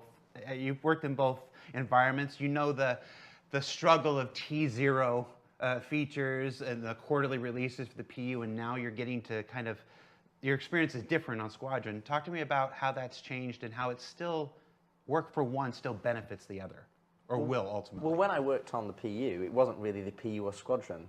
It was always, we were working on features that pushed for both projects. So the focus when we were on the PU, or when we were more PU focused, was that we would make sure that we were getting features up and running, developed to the specifications that we needed them to work in a multiplayer environment, and then getting them out into the audience's hands, on quarterly releases. But the biggest issue, I think, if you've seen me doing talks on SC Live over the years, or even in some of our retrospectives, is that we'd get features, and the way that our, CIG is set up is we have feature teams and we have content teams. So what would happen is we'd develop a feature and then we'd push it to the live audience to get feedback around that feature. But there would almost be a lag with the importance of that feature and turning that from a singular thing into an experience, a gameplay experience that you'd go and enjoy and play as a part of a fun game.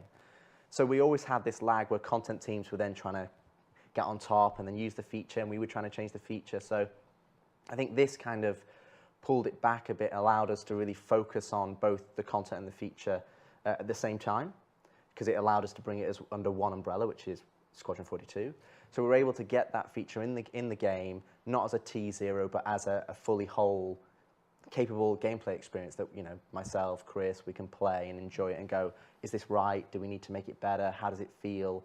And also prove that out with the content that we want. So once we've then developed that and honed it and, you know, almost cast it in that iron, in the crucible kind of thing, we can then move it into the PU. And ultimately, it's not that they're going to get features later, because they would have had them probably earlier, but just not ready. Or, you know, I can pick a few features right now where you think, well, there's not really a huge purpose for them. Mounted guns is a good example. It's not really a huge purpose for them in the PU right now, but we're making sure that any feature that we work on has that purpose. So when it does go into the PU, you know, into the game, people can use it and experience it how we wanted it to be designed and how we wanted it to be, you know, because we struggle a few times. Say, for example, actor status is a good example. We have this vision of how it sits across this broad spectrum of the game, but we're having to piecemeal it in. And that never really gives you the true intentions of where we want to go. And I think this allows us to do that in Squadron, really hone it down and then give it to the PU audience. And I think, you know, fundamentally it's better for the development of the features, and it's better for the gameplay experience that both players will experience in both products. Yeah, and I think that's a really good point. Is that you know, it's before we were developing the sort of features in isolation, and then they sort of went in to try to get used in Squadron and try to get used in the PU, but they weren't really developed iteratively with content.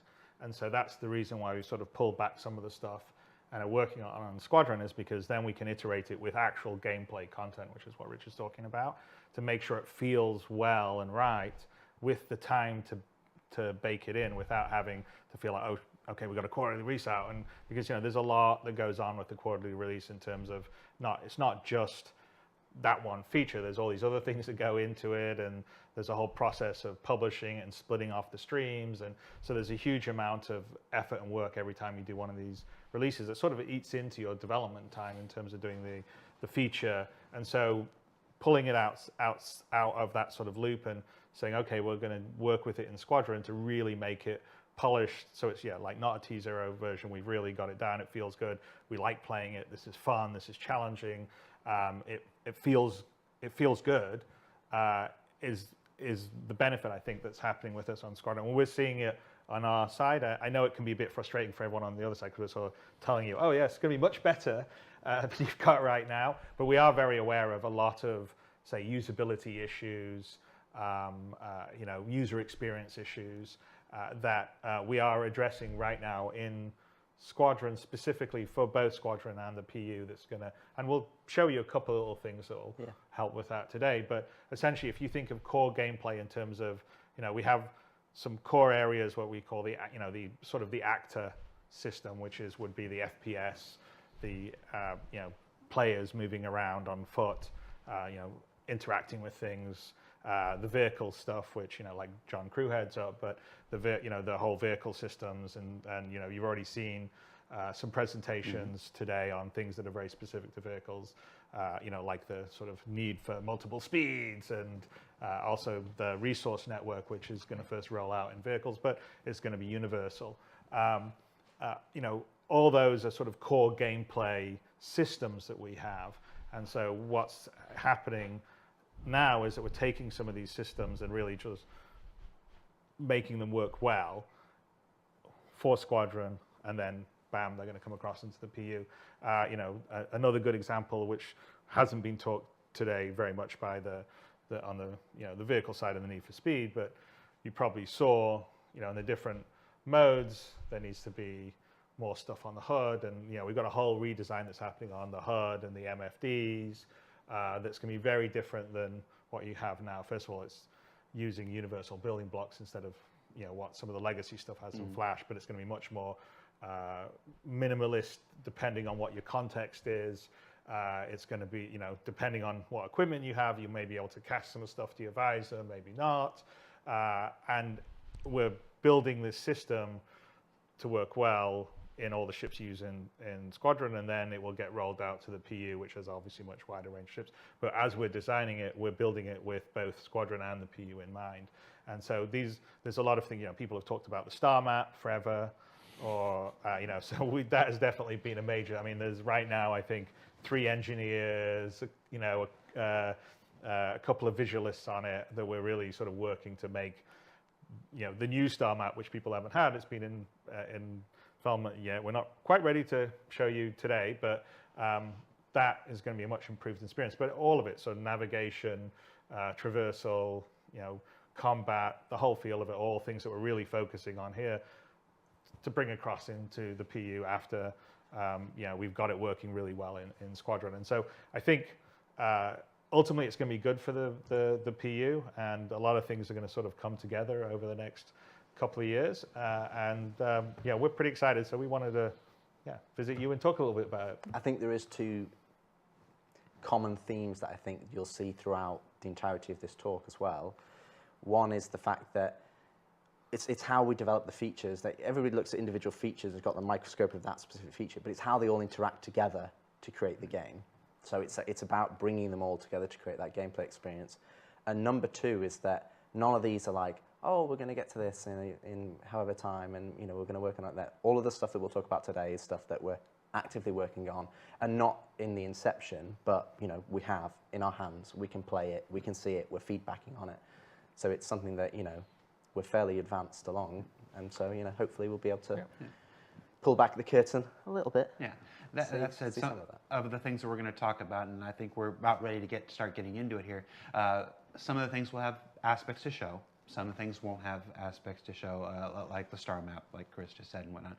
Some of the things will be presented in test maps because we don't want to give away any Squadron 42 specific locations and stuff like that.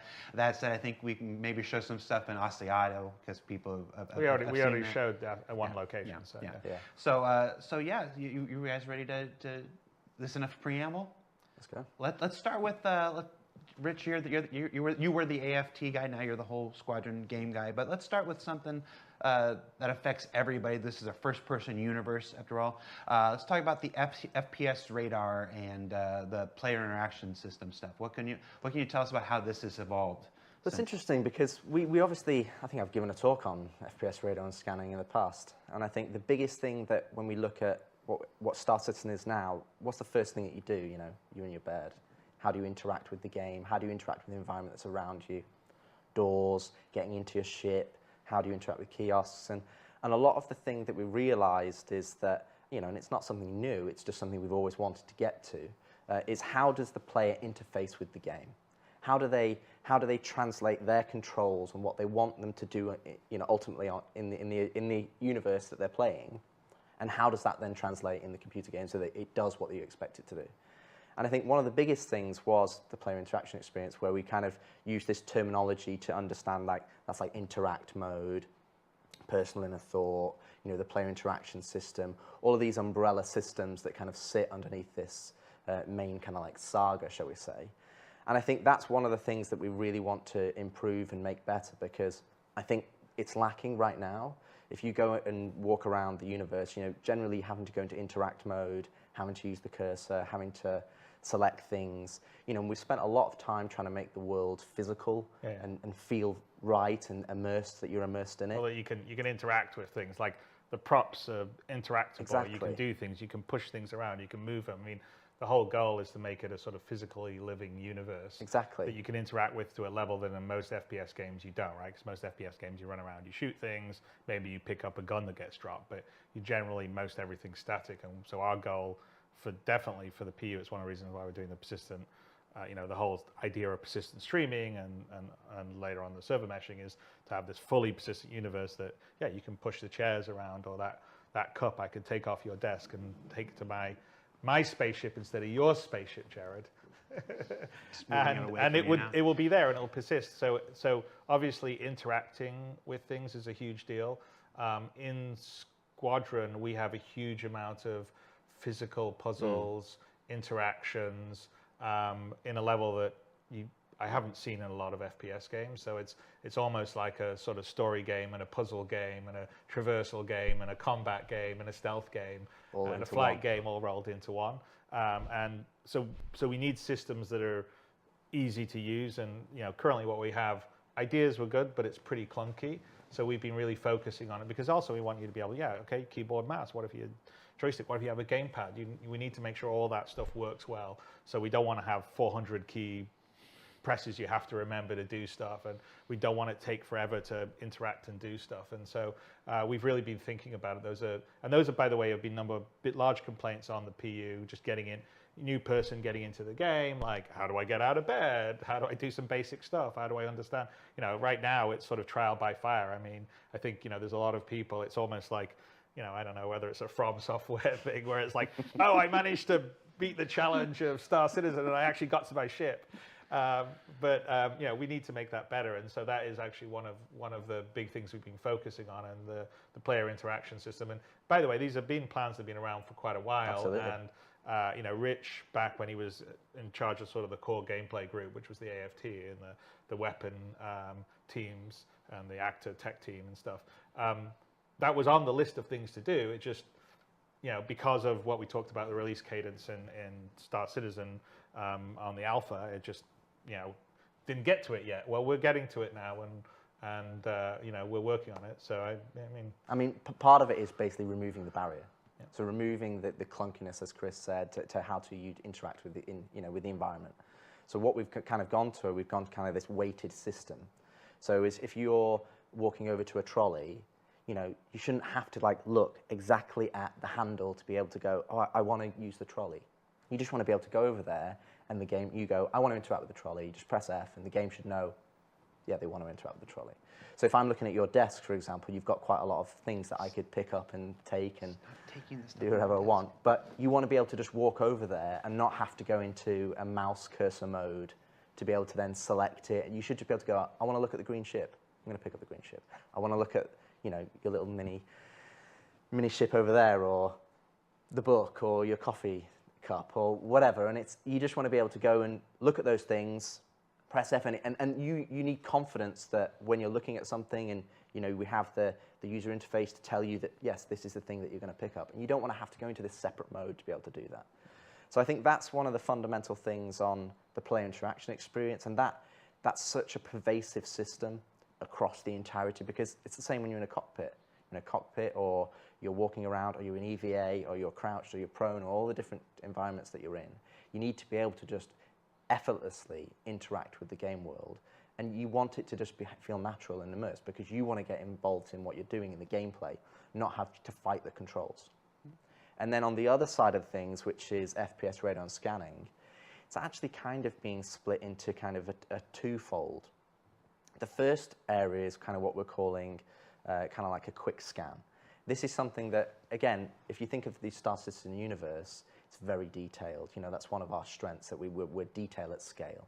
And so you want to be able to go in and understand all the individual pieces, that you can go in and go, I want to move that thing, or I want to go and get in a giant ship. But sometimes it's quite difficult to realize, okay, what is environment, or what is interactive, or which bits are relevant to me. For example, if you look at Uncharted, they have, painted areas to show you where you need to go and where you need to navigate. But that's not Star Citizen. Star Citizen is built on realism and the reality of the world. So what we want to do is have kind of like the radar and scanning system, where you can do this kind of like quick ping or quick scan wave, single button, and that is kind of just for your local environment, and everything will then be tagged as you look at it. So kind of think, I look at the camera, it'll come out and it'll have a little box, info box, and it'll say, okay, this is the model of the camera, this is the information. And it's almost like you've done a little mini scan on the camera, but it's happening for everything around you. And you can just quickly look around and be like, oh, there's a cuttable surface there because I want to be able to use my multi-tool cutter. Oh, there's a vent there that I can get access to. Oh, there's a terminal there that I can hack. And I'm getting that information. It's almost like that Blade Runner-esque of like, I go into a space and I can go, okay, what are the ingredients that I have to play with as a player for me to be able to progress to the next area? And then we've got the other side of things, which is radar and scanning, which is what we're calling like a charged scan wave, where it's the same system, you're holding down the scan button, and that's pinging out across wider areas. And that's where you're looking at, individuals, you're getting, okay, there's two guys over there, what's their details? Oh, there's an NPC over there, okay, I can see an objective that I need to complete.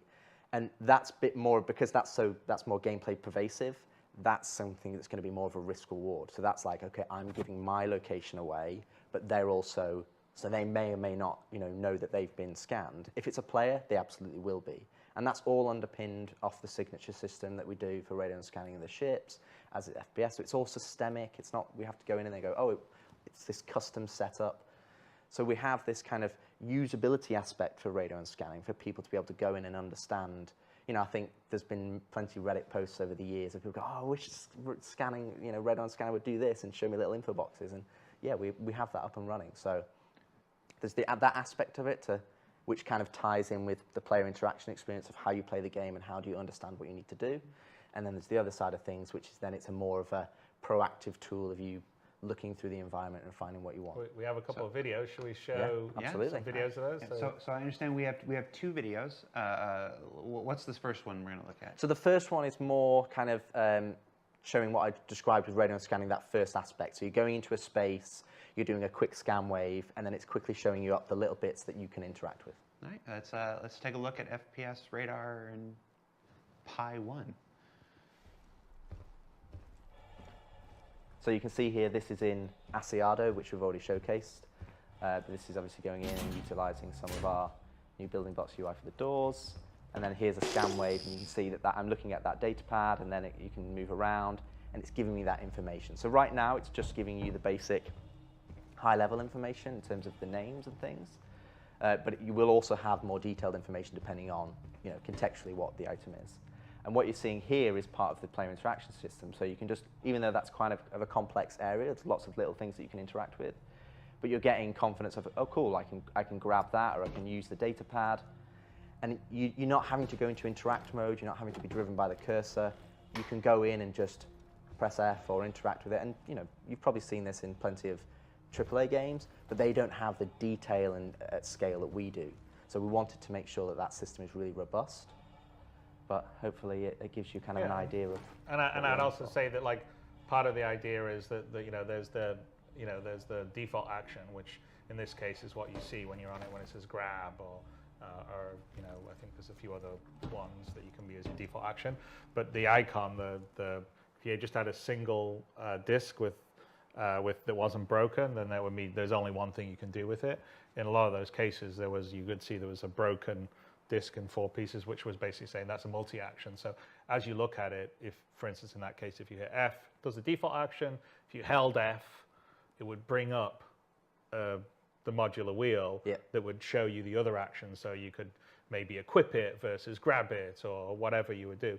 And so the idea is just like you can do in like, you know, Rich was talking about a lot of other sort of AAA, even console games. You walk around, you look around, oh, look, I can X to do something with it, right? So there's a bit of that that's happening here. So you can just look around and I can interact without having to hold F, move your mouse around and all the rest of stuff. I mean, we'll still have the overall interact mode that you can go into if you want, but the idea is I just play around if I'm used to playing games a certain way. So there is a certain language of, I think, FPS or even third-person games that exist right now.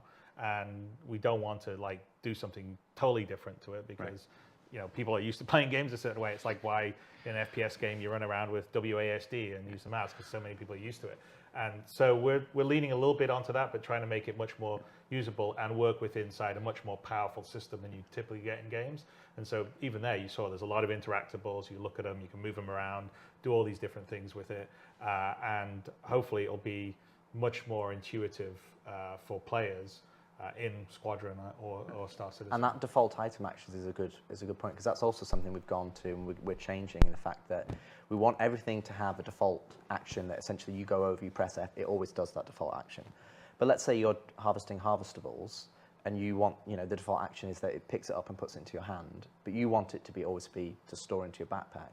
You'll actually be able to go in there, you know, right click on the item, you know, when you're in interact mode, bring up the wheel, or like Chris says, hold F and just it will bring up the wheel. And that will replace that list that we have currently right now. And you'll actually be able to remap that in the game, like 3 clicks, and you go, I don't want it to be pick up into my hand. I want it to go straight into my backpack because that's what you're doing right there. So then you can go and have it, you know, it allows us to give the interaction system how we want it to be by default, but then it puts the onus on the player. If they want it to go, you know, they want a weapon to always go to their backpack because they're happy with the weapons they've already got and they're going looting, they just want it all to be stored, they can do that out of the gate, so it doesn't always go into the hands. And they have that customizability to be able to, interact with the environment and the objects that they're looking at. Before we move on, we have a second video. Yeah. Yes. I haven't seen this one. You want to set it up, or you want to just go into playing it? Sure. Play it. So I mean, the second one, essentially, what we're about to see is kind of what I talked about.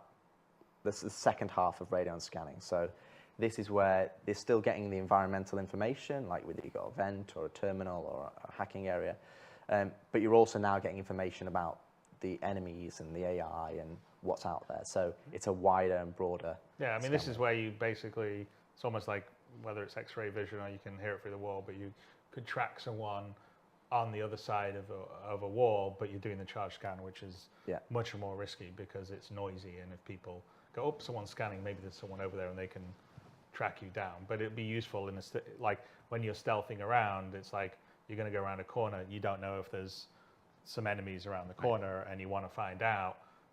You use this. It's very useful. Yeah, having played lots of levels.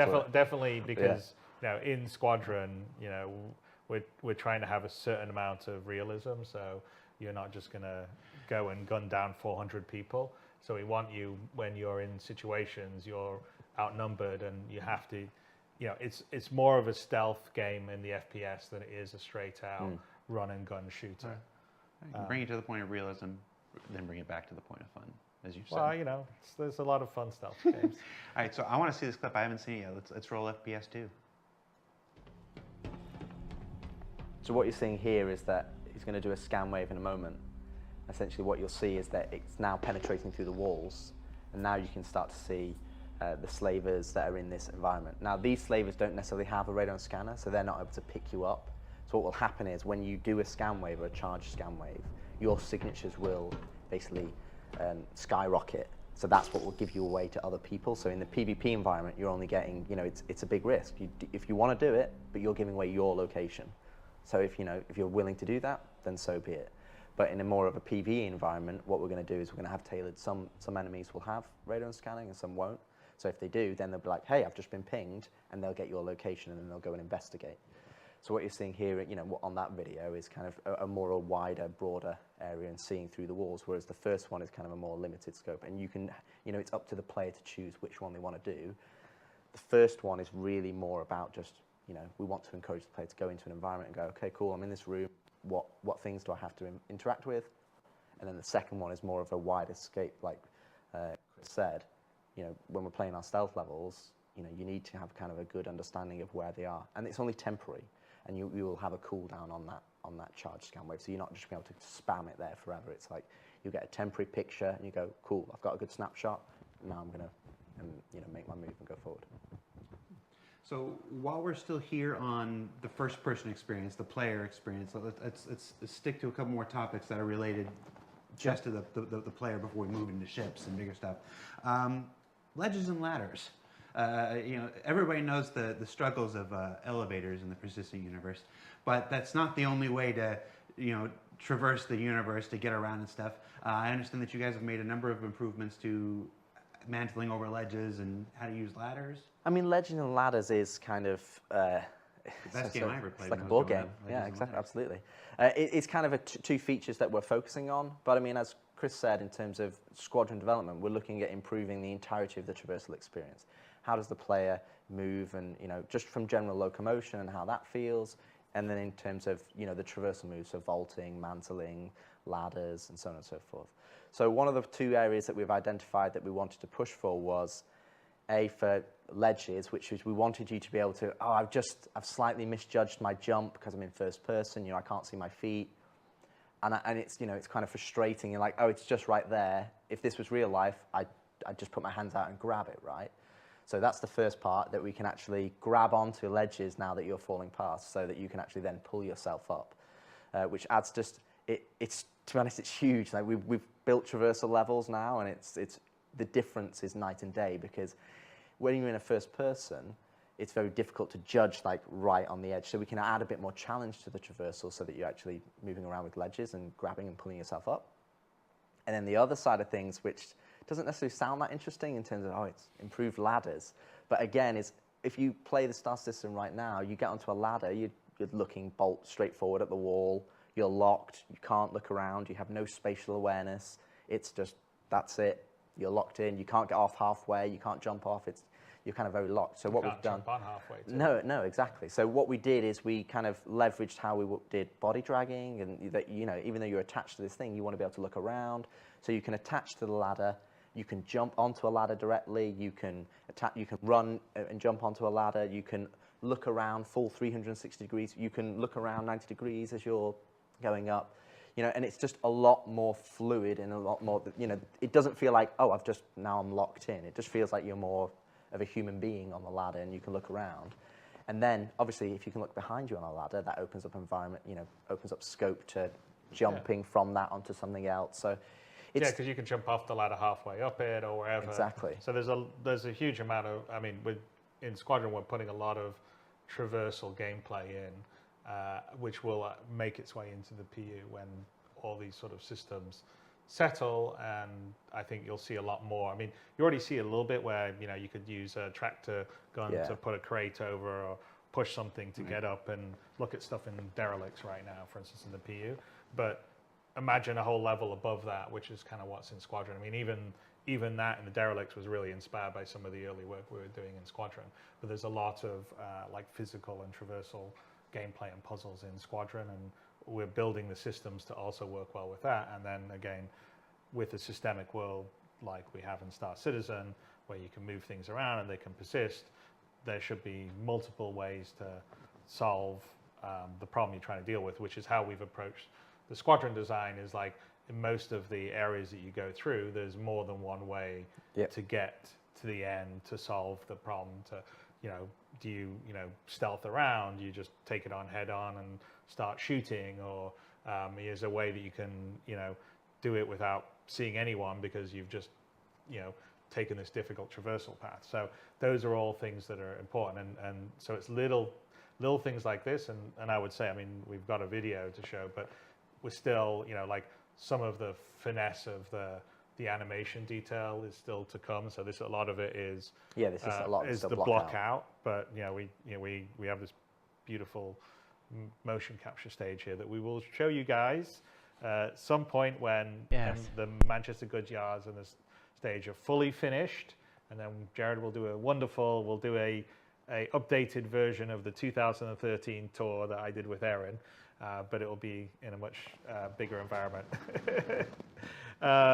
Anyway, but I would say definitely that, I mean, we could show it, but we got details to come, like, for instance, if you jump and you just make it, you know, you're going to, you know, catch your balance and do that sort of stuff. So that's not in here, but that's sort of the details, the finesse that we're adding to really have that sense of you in first person, feeling your body and your inertia when you're going up and down on it. I mean, if you cut out to the third person, show me the video. You sort of see some of it even in the blockout animations, but there's much more in the final version. But we probably should run the video if we can. Let's do it.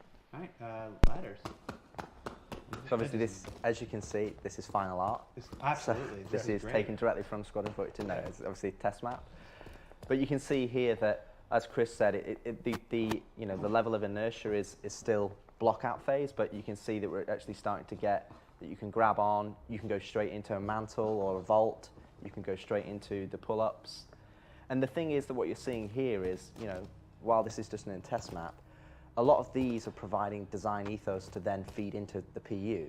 So if we've got derelicts and we've got environments that we want the player to go and do missions in, we don't just necessarily just have to rely on you've only got jump, or you only can do vault and mantle. And right there, we did a jump halfway onto a ladder, and here we're looking around to the left, to the right, and you can jump off the ladder at any point. You can slide down it. That's you can do so all sorts of dope. things. Wow. We got a bit of a sneak peek at the end. Yeah, so we're gonna find an elevator.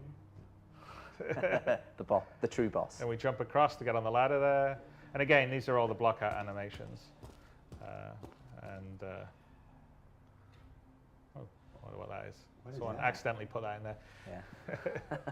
Anyway. But the other thing as back well. to our spaceship. Yeah, I mean, the other thing to say about the traversal is, while we're highlighting ladders and the ledge grabs and things here. The other thing is that we're also, we've taken deep dive on things like the control input. So for example, we've got action queuing coming up. So, for example, if you're sprinting and you were shooting just before you're sprinting, you might be holding down shift and left mouse button. And then now, what happens now, if you then release shift, you've stopped shooting. But sometimes you want it to continue shooting because I'm still holding the input that I want to do, and what we're kind of terminology in terms of this action queuing. And that's something that we've got a whole matrix of all the different controls, all the different methods from prone to crouch, the transitions, weapon swapping, and so that just using the controls is a lot more fluid, a lot more intuitive. So it's something that we're really putting a really magnifying glass on to making sure that you're not fighting the controls. The controls are working for you. It's doing what you want it to do. So if you are using a gamepad, or you are using a joystick, or you are using mouse and keyboard, it's easy to use and easy to interact with the world so that you can immerse yourself in the environments and the missions and the gameplay. So it's something that we're really pushing forward to make better. In all aspects, right? Because prone's one of the things that we're set to be working on here, right? The crouching, the various transitions between all the stuff. So some of the stuff right now in the PU's clunkier than it should be. And so we've really taken a deep dive on all of it, and to make everything a lot more fluid. Looking around on the ladder is a good example, but also like on a bigger level, right? We've done a complete rework on EVA, what we call sort of push and pull. There's physical interaction. We should probably talk a little bit about that. We have a video to show of that, but it's a complete redo of the current EVA system, and it has a lot more of what you would expect when you're in space, in vacuum, pushing yourself off. For instance, you have momentum now, so if you push off in a direction, you will just keep moving in a direction. The use of it's far more easy. Handling weapons and looking around, and some of the tech that we've developed for the push-pull is the same stuff that we're going to be using for prone and a bunch of other stuff. And really, the looking around on the ladders is kind of based on some of the to be honest, a lot of those systems are, and when Chris says push-pull, he means 0G push-pull, not trolley push-pull. But we'll talk about that too. Yes, we will. But when we talk about EVA-T2 and 0G, watch out, Odin, we're going to push you down some stairs, dog. Again, it's just be an EVA right now in the star system and just look left. You don't have a stability of if you're a human being, you look left, your horizon doesn't change because you move your head and it's the same. Our camera tilts and moves, and then you get into a scenario where you're you can't really understand the perspective of where you were in. It's like, oh, I'm now upside down. So EVA-T2, which again you'll be able to see a clip of it working, it's night and day. It is we basically threw the old one away, and this is a fundamental change in terms of how we work in EVA. First off, you're not upright. You're in more of what we call the Iron Man pose, so you're leaning forward. We still retain the upright pose for certain circumstances, but it means that you've got a better sense of your actual volume when you're traversing forward, so you've not got these legs that are beneath you. But you can totally look around 360 degrees. Your camera is stable, as you get a good orientation. When you look back, you see your body. It's fully decoupled. So you're not just pushing forward and you're flying like a spaceship. You push forward, and that gives you an initial inertia in that direction, and you will keep going in that direction until you change.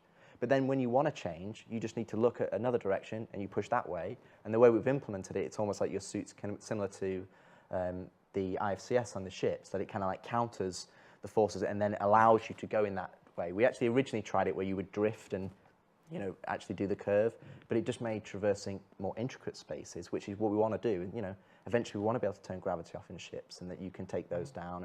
It's definitely. That's part of the plan. We absolutely. Even in the resource network segment, that's one of the things. So all of those tight, intricate areas that we've built over the last 7, 8, 10 years now, I suppose. That you can go into those tighter areas, you need it to be stable. You need it to be in a position where you can turn on a dime, that you can look upside down, that you get a good sense of your orientation. And I think that's something that we've really pushed ahead on EVA-T2. And to be honest, the engineering team have done a really fantastic job. I find it a lot of fun flying around in EVA. Yeah. And then I'd also say the other thing that we should point out in the longer term for the PU not so much in Squadron because you're in a sort of pilot suit that has EVA as part of its setup, is not every spacesuit is EVA capable. So we're going to separate it where you have to have like basically an EVA pack, a rocket pack for you to sort of propel around. If you don't have one, then it's the physical push-pull. So you can move along surfaces, you can push off against them, you come close to something, you can grab it. If you're in close things and there's handholds, you can grab them and move them around. So we have this physicalized interaction that happens, and you don't actually need to have your EVA pack or jetpack. And then the EVA jetpack is if you go out in open space, that's how obviously you can stop or change your direction and do the rest, and that will be more limited on fuel. So I think long term in the PU, there's going to be some pretty interesting gameplay. So if you do, I don't know, a boarding action or something, maybe you need a spacesuit that has the EVA pack, or you're doing repairs out in space and your spacesuit with the EVA pack. Yes, you will not be able to repair the ship in that outfit right now, Jared.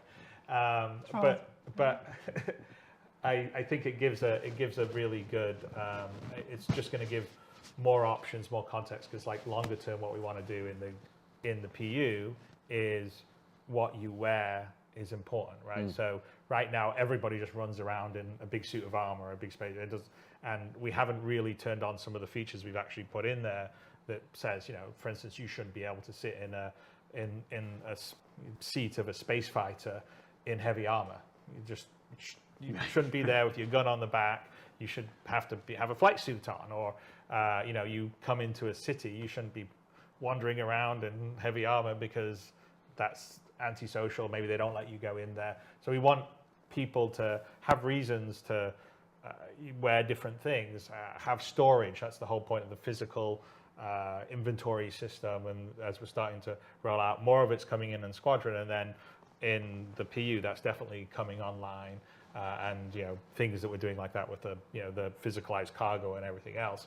And if you look at all the new ships, there's always locker and storage. There's we have a whole system for outfits now that was first going to be in Squadron, but then coming to the PU, it's designed so there'll be a nice sort of locker, almost like a wardrobe system that you can go in and hang up your outfit and switch quickly into another outfit, or switch into this clothes, space suit, armor, everything. Yeah, so we want it to be your virtual second life, and we want to make it as easy as possible for you to manage all these different things that you can wear for different roles.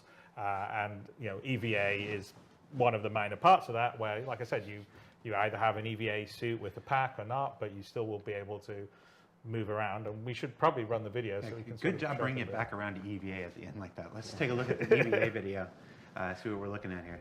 Well, and as Chris says, in terms of here we go, the EVA, this is what you're seeing here, is that you'll probably see some of it in the third person. The thrusters are not firing because it's decoupled. the old VFX, but it's also the old VFX code. So we haven't part of the proper. This is a current PU suit versus what we'll have is a new one with the proper pack that has the thrusters in the right position, and when you go forward, the thrusters going from the back. So what you're actually seeing here is you've actually connected to this surface. So now it's almost like you're in a prone situation, but this is going to be what more our new prone will be. Again, you've got full 360 degrees.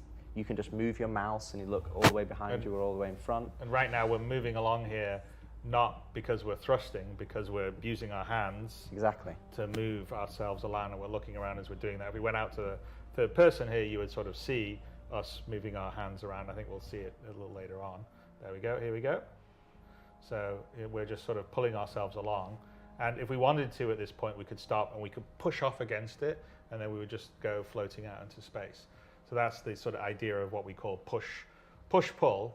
And so what you're seeing here, he just pushed himself off. So what you're seeing here, that's actually kind of, you're just floating alongside the actual this fin of this Asiata station, and this is actually keeping you in this orbit. And then if you did, and that's just, you just push forward and go, where you can actually jump off into space. But then this becomes one of the, if you look at physical traversal, where you've got jumping and mantling and vaulting, this is where we have 0G push-pull. We have the tractor beam that kind of pulls you around in EVA, and then we have your EVA pack, which is limited by your resource of EVA fuel. So this allows you to kind of manipulate and go in EVA, and it allows us as developers to build EVA traversal spaces, both wide-ranging and both small scale. So yeah, here's I mean, we were before in first person looking around, but here's us cutting out the third person to actually show you what your character and body's doing. And so there's a lot of, I mean, and these are still block-out animations actually, but so there'll be a lot more like nuance or fidelity to it. But yeah, you have a lot more control, you know, directional sense, ability to look around, ability to stop yourself. So I think, you know, in this one we're going to come up close to the glass above it. Yes. And you're actually going to see us, like if you fly into something, you sort of arrest yourself, again, block out animation, but you're going to, as we get down close to it, I think we're going to come down, you'll see as our character comes down here, our player comes down here, yep, put our hands out to brace ourselves, to stop ourselves on the glass here. So all of that's like systemic, that's not marked up or anything, it's all ray casting, seeing if things, you brace yourself when you come up against, hold on, arrest your thing, you can push off against things. So we've spent a fair amount of time and engineering on all this, but it's not just for Squadron, it's going to be, you know, it's obviously useful in some of the environments of Squadron. This is one of them, obviously, the Acid Aerospatial. You're going to look down on the slavers that you saw in the earlier scan, but, you know, the use of this in the, you know, the PU is going to be massive. And also the big thing that Chris said there is it's systemic. There's no markup. If you want to go and climb all over a ship, you can do. If you want to climb over a space station, you can do. If you want to climb over anything that's in EVA, it has a surface, you can put your hands on it. It's got a big enough space to put your hands on it. It will work. So there's no like, oh, it only works in this scenario, or it only works in this scenario. It is what you see here. And then as what we've not been able to show today, which is do have working or partially working, is that when you go into very tight environments, if there are handholds, you will be able to grab onto that handhold, or whether it's a terminal or whether it's, you know, a hatch to get into a ship, you'll grab onto the handhold, and then, you know, instead of putting your hands out and landing, you'll grab on, and then you go, cool, I can use the terminal, or I can look around, and again, you're not locked in, you can look all 360 degrees, you'll switch hands as you look around, and you can get a sense of, okay, where do I want to go next? I want to go over there, cool, or I want to go through this door, and it works in tight environments, wide-scale environments. And fundamentally, it's a lot nicer to play than our current version, which is just No, I mean it's massive for the game. So I think there'll be a lot more sort of EVA, external action. Yeah. The combat's better. It's much more stable.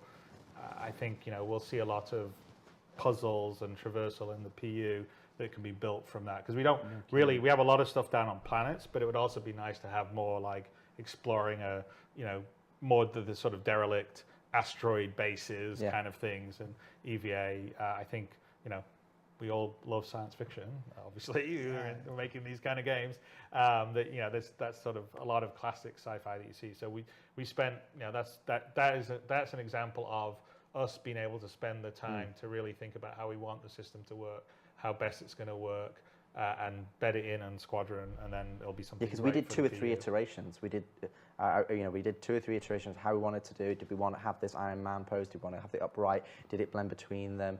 And we were playing it and playing it. And it's like, oh, it doesn't feel right. And now you can just, you know it when you get it right, because you can just go, and you're like, oh, this feels really nice, and you just end up flying around the level and connecting things. And so yeah, this unlocks content for the PU. Oh, absolutely. I mean, I purposely didn't watch the videos. I wanted to be able to react as honestly while we were recording these as possible. And I know you said those were blockout animations, but as somebody who's been with Steve Bender on a Friday night at the Oust House, like, that looks just like Steve Bender? Yeah, it looks just like Steve Bender crawling around. Sorry, Steve. But no, it looks great, and I think everybody who saw that now is going to see the potential, the absolute gameplay potential for all kinds of zero-G gameplay possibilities. That is really, really cool. That's great. I mean, there's some smaller things, like we have one other thing here. We have a video for, which is, you know, it's not as big as a system as, like, say, the EVA replacement, but like the hover trolley that we've got. I know that I saw. I really like the hover trolley. Yeah, no, I like it really a lot. like I saw the Reddit thread saying, "Why doesn't someone do a hover trolley?" Well, actually, that was something we've been working on for quite a while. But the thing we can show you here in a few minutes. But the thing that's really good about this because, you know, obviously the physical trolleys, the wheels get caught. I mean, just like in the real world, right? And you've got problems of going upstairs and all the rest of the stuff, just like you would in the real world, is that it sort of opens up the potential, and this really plays into the PU. We use it in Squadron for certain things, like you'll see in what we show here, but for the PU, it's actually much more interesting because, you know, now you have the ability. We always had this design for our like bigger cargo containers, right? Ones you can't just pick up yourself. We originally had this design where there was sort of a grav-lev system where, you stuck in this thing and the grav-lev, it would come up, and then, you know, now you can push around, you know, a huge container. And we're moving for physicalized cargo. It's going to be in 318. I think Tony's trying to squeeze a few things in. We'll see if he manages to get everything in. But this isn't necessarily going to be in 318, but it will come in probably, you know, not too far in the near future. But this allows you to not, you know, just have your little tractor beam and pick up something and move it around, but, you know, okay, let's have a bigger container. And what happens if you, turn it on, up it goes, and then you just push it into your cargo hold, turn it off, locks into the cargo grid. And now that cargo container, imagine a bigger one. Well, you know, what happens, you know, like right now in the inventory system, you can put things in your, you know, local inventory of your ship or, you know, other various inventories. Well, imagine your container, say one of these bigger, like maybe a 16 SCU one or whatever, that's sitting there, and now I can place, I don't know, large vehicle items in it. I can place all sorts of stuff in it. So I could load up this container, I could push it into my ship, then I could fly it off to some remote planet and put it next to, you know, where I'm camping out, or longer term where you say maybe a player base or some group of players with persistent decide to take over a derelict or something. And I can like basically load up a bunch of supplies in a container, like bigger supplies or weapons or armor suits or whatever, and put it in there just by doing this. I think, you know, the underlying sort of hover tech for the trolley stuff is really good because it will really play into the cargo and the logistics that are going to come with that. Because longer term with persistence and what we're doing, I think there's going to be a whole bunch of gameplay that will be revolved around the logistics of living, right? Like how do I have my food? How do I have my drinks? How do I have my raw materials? How do I have my weapons? You know, if two orgs are fighting a war over a patch of land, someone's got to show up with extra, you know, ammo and missiles and, you know, all that kind of stuff, and or weapon replacement, especially as we get repairing and the salvaging and stuff. You know, okay, well, rather than have to fly it to a place that can do your repair, maybe there's an on-field repair that's happening right there, and someone's changing out a broken weapon for another weapon because you've loaded it up and stored it in your container. So there's the possibilities in the PU is huge, and this is an example of just little bits of tech that we're putting into Squadron that we're planning on bringing it across into the PU. But in the PU, they just have a lot more potential, like the EVA. So. Yeah, I mean, the biggest thing about trolleys is when we approached trolleys with the physical trolleys was that we wanted them to serve two purposes. One, we wanted them to serve a purpose that is more traditional games, which is, you know, I can move things around, and that allows me to create, you know, traversal opportunities for me. If I'm blocked, I can move a box over here, and I can get up higher now, which is kind of what the more physical trolleys are kind of better suited for.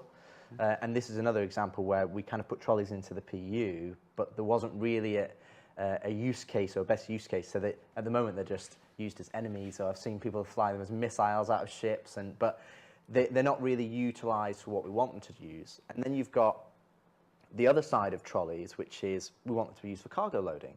Now, again, we've got a lot of ships, we've got a lot of different ramps, the scales of those ramps is larger, and with hover trolleys, you know, when you see the video, you can push them downstairs. You can push them up any ramp.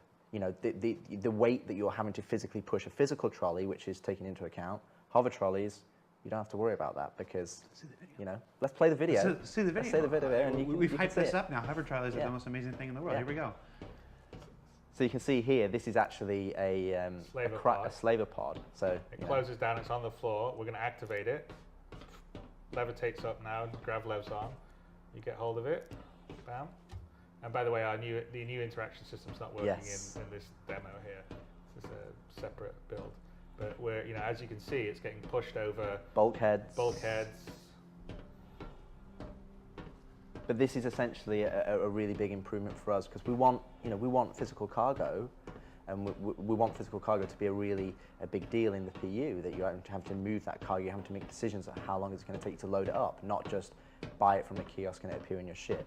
So this gives us the ability to do that, and like Chris says, move much larger things than what you'd normally be able to push as a human being.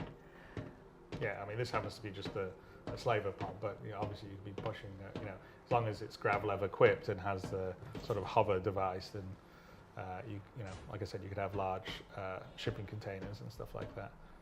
And this is all underpinned by our GravLeg technology, so the same, as a Dragonfly, or eventually you'll hopefully be able to move much larger ships if you need to rearrange them, or when you're moving things around on your homestead or whatever we do eventually. And we've actually had this working on a planet, so you can just push this over planet terrain. You don't let go. You stay stable, because it doesn't actually undulate unless there's something actually physically touching it. So it allows it to be much more stable. And what we want to do for your cargo loading is that we'll use a system similar to the cargo grid, that you'll be able to snap things on top of it. So if you have a flat platform, you'll be able to snap cargo boxes onto it so they won't fall off. Then you'll be able to reliably move them without frustration. And again, you can see some of our design ethos coming through is that we're trying to remove the barrier to entry, we're trying to remove the control mechanism, the things that frustrate you as you play the game, and kind of make that a lot simpler.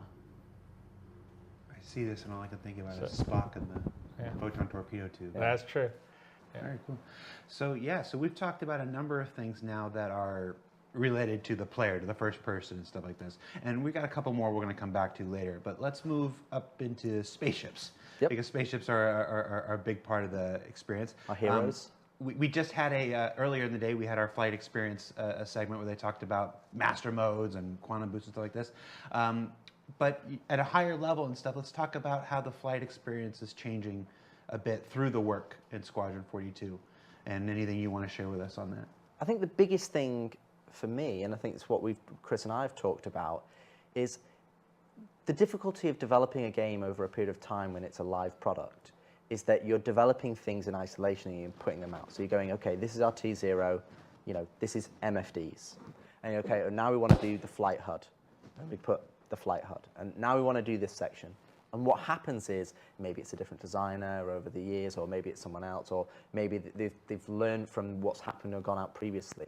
And lots of things come together, but they don't necessarily feel right, because they've not been approached where you've gone, we're going to do it all at once, because you can never do it all at once if you've got to hit quarterly releases. Right. So with Squadron development, what's it allowed us to do is allowed us to look at the HUD and the MFDs and everything together and go, well, actually, we don't need all that information on the HUD if we've got it on the MFDs, or we don't need all the information here if we've got physical switches.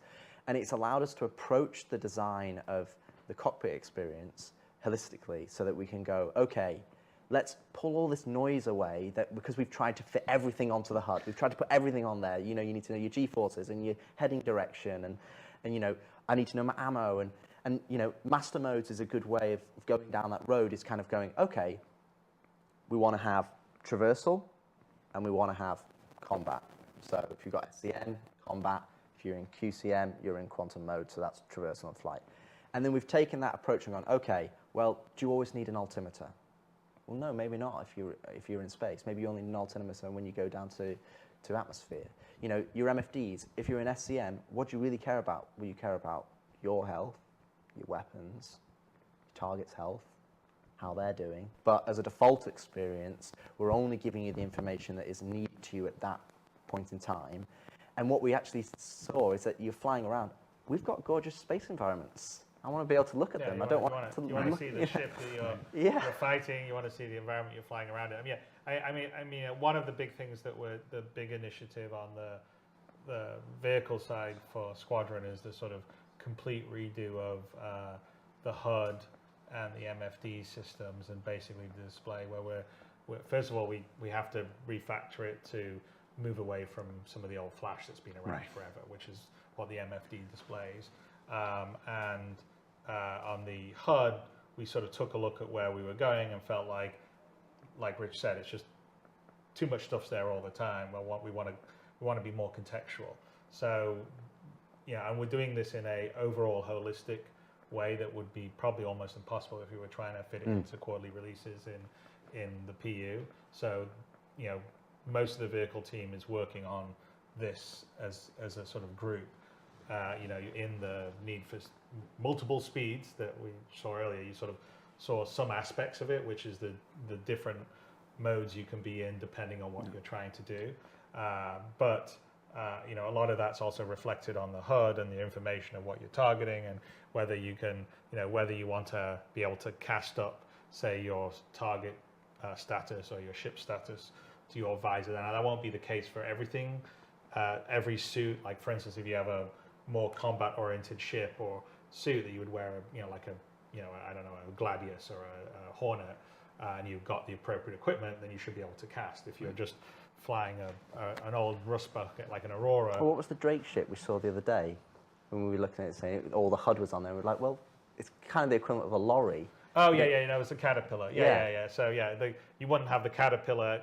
You wouldn't cast it up to your visor like you would as a fighter pilot. It would be sitting down on the MFDs. But in the cases that you have the ability to cast it and do stuff, in all the ships are also building in the ability, like there's not just a game config screen in your ship. You go in, you have your settings screen, and the settings will be remembered on a per ship basis, and you can set up one. Okay, I want this display to be this, or this display this. I want this to cast here, and so it's all been built about building blocks and being in a very sort of top-down, one-system, clean approach. So we're pretty excited about that. We're not ready to show it yet because we're still in the sort of early. You guys got a good video? Yeah, there's a little further before it's all fully polished or ready to show. But it's going to be, I think, a pretty sea change in terms of how it feels as you're flying around. Besides the different modes of combat and traversal and all the rest of the stuff, it's how you get the information and how it's relayed to you is going to be much more contextual, much better. And it's huge in combat. It's going to be big, yeah. It's huge in combat because in combat right now you're either it's killing me. Do they have like a big closer, reveal here at the end? I'm like foaming at the mouth. I'm like, show it to me. Don't get me wrong, the stuff they show is cool. You don't want to have a little clutter on there, and you want to have that spatial awareness of, okay, who's my target? And the other aspect is that on that level of, again, a holistic approach is your player information is only on there if it's relevant, and also the targeting we've talked about redoing in terms of right now, if you go into the PU or when you play squadron level, with 100 players in you just get 100-player billions of markers, and it's like it's just massive information overload. And some players. It was definitely a problem in squadron because we have absolutely quite a few areas of the game where there's massive amounts of ships. Yeah, and some players can deal with it, but it's just so much information. It's just it's unnecessary. So what we've done is that we want to strip back the targeting so that again you're only targeting the things that are important to you. So we're relying less on all these markers, and we want to put more of a focus on your radar in the cockpit, because you have a radar in the cockpit. Fighter pilots in real life have a radar. They don't have in-world AR markers. Oh, there's 20 guys coming over there.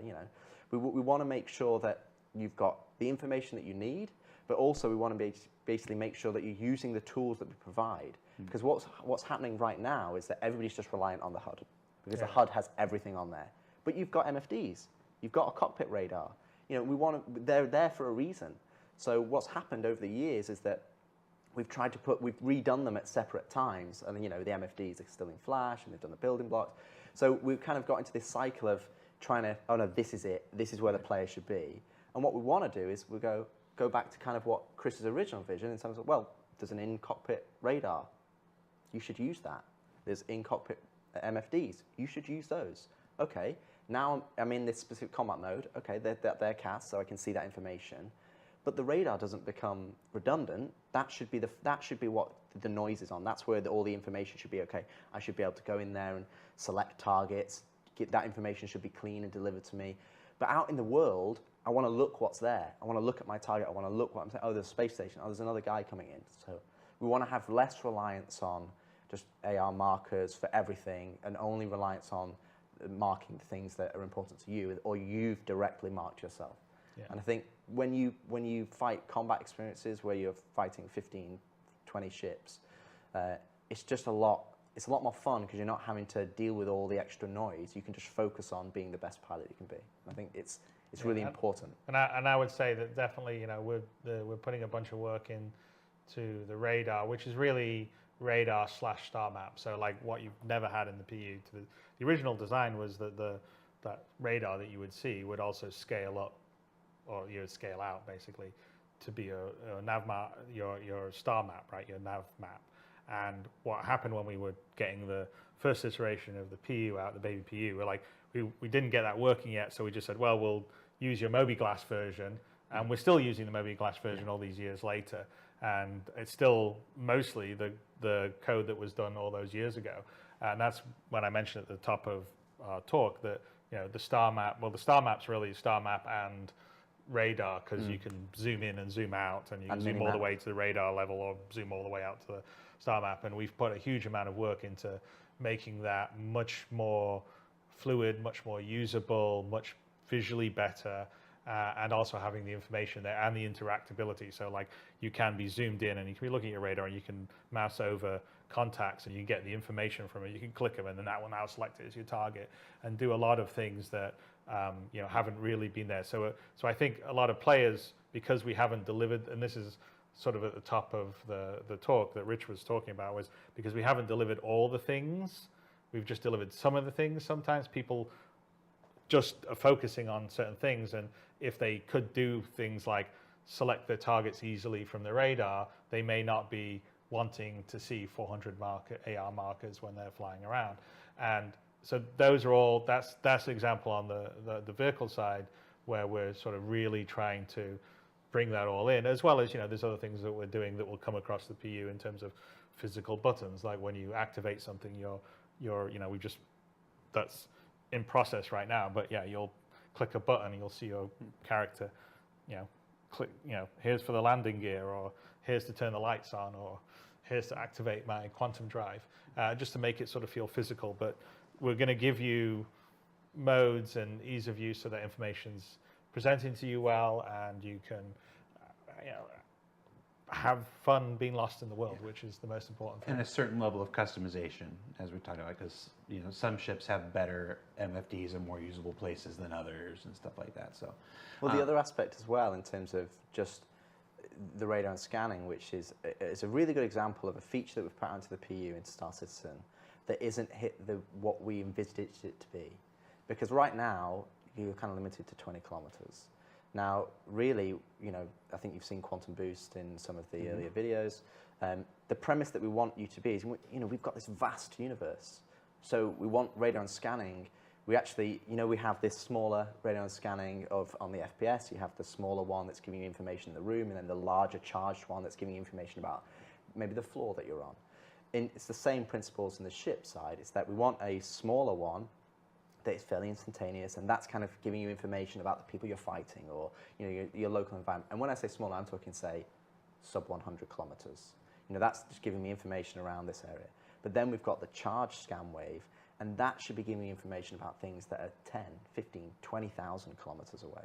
And then that's where Q-Boost comes in the fact that you're Q-boosting to these locations. You're not having to go, okay, there's a quantum travel marker there that's 1 million kilometers away. That's like, okay, I'm making a conscious decision to go there. But for Q-Boost, it's like, okay, I am there. I want to boost around the environment, but I want to have things spread around so that, we're not just cramped in. Because radar and scanning is fundamentally, it has two purposes. One purpose is to give you information about the things in your environment. And the second purpose is to help you explore. It's to help you find things that are not necessarily apparent, because space is a big, dark place. So we need that. We want to be able to take advantage of that. So when you have this ability to detect things that are much further away, all of a sudden you start to feel like you are that pilot. You got to fly to them to investigate them. I think that's a good example of something on Squadron that we were also looking at, like, how do we solve the problem of your patrolling an area, right? And it's not very much fun if you patrol an area and then it's like, space is big. I go to this area and then I look around and my radar covers 10 kilometers in front of me, and that's it. That doesn't feel like I was patrolling, a large area of space. And so we sort of were thinking about, well, how, really, if we think about it, there's like short range, which is what you would call the standard control mode, like slower exploration. I come up to a derelict, or there's a cluster of asteroids that I'm going to fly around to see what's happening. And then there's the medium range, which hasn't really existed in both the PU and is something that we really wanted to have in Squadron, and we really should be in the PU, which is, well, what's that over there that's 10,000 kilometers away? The equivalent of being on a planet and going, there's a mountain over there, I can see it, I don't know what's on it, but I'm going to drive over there or walk over to that mountain. And so the idea with sort of the scanning is like the wave goes out, and you'll pick up things 10, 20, 30,000 kilometers away. So you definitely won't be able to understand what's there, but you'll say, there's something There's a point there. of interest. There's a point of interest. And so you'll be able to map things, and then we need to get there. But the quantum travel, spooling up, spooling down, and so this is the whole quantum. The idea of quantum boost is your sort of mid-level traversal speed, where it allows you, it's probably about 1/10 the speed of the full quantum travel, sort of not using all the quantum juice, if you want to think of it that way, but it allows you to sort of get there pretty quickly, and also appreciate the environment you're going through, and get over there. Oh, I go over to the mountain. Okay, no, I can see what's there. Oh, there's trees here. Oh, that's really cool, and that opens up a whole bunch of gameplay. I mean, definitely helps out in Squadron, but in the PU it's massive, because in the PU, when this rolls into the PU, now you can have exploration gameplay in space. So for instance, you could be... We've never had. Yeah, we've never had. So you could be in a big nebula gas cloud, and you scan, and I get a contact 20k away. Okay, I'm going to boost over to see whether... I come up, look, it's a derelict, or there's a abandoned mining station, this group of rocks over here, or I go over here, and we can even in the PU be in a case where you can almost procedurally generate some points of interest when you start to scan that you can go and visit. So I think the whole idea of sort of these three sort of levels of traversal. One is you sort of regular non-quantum one, where you're just using your regular thrusters, which is much more sort of limited and works for combat and stuff like that. Then there's the quantum boost, which is sort of to fast run over to a place, and then there's the quantum travel, which is the really long. Okay, I'm going to go to this planet that's 500,000 kilometers away, and I'm going to be in. What's up, Richard? What's up, dude? And I think that's going to open up a huge amount in the PU. I mean, it makes a big difference to the gameplay. I mean, it makes the exploring in Squadron in space feel much bigger. Yeah. Because that was the thing we were trying to follow. And I think it's a problem in the PU right now, is when you're in space, it's sort of like, most of it is... It's point to point. It's empty for you, right? It's like you spend your time around the space stations, or some asteroids here around the planet, but we want to open it up a bit more and have that idea of, I can detect something, I want to investigate it. So the whole sort of exploration, investigative gameplay that can happen in space now, because of these different modes of travel and the scanning, is going to be a huge deal. So I know we have a clip for this. For folks who maybe joined the program late and didn't see the flight experience segment earlier, or if you're watching this separately on YouTube and you don't know what this looks like, let's take a look at the quantum boost clip that we have, so we can see it one more time here. So just to call out, that's going to be the old HUD. Yeah, that is the old HUD. That's too busy. Right, that's the next old HUD. Yeah. Earlier we were showing the old HUD. So we've done a scan here. That's also the old point of interest, because the point of interest will be just points. Yeah. But basically, we've done a scan. We've got some points of interest that are multiple 10Ks away. And you can see the distance there. It says 13,000 kilometers on the right-hand side. So this is obviously just placeholder UI for the quantum boost. But again, you can just boost over there. And it obviously has this interactive gameplay, which obviously went into... and this, by the way, that's all programmer work in progress from Yogi on the quantum boost mechanism, because you're just going to have to stay in the zone to keep in boost, otherwise you'll fall out of boost.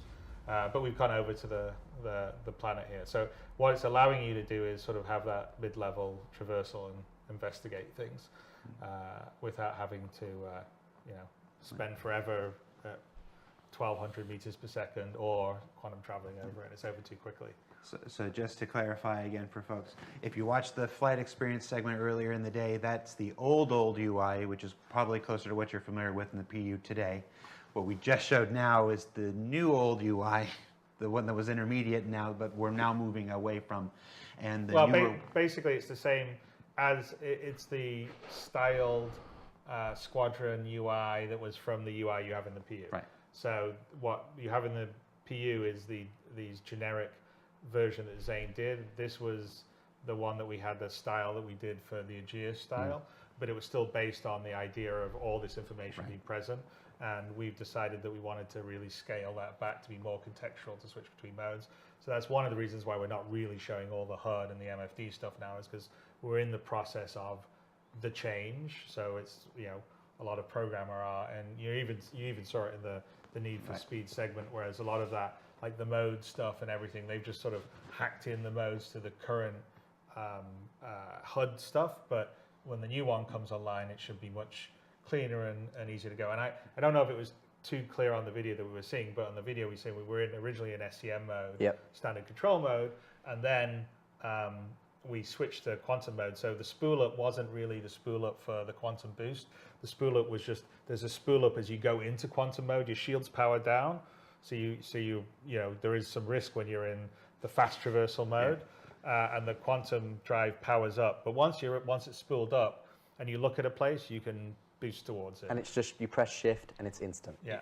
And so for people that want to, you know, go, oh, what's that over there? You know, people have been wanting to, I just want to like free quantum, right? You know, there's people who want to do that for quite a while. It's like getting on your horse. Quantum boost is.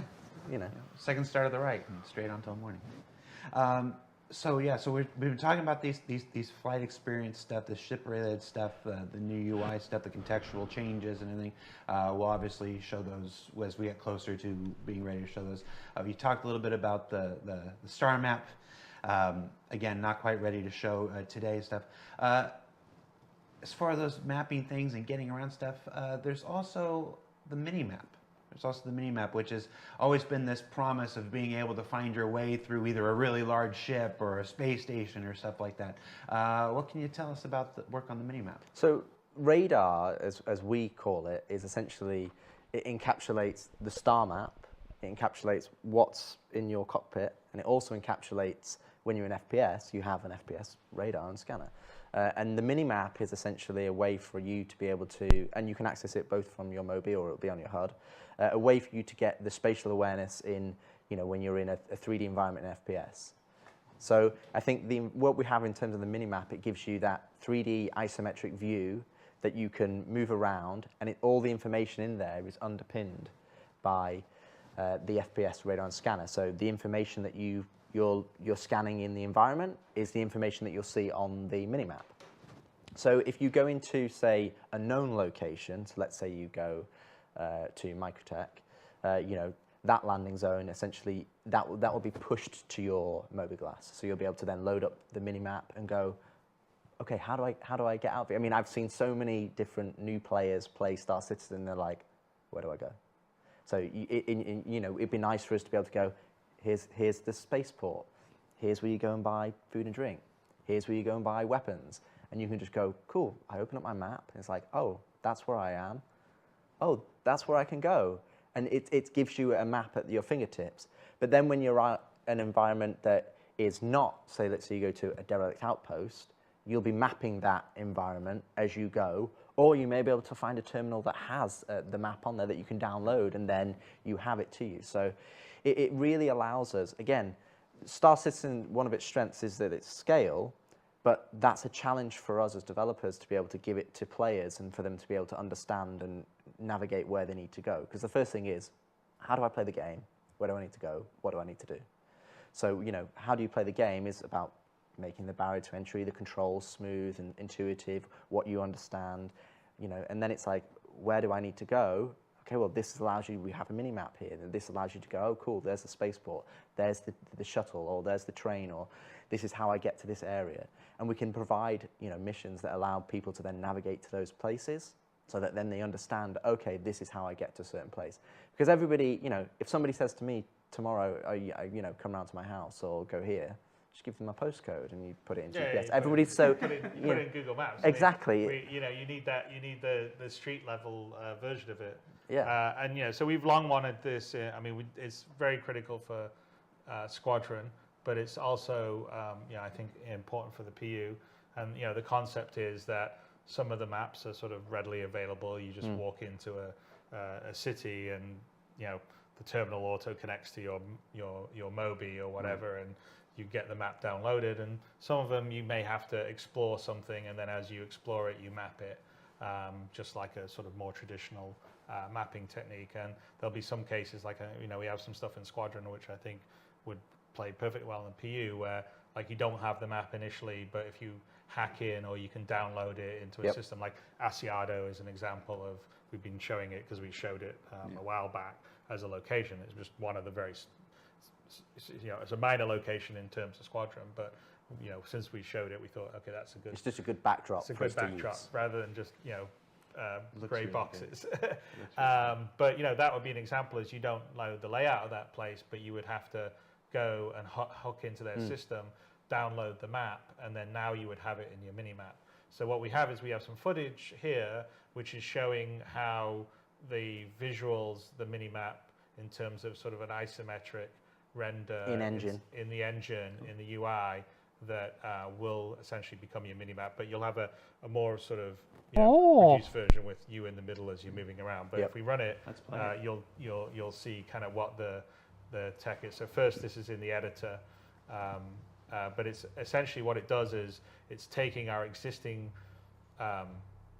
layouts, levels, ships, so we don't have to build this custom, but it's a way of applying certain shaders and marking up certain objects to be displayed, like the floor gets displayed but the walls don't. So we can just take the existing geometry you already have streamed in that you're walking around already, and then use it to be rendered for our mini-map. So this is essentially in the engine using the Idris ship itself and the various parts of its interior to create the mini-map without any special. This doesn't have any specific custom like UI art for it, other than some of the like level things that say ground level or whatever. It's one of the advantages of having high detailed ships, because the environment's already in a good state to show straight out the gate. And so the idea of this being systemic is that when it's the feature and is ready to go, ready for prime time, we can just apply it to space station. Yeah, because a lot of traditional game development, you have to make custom mini-maps. Yeah. So you look at an environment and you go, we have to make a custom environment mini-map. So if we want to support lots, tens, hundreds and thousands of locations, especially for the PU, and absolutely for the PU, it's just not viable. So we wanted to come up with a solution that we can use, with minimal effort on the side of content creation, but gives us all of the information that we want. And this mini-map is not just, oh, that's where I am. It can show you objectives, it can show you other people, it can show you information about those things. And again, it's all underpinned by the radar and scanner. So when we call it the mini-map, this is just a kind of how you view your radar information in FPS. And your radar and scanner gives you so much more information than just, oh, that's the name of the door. It tells you what's the state, does it have power, can I hack it? I love seeing the Idris. Such a big ship. So if you're coming into here and going, I'm trying to do a My medical goodness. mission, I've got a marker, I can go, cool, I can get a scan of the local lie of the area and go, right, this person's injured. Oh, his body's injured too. Oh, he's got a tier 1 injury. I'm going to go and help him before he bleeds out because I can see his health. And you'll be able to see that via this information. Yeah, it allows you to detect saboteurs or intruders. Absolutely. But then, using like the relay network and where those saboteurs and intruders can start pulling fuses and start hiding themselves from Well, scanning. this will also underpin resource network. Yeah, so exactly that the same visuals and tech is planned to drop into the resource. So if you're looking at like your schematic for the ship to where your relays are going to be, or security reasons, bulkheads, which doors are open or closed, basically it will pull up your holographic view of your ship like that using the same tech. So that the idea is those two things work well together. All right, so we've been talking about the FPS stuff, the stuff that affects the player specifically, and we're going to touch a few more of those things before we leave today.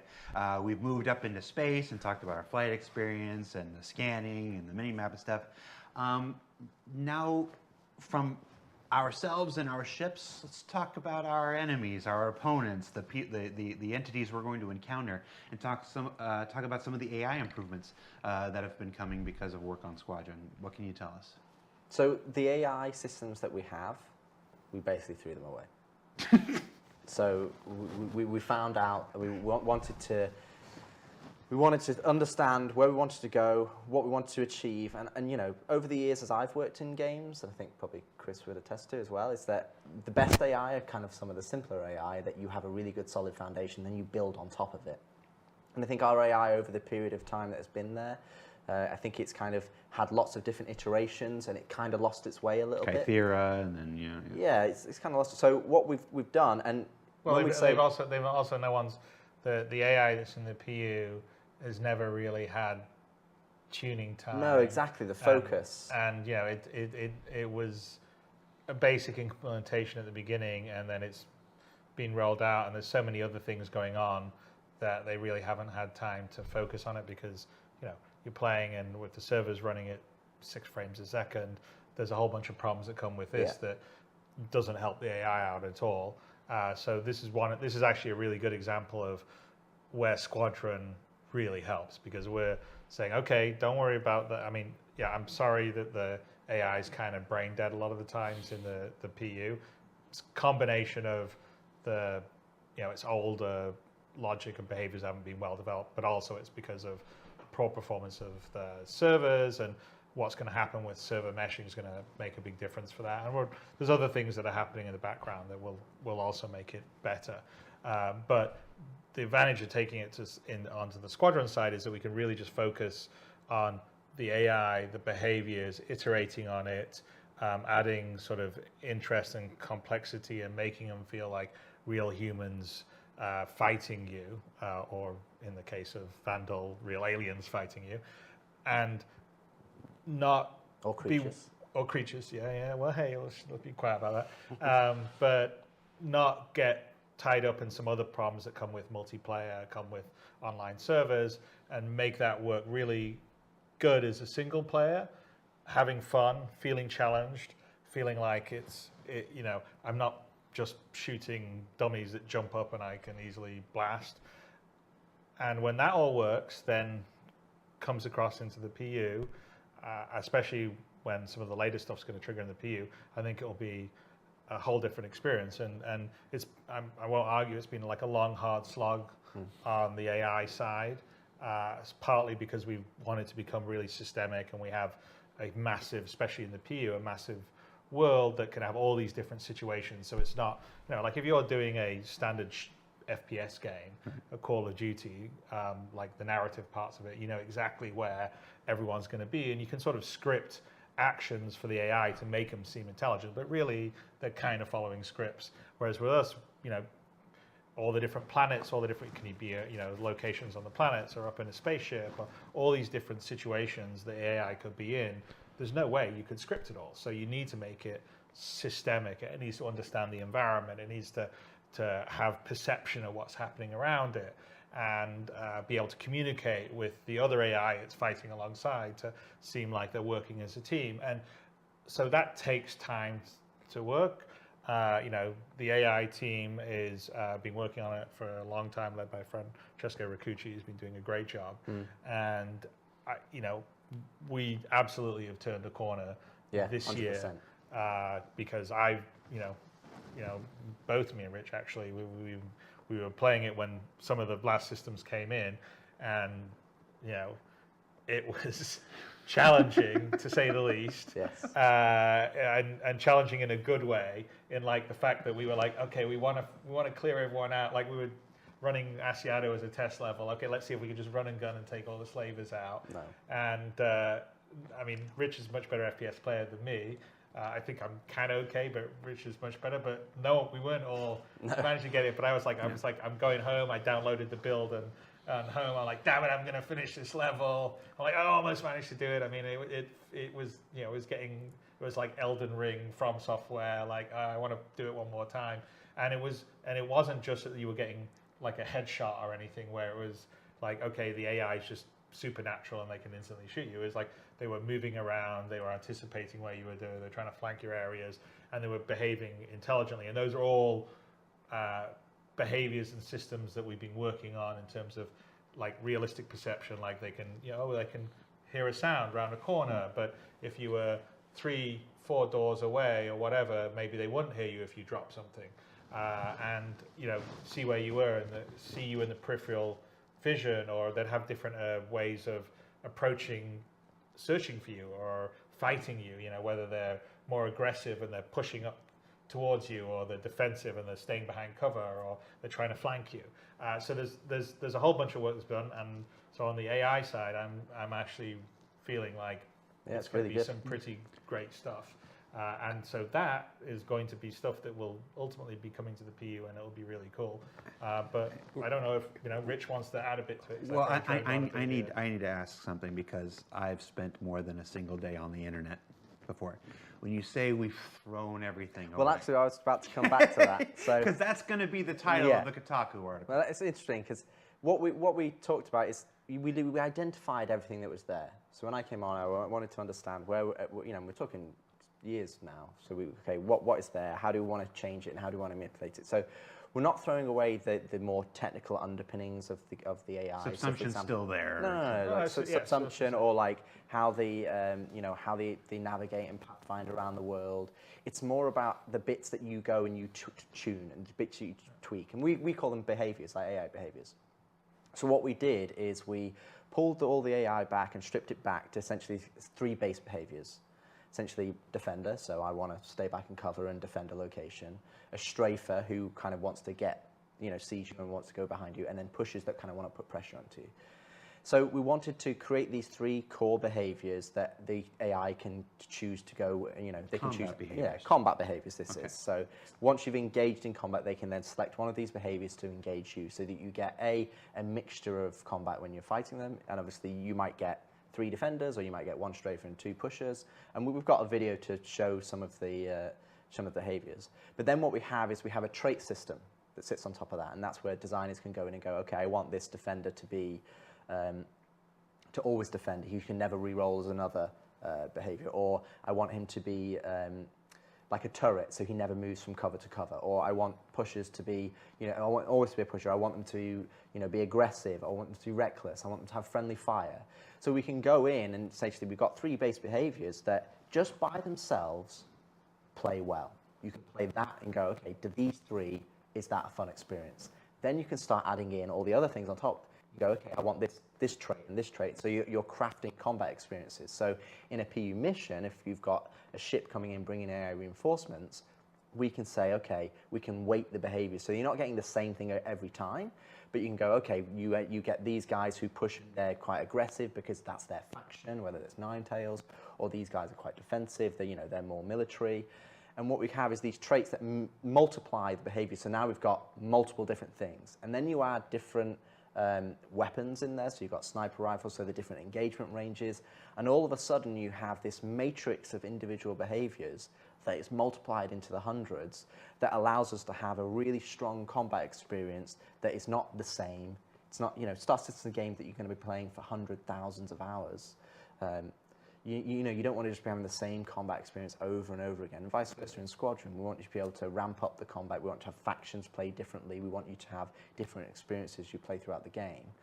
And when we looked at the AI combat behavior, that's something we identified. But then we also looked at perception and basically tweaked that and readed that in a way that allows us that, you come around the corner, it's not just instant headshot. Because to be honest, AI, it's very easy to make AI that are amazing, because they're just computer. They know where you are. They know exactly they don't have to mouse aim. It's just instant headshot. It's very easy to make them too hard.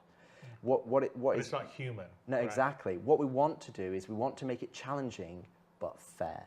And that is when Chris was talking about playing through Asiado, even though it was very challenging, when we died, it was because we made a mistake. It was like, okay, I didn't check my left when I came out here, and I'm like, oh, I got taken out. And we've also looked at accuracy. So we've looked at accuracy as that, even a human, even a soldier, they don't immediately have a bead on a target and they pull the trigger. They take a time to adjust to it. So, as soon as you pop out of cover, they're like, oh, someone's there. It's not instantly on you. They've got a bit of time. And then what we wanted to do is that we don't want AI to be 100% accurate, but we want you to still feel pressure. So we have a silhouette-based accuracy model now, so that if they do miss, kind of you getting that sense of like, pew, pew, it's kind of going past your head, and you're like, okay, I'm under pressure. And we want the AI to pressure you, but pressure you in a way that you feel like, oh, what? How did he shot me through a box? Like, or, oh, he's pushing that way, and you're hearing him, and you're like, okay, they're coming this way, and I'm being pincered. And I think that's where we've put our real focus on terms of how they perceive you in the environment when they're socially active, how do they perceive you in combat. And then we have pretty much 90% of what I've talked about there is in the game. We've had balanced passes, we've played it, it's a lot of fun. And then what we have on top of that is future things that we're going to be adding even more. So, we've got versions of them doing medic behavior and reviving allies and ammo management and all the other advanced combat behaviors that we can pull on top, which we're already working on, but they're underpinned by an absolute solid foundation. So if you strip all of it back just to those 3 base behaviors, the defender, pusher, strafer, is it fun?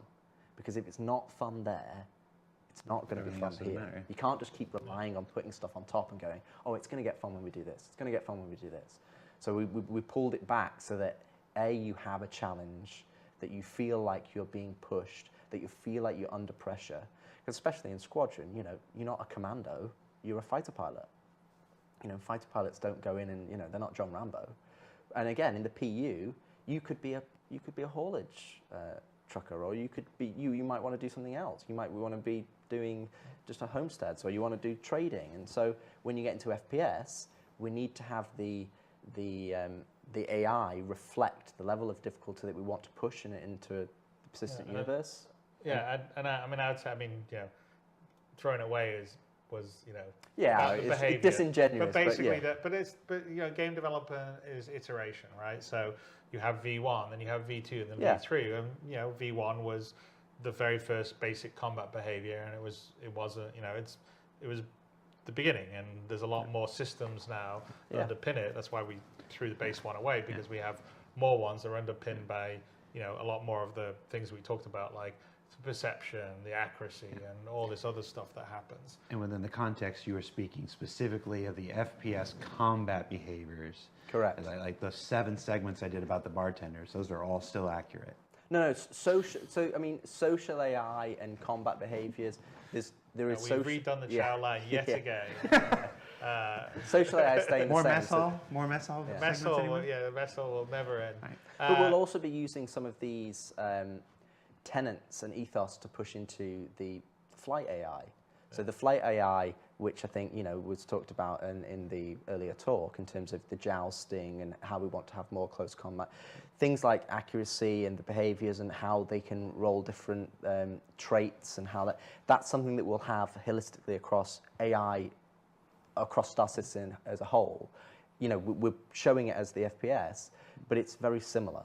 So it's something that, we can show the clip of we've got those poor Atmo East Force guys waiting to do their race. So let's look at some videos. Yeah. So what I'd suggest, I think we'd probably show the investigation first before we go into the combat. Because the other things outside of, you just talked about combat, there's a whole bunch of other behavior in terms of, because, like I said, stealth game plays a lot. Yes. So, Squadron is the test bed for that. So investigation, so like someone hears a noise, what's that? Let's go check it out.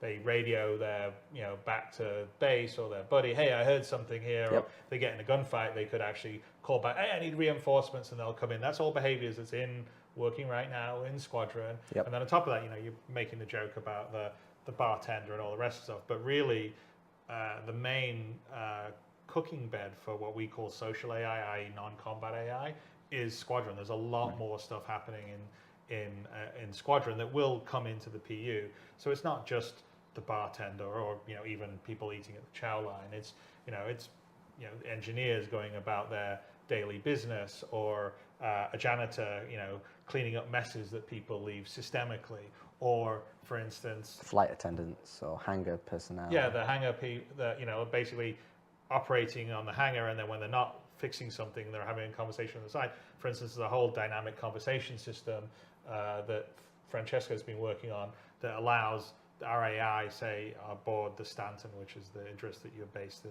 And it's huge. Conversation, when you're playing through a level and you can hear them talking to each other and reacting to what's happening, it all of a sudden brings that space to life. So yeah, but the dynamic conversation system allows it. So we have some that are sort of more story scripted conversations, like if you eavesdrop on some people patrolling, and we've got some stuff we want to let you hear so you know where to go and stuff like that. But also there's dynamic conversations, so people can just sort of, whether it's in a mess hall, they sit down and they just start up a conversation talking about the most recent vid show they saw, or talking about what they think the best, ship thruster is.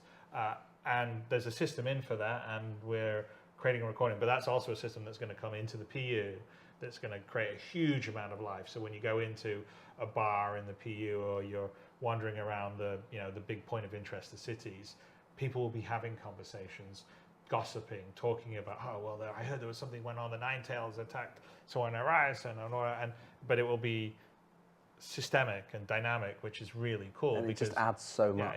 It just adds so much. So let's look at some of this in action. We don't have the conversation system stuff to show today, but let's look at some of the investigation stuff, and then we'll look at some of the combat stuff you were talking about afterwards. So we've actually got it as 2 videos. So there's the investigation in the test map, and what you're seeing here, in some respects, you might think that this is scripted, that this is something that we just put on a track. This is purely systemic. So if we captured this 20 different times, it would be 20. It would play out 20 different ways. So those individual there is going away to hide behind that orangey boxy, whatever we want to call that color. So that's the player. Essentially. This is essentially a standard for the player. The other 2 AI are searching for him at the moment. The white spheres you see are basically hiding or cover spots. And so as AI, this is a sort of debug mode, as the AI goes around and they search, the spheres go away, indicating that, okay, they've checked that place, so no one's actually there hiding out in cover. So, and they're both kind of working together. So their logic is they need to clear these rooms first, and then once the rooms are cleared, they can sort of go on. So they share this information. So as they're clearing the cover points, and the cover points are basically all the nooks and crannies in the room, they're clearing the cover points and they're sharing together. So you'd see here that they're going, okay, this guy's coming in and go, okay, there's an open vent. Again, this is systemic. He's just coming to investigate this vent, but he's not cleared this entire room yet, so he's not going to progress. And he's just going to go and check the rest of the room alongside his buddy. And once they've then cleared it, they'll then progress.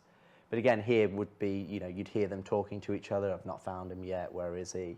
And again, we've got vents in here. Yeah, he's checking another vent there. Yeah, so we also have other usables. So it might be, there's something you can hide in, or they're going through systemically, checking the usables, checking the cover points. And you can see there's only a few balls left now. The ones at the bottom right, and then the ones at the back that he's clearing. And then one of these enemies will then go, okay, we've checked everything in here. I'm now going to progress to the next space, because that's where, they're not in here. I think they're going to go this way. So you come back, there's only one set of ones left. He's going to check it. He's going to come through here. Cleared those, so now he's coming around here. And fire away! And what you're seeing here with the bar, which starts off, is something that we added for the perception. So they start off in green, and then it goes to yellow, then amber, then red. So once it goes to red, that's into full combat. Yeah. But the previous states are kind of levels of, they go up based on levels of different perception. So a green they just might have seen you. That's the equivalent of going, huh? Did I see something? No. And by the way, in the game, you don't see that. That's our no, debug. No, that's our debug. That's just indicating the level, and the level in the game would be. But we'll have audio and visual representation for those levels. So the initial green one would just be like a head turn, maybe a verbal cue. Then you're getting into the yellow and amber. That's where they're turning to face the noise and going, I think I'm going to go check it out. And then, maybe they'll walk over there to investigate. Or if there's 2 of them, one of them would go, hey, you go check it out. And then he goes and checks it out. And then we have obviously the red, where it's like there's a definite threat here. And once they've been threatened, like in most games, what happens is if you wait a long enough time, they will then de-escalate to the green. And it's like their minds have been, it's like MIB, they flash through memory and it's gone. In our game, what they do is they go to a threatened state. And in that threatened state, They'll still do their social activities and their functions, but they're more perceptive. So as soon as they see it, like he's there again, they'll get into it. So it makes a difference that if you've gone loud at the start and then tried to hide, you can't just go, oh no, they'll forget about me. It has memory, and that will be the case in the PU as it is in Squadron. So, and so that was on a test map. Yes. We do have an example of it working. Yep. So I'll roll the clip. Let's take a look at the real deal. So here's in Asiado in the decommissioned area. You can see the two AI in the distance catch you. And then this is kind of just a representation of it doing the same thing in a real environment. But obviously we wanted to show you the kind of the thing behind the curtain. What are they actually doing? They're checking cover points. They're checking the usables that are there. And then, you know, in a lot of the cases when we actually captured this video, if we actually failed because they pincered the player and they actually found you before we were able to show you, you know, what was happening. So it's really good to see how this transition from social into combat so that you can actually play through the game. Better check that out. So here he's checking a usable, which we've set up where he's just kind of like looking and checking, okay, is there anything there? Nothing there. And again, he's sharing that information with his buddy. So if you've got 2, 3, 4 AI that are searching, then obviously they're sharing and talking to each other and letting them know that nobody's found you.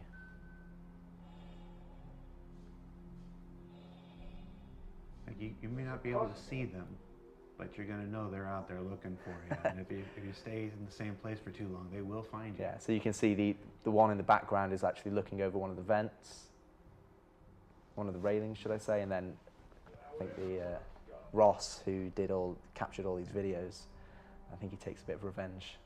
And again, not scripted. It's systemic. They understand all the hiding places. This is their station. They understand the hiding places. They understand where to look, and they just go through. Yeah, so you can drop these enemies in any environment, and they will play out like this. But obviously, the choices that they make at runtime will be different. Wow. And this is where we have to make sure that the AI that we're working on, even though we're working on it in Squadron, it has to work for the entirety of Star Citizen in all the different environments, in all the different scenarios that you're put in. So it's a major improvement. So that's hiding from the AI, but let's look at some of the combat tactics now. So let's do combat tactics 1. So again, what you're seeing here is in a test map. We wanted to kind of show you a bird's eye view. So we've just turned God mode on so you can see it. And you can see the labels here. So we've got the defenders that kind of push to cover points. Then we've got the pusher who's kind of pushing towards you. And then we've got the strafer who is kind of like taking more of a wider angle. Now, there are some similarities between all of the behaviors, but it depends on what happens. So whether they go to cover, a pusher, for example, can still go from cover to cover. A defender can still go to cover. So it's not like you've got these binary choices. It's about weighting the different choices throughout the behavior so that the AI provides something different, but also applies pressure to you as a player so that you're having to react to the AI. Right now, our current AI, you basically get the jump on them and you can just take them all out. But in reality, what we want is we want you to react to the AI because they're pushing you and challenging you. And we want that challenge to be fair so that you feel like you've made the mistake when you eventually, or if you do, get taken out. I want to get some of that God mode.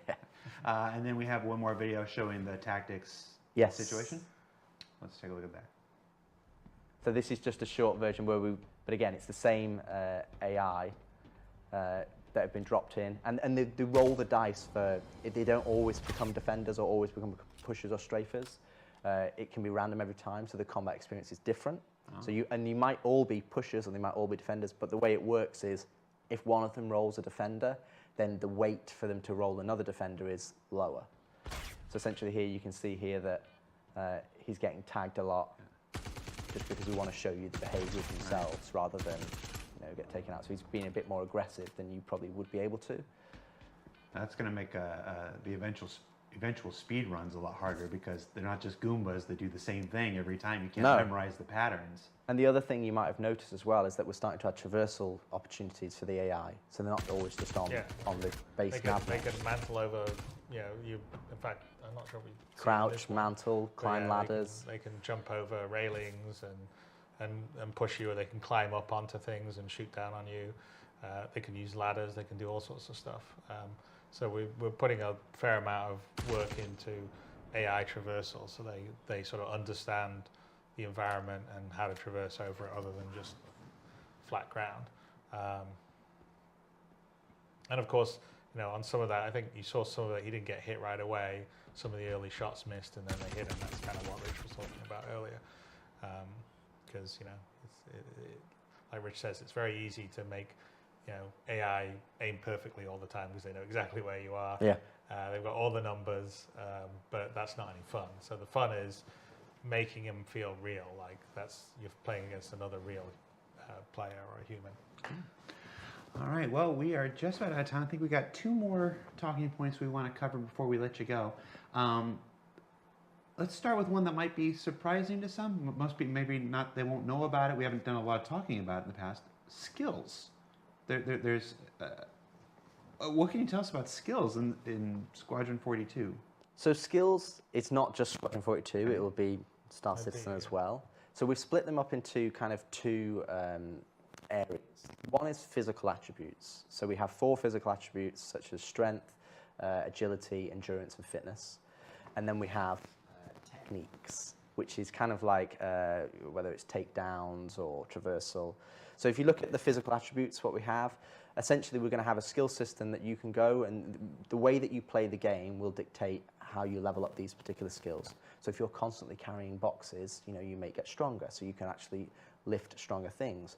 But getting stronger doesn't just allow you to lift heavier boxes, but it also means that your equip load that you can carry in your inventory is higher.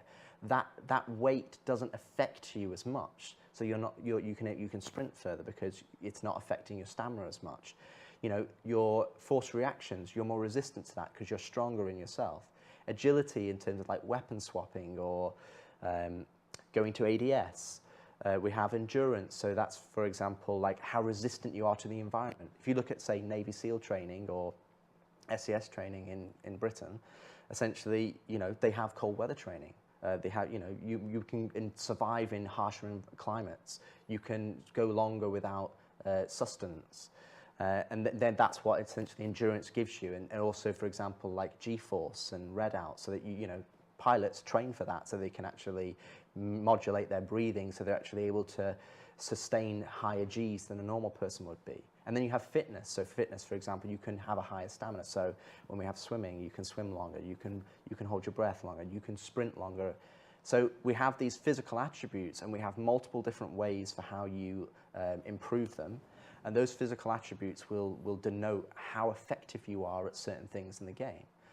So, and that will come to obviously for flying as well as in FPS. But we're not going to be removing any of the skill elements. So there's nothing that we're going in there going, oh, you've got 10% more damage. Or, we're going to make you fly the plane better. It's like, no, that's always relying on your skill. This is the things that you can't necessarily improve. So, like I said, how fast you can sprint or how far you can sprint. All of those different things that are tied into your physical attributes. Well, it's like real life, right? Absolutely. I mean, like, you've got to spend some time if you want to increase your strength. Yes, you could naturally be born strong, but if you go to the gym and you start lifting weights, okay, I can do whatever. I can like bench press 100 pounds. Now I can do 120. Now I can do 140. Now I can do 160. Now I can do 180. Right? Well, you couldn't do 180 right from the beginning. You had to work the same. If you're like running, you work your way up to a marathon. And so that's kind of the idea, is there are things that you do during the gameplay that, your gameplay can add to it. But if you want to take some time and go to the gym and do some squats, you can get some strength up. And again, that's part of like making the living world. So if you want to invest in your character that way, in a sort of more realistic way, the way the world works, because like Rich says, we still want all the skill in terms of being able to, aim and shoot and do all the rest of the stuff. Then you can do that if that's something that makes sense for what your character is going to be. I mean, Squadron's one thing, but in the PU, I'm a cargo hauler. I probably don't really need to be all buff and everything, because I'm sitting there.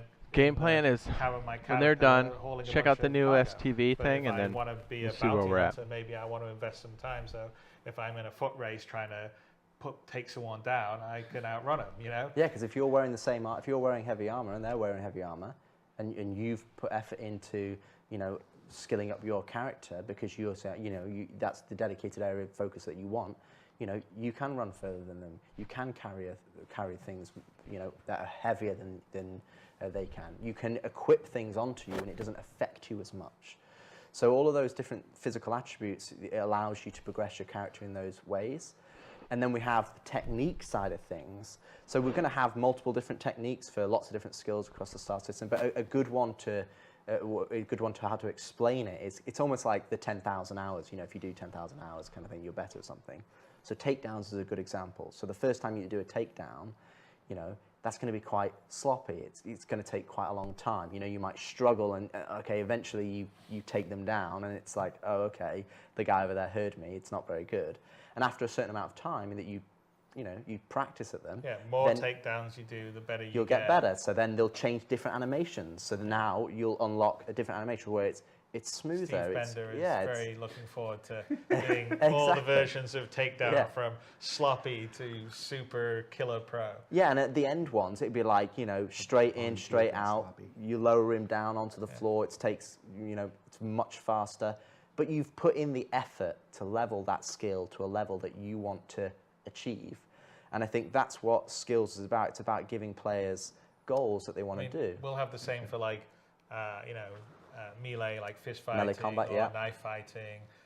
Longer term, we want to sort of, this is more PU, not squadron, but introduce, say, more moves you could do in fights, say martial arts or whatever. You have to go somewhere. Or traversal as well. And learn them from someone and then do it a bit more and then you would get better. So these are all things you could gain. And that's kind of, like you said, the idea of sort of, you know, the skills and techniques that we want to introduce because, again, it's, you know, this is going to be a really huge, deep world and it's sort of up to you how you want to essentially build your character. If you look at fighter pilots nowadays or Formula One car races, you know, they're absolutely extreme athletes. They don't just get in the car and like the car does everything. It's not the 70s. No, anymore. Exactly. You know, you don't. They have a pint of beer before they go to, you know, try to race a Formula One or they play a football match. Absolutely. So that's what it gives you. It gives us that ability for you to specialize your character in areas that if you really enjoy FPS, then you can push it there. If all you care about is flying ships because you want to be a fighter pilot,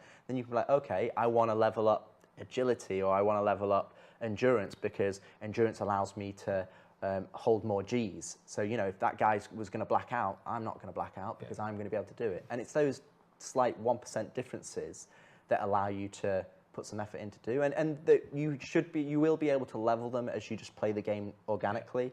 So you're not going to have to go out and level them, you know, like Chris said, squats. If you do squats, like that's the equivalent of us going from crouch to stand, essentially. Yeah. It's like we will allow you to do things like that if you want to go and kind of like level them yourself, but you'll also just be able to level them by naturally playing what you like to in the game. That Pilates area and microtech. Well, we went all the info, and then the other thing that we're going to do, which will tie into the last thing you're going to talk about, is, you know, the way that you'll sort of track this is the same way as, you know, I've got an Apple Watch on here and I can have my health app that will tell me kind of, you know, how unfit I am, right? Or how fit I am. Unfortunately, at the moment, it's mostly unfit. But, you know, that will be essentially one of the apps in the mobiGlas. And then one of the last, you know, things that we were going to talk about as far as some of the stuff we're doing in Squadron is, you know, there's a complete redo of the mobiGlas, and the first iteration is in Squadron. There's a sort of cut down set of apps in Squadron because it's the military mobiGlas, and you know don't need all the cargo trading and all that kind of stuff that you would want in the PU. But it's a framework that we're building almost like a, you know, our own operating MobiOS system, and it's all in building blocks, so all Flash stuff's gone away. It's been built to be extensible. There's been some tech and thought into how it looks and rendered, which is much nicer and transitions much better between the modes. And you know, in Squadron, it's where you'll sort of be able to see, oh, you know, this is who I am, this is how I'm doing in terms of like my health and stats, but also like, okay, here's my personal Jared blog dying? of what's been going on in my life, which is basically sort of how I've been playing the game. You know, here's my mission assignments. You know, here's the ship chat channel. And, the ship WhatsApp. Yeah, the ship WhatsApp basically. You know, obviously your nav map, star map, and all that will be in there. And Galactopedia. The Galactopedia, so you can look up, and then in the PU, it's going to just get expanded and maybe potentially have a slight UI difference to be not the military version, but be the civilian version. But it will all go in the same framework using the same base work. So one of the things that we've been really trying, you know, not just on the Moby, but on the HUDs and the MFDs, is they're all using a common building block framework, and we're trying to share the same base code stuff so it's easier to support and maintain. Because one of the problems right now in the PU is because there's a hodgepodge of the old system, which is the old sort of Flash scale form system, and the new building blocks, it's really hard to extend stuff right now. And so one of the big obstacles to doing features is actually the UI. And so Squadron's one of the ways that we're really going to sort of just, you know, clean the house and make it easier. So then in the PU, extending things will be easier and simpler. Yeah, I don't know if you want to say anything more on the Moby Glass. Well, I'd roll the clip that we have, and we can. Let's roll the Moby Glass. Let's take a look. So the first page that you'll see that's coming up right now is kind of like the overview. So, you know, it's the overview of your player, it's the overview of your ship, and then it's like your primary objective. So, and all of these widgets that we call them are kind of shortcuts to the kind of the main focus areas. See alerts as you go to the other page. So you can see here we've got your messages. So this is kind of like the email client, and then on the right we've got kind of like the ship chat that's coming in with, you know, general ship chat from the AI, which again is kind of just making it believe that you're in this, you know, believable environment or a real life environment rather than just you alone. So responsive compared to the old one. Yeah, and it's just a lot cleaner, and you know, the information, it's something that we've tried to be consistent across the HUD and the Moby, is that we want to make sure that we're giving you clean information. And you can see like the alerts. So the alerts now cleared from the messaging app because we've read the messages, so it's gone. But there was an alert down on our mission side here, but now we've gone and looked at it, it's cleared. So that's the system, it's a framework. So like inside the, you know, you'll get, you know, notifications or alerts. Oh, look, I got a new message over here, I'll click over to it. Now we're back. And the biggest thing as well is it's like in everyday life, everybody's pretty much interfacing with computers. They're interfacing with emails and, you know, Google Chrome or, you know, search engines, and everybody does it every day. So when we come to things like the Moby Glass, you know, we have to have a level of familiarity that people understand. It's like, okay, this is intuitive to use. And it comes back to really the original message that we started this talk with. We want to make sure that the game that you're playing, we're removing the barrier to the entry, we're removing the complexity so that you can enjoy the stuff that you want to enjoy, that you want to go and do. You want to go and do missions, you want to go and, you know, get equipment or find rare loot or join up with your friends. And I think a lot of the things when we look at this, where you go from player interaction experience to improve traversal, to improve HUD, star map, Moby is a combination of that, where we want to provide all this different information, but we want to provide it in a way that you're familiar with, that you can go, we don't need to reinvent how you read emails, you know, or we don't need to reinvent how you understand a mission, or, you know, and you want to have the information on your Moby, like, okay, tell me what is my environment outside? Is it breathable? Yeah. Do I need a helmet? Is it hot? Is it cold? You know, you look at an Apple Watch. Look at Jared's face. Or my wife has an Apple Watch, so she's got a Fitbit, and it's like, okay, this is your heart rate, and this is your oxygen. You know, you need to have that information at your fingertips so you can go, okay, I can now plan for what I'm about to do. And coming back to what Chris said earlier in terms of, you know, you're not just going to be all wearing heavy armor going into the ships, and you might not have an EVA pack, and you've got to decide what you need to take out with you on specific missions. It comes back to bringing all these things together as a unified experience playing the game, and then you start to understand like why we've got an eating and drinking system, or actor status, or injuries, or red outs, and, you know, inventory, and hover trolleys and the physicalized nature of the world. And when you start putting it all together, which is kind of, we're seeing that glimpse in Squadron 42, because we're able to focus on that experience, not just individual features. You know, we're starting to not just see it, we're playing it. And I think that's what's really exciting to look at, to show you the progress that we're showing here today, is that nothing we've talked about is like, oh, we're going to start this in 6 months, or we're going to do this in 2 years, or we're going to do that. A lot of it we've already done, and we're in the position where we can go in there and play it and understand it and go, okay, let's tweak this, and let's start building on top of it of systems that we're really, you know, confident in, technically and from a design point of view, so that we can build on top. And we've got a very clear idea how they can scale in Star Citizen, because we've got the mini environment of Squadron, like the test bed of proving it out. And I think it's going to be a real benefit to the PU for when we push these features over, because also for the developers who are just specifically PU content, they've got an example of how to use these systems, and they understand how you know, other developers have already gone through the mix of putting it into the game, and now they go, cool, there's documentation, I know how to go to it. Yeah, I mean, I think that's a big thing, because, you know, as building the feature with the content means that, okay, you're doing the, you know, some of the traversal stuff we talked about. Well, here's where you're using it in Squadron, and here's how we use these different physical elements to make an interesting game experience.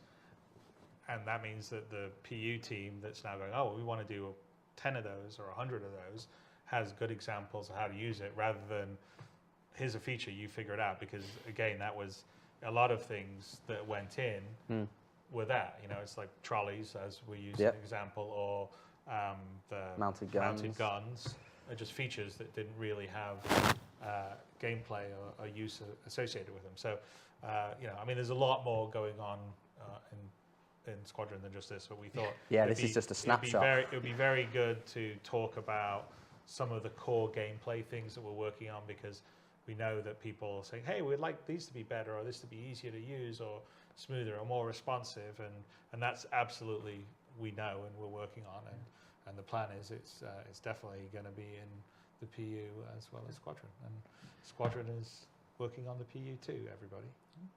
All right, so that was our version of a short conversation about Squadron 42 and the benefits to the persistent universe.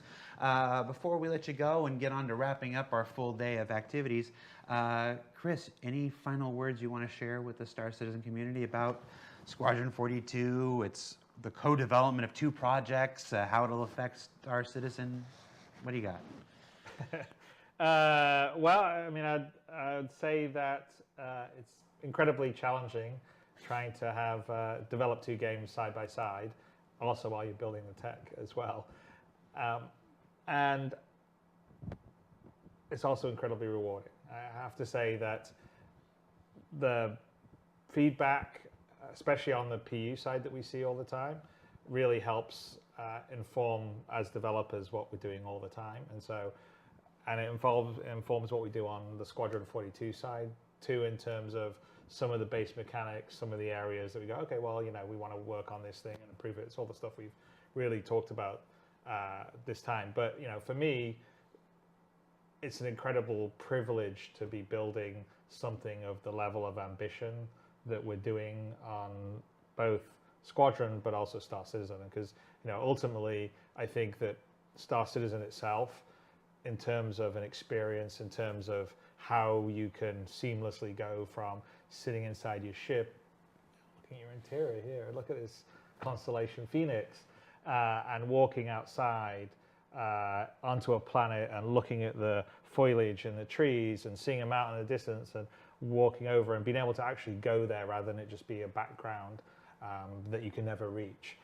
You know, the scope and scale, the sense of being able to go anywhere, do anything, that is something that most game engines and games generally just can't do and don't do. You know, they're limited to more limited spaces, and you know, we're utilizing in Squadron to give you a sort of single player experience that sort of feels like you're, you know, in a huge play environment and system that you traverse around. I mean, we talked about, you know, the various types of quantum travel you're using and all the different, you know, down to the detail mechanics of picking up something off a desk and moving it over, and being able to build a system that can do that for the detail and fidelity that we're telling a really rich story in Squadron, but also a huge universe that you can exist in as a sandbox for everyone to play it is a complete, I mean, from a developer's standpoint, it's a dream. I mean, it's a dream I've had, you know, my whole life. Being able to do it because we're supported by the community out there is a, you know, something I'm always eternally grateful for.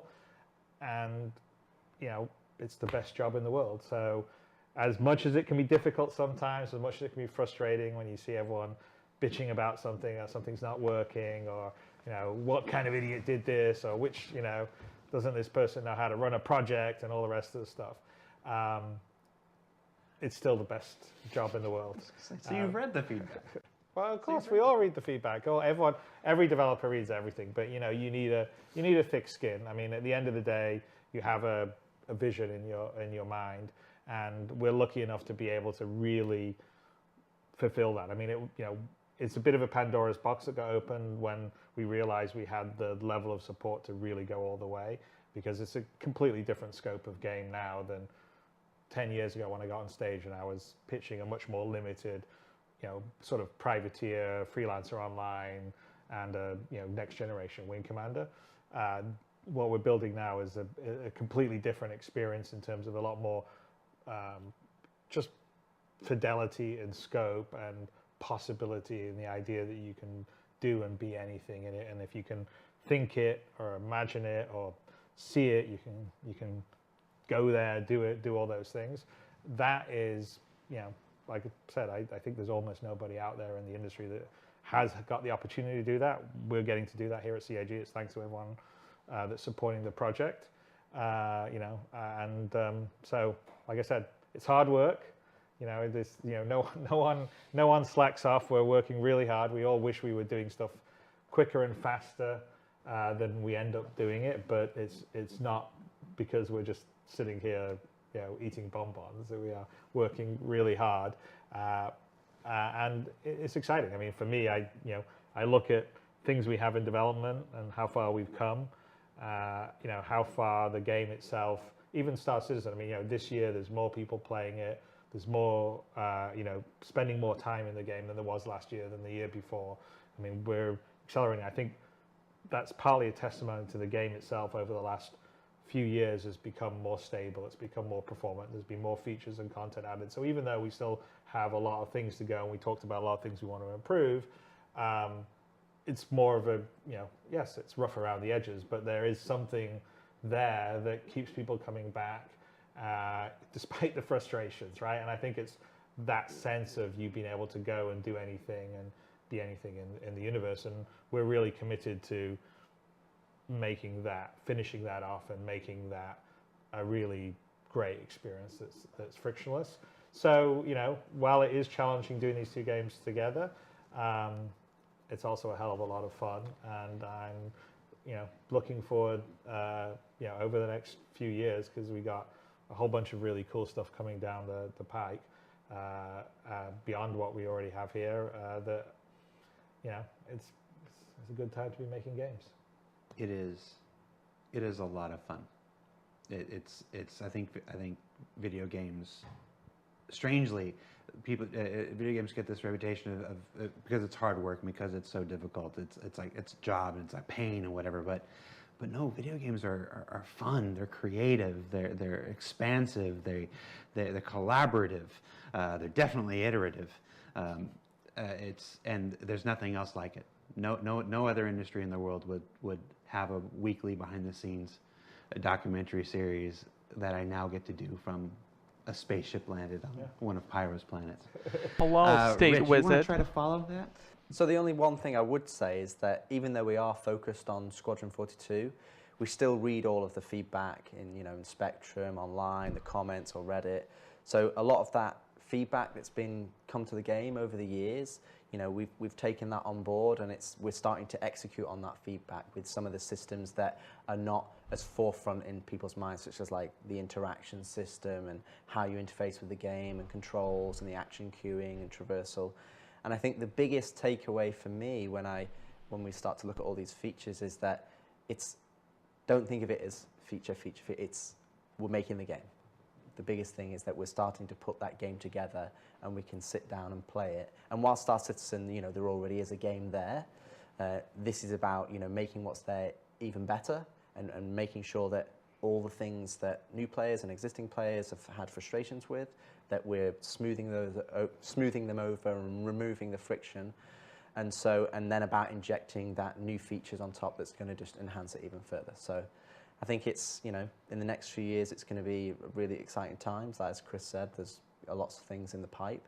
And I think some of the things that come online will be real game changers to not necessarily what you do, because that's going to be delivered by the content and the features and ships, but how you do it and how you interface with the game. And I think that's going to be a huge improvement. And I think that will, I think if you're a developer, it's something that's really important, because you've got to make sure that your game is, if they're not talking about that aspect of the game, then you've done it right.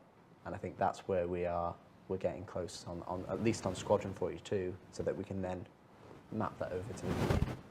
And then, of course, the only thing I want to add is that everything you've seen here today is work in progress. We've removed some of the locations and aspects where you've seen them to protect for spoilers and story elements of the game. But all this stuff is coming to the persistent universe at one point. The stuff we've been able to show you, the stuff we haven't been able to show you today. And if you were surprised by the skills part in particular, like we just kind of snuck that in there before the Mobiglass, rest assured we will be following up on the skills conversation with visuals and a more in-depth discussion of how that'll work and how you'll interact with that and stuff as we get closer to being able to do so. So if you've already gone to Spectrum or Reddit or your YouTube thumbnail and added little red laser eyes to Richard Tyrer, that last part's okay, but everything else, we just ask that you hang tight and give us the benefit of the doubt. It'll be fine. Red so laser yeah, eyes. so thank you, Chris. Thank you, Rich, for taking the time to talk a little bit of Squadron 42 with us and how it'll affect the PU. We are just about to wrap up our entire CitizenCon day here. But before we do, I want to throw it back to a video that we opened today's show with. It was a bunch of our developers and staff at our 5 studios around the world talking about their favorite things of the Star Citizen community. So we'd like to play that for you one more time. And when we come back, we'll put this whole baby to bed. So take a look. Tell you what my favorite thing about the community is? What am I gonna say? It's gonna sound cliche, but they believe as much as we do. I love them because they continue to support us. It's the only thing that's kept me going. I've seen a lot of games and I've seen a lot of invested players, but they're right there with us throughout the whole process. It's unlike anything that I've ever worked on. The thing I really like the most about the community is how welcoming they are. To new players entering the verse for the first time. New players come every day, and I find that they're always happy to show people the ropes. I found it very wholesome. When I first did the CitizenCon, where I got to fly the Carrack, everyone was so supportive, and the cheers I got when we were flying through that wormhole was unbelievable. Their effort they put into, like, their creativity. Such as building a simulator inside of an entire RV or... The cinemas, I love watching them on my lunch break. I enjoy watching the videos on the content. There was one recently on Twitter where it was like the 100 players entering the atmosphere that just looked really grand. I love all the memes. Some of the incredible fan art and passionate drive that you see come out of them is fantastic. How they come up with crazy ideas each and every day and surprise me. I really like all the crazy shenanigans they get up to in the PU. I can't cuss, can I? The new and exciting ways they find to break shit. Just the random stuff that you do, it's not like the gameplay we intend. People doing crazy stunts in their ships. I'm from the character team, and so I think it's cool when they show off all their ships, because that's really the only time I get to see them. They create the community by themselves, and that's really, really cool. My favorite thing about the community around events. Going to Bar Citizen. It's always fun to meet some of the backers. They've all been lovely to me in person. Even if they're like really frustrated, you can tell it's just, they have so much love for it. I really like when the community is very detail-oriented about our work. To see how excited they are about our progress. How much inspiration we get from them, from their ideas. I love the genuine enthusiasm. The quick turnaround on feedback. I love that. And how they're always interested in what's coming up. I especially appreciate the people who are able to keep track of dates. They, call us out. It really impacts our decision-making process for, what did we do right? What did we do wrong? It is the most rewarding thing in the entire development process. We're not making the game alone, we're making it with the community. Still keep faith in us. They really do make all this possible. I'm living the dream. We all are. My favorite thing about the community, it'd be impossible for me to narrow it down to one. And if somebody said you had to, I'd probably just turn and walk away. And the community is at the heart of everything that Star Citizen is. So we've got one final addition before we wrap this up. The Community Hub was first introduced way back when, in 2015, 2016. I thought I had it, but I'm realizing I don't remember. It's needed some love, some TLC, some extra handling for some time. And finally, we're about to roll out Community Hub 2.0. So I'll throw it to Tyler and our friends at Turbulent to tell you more.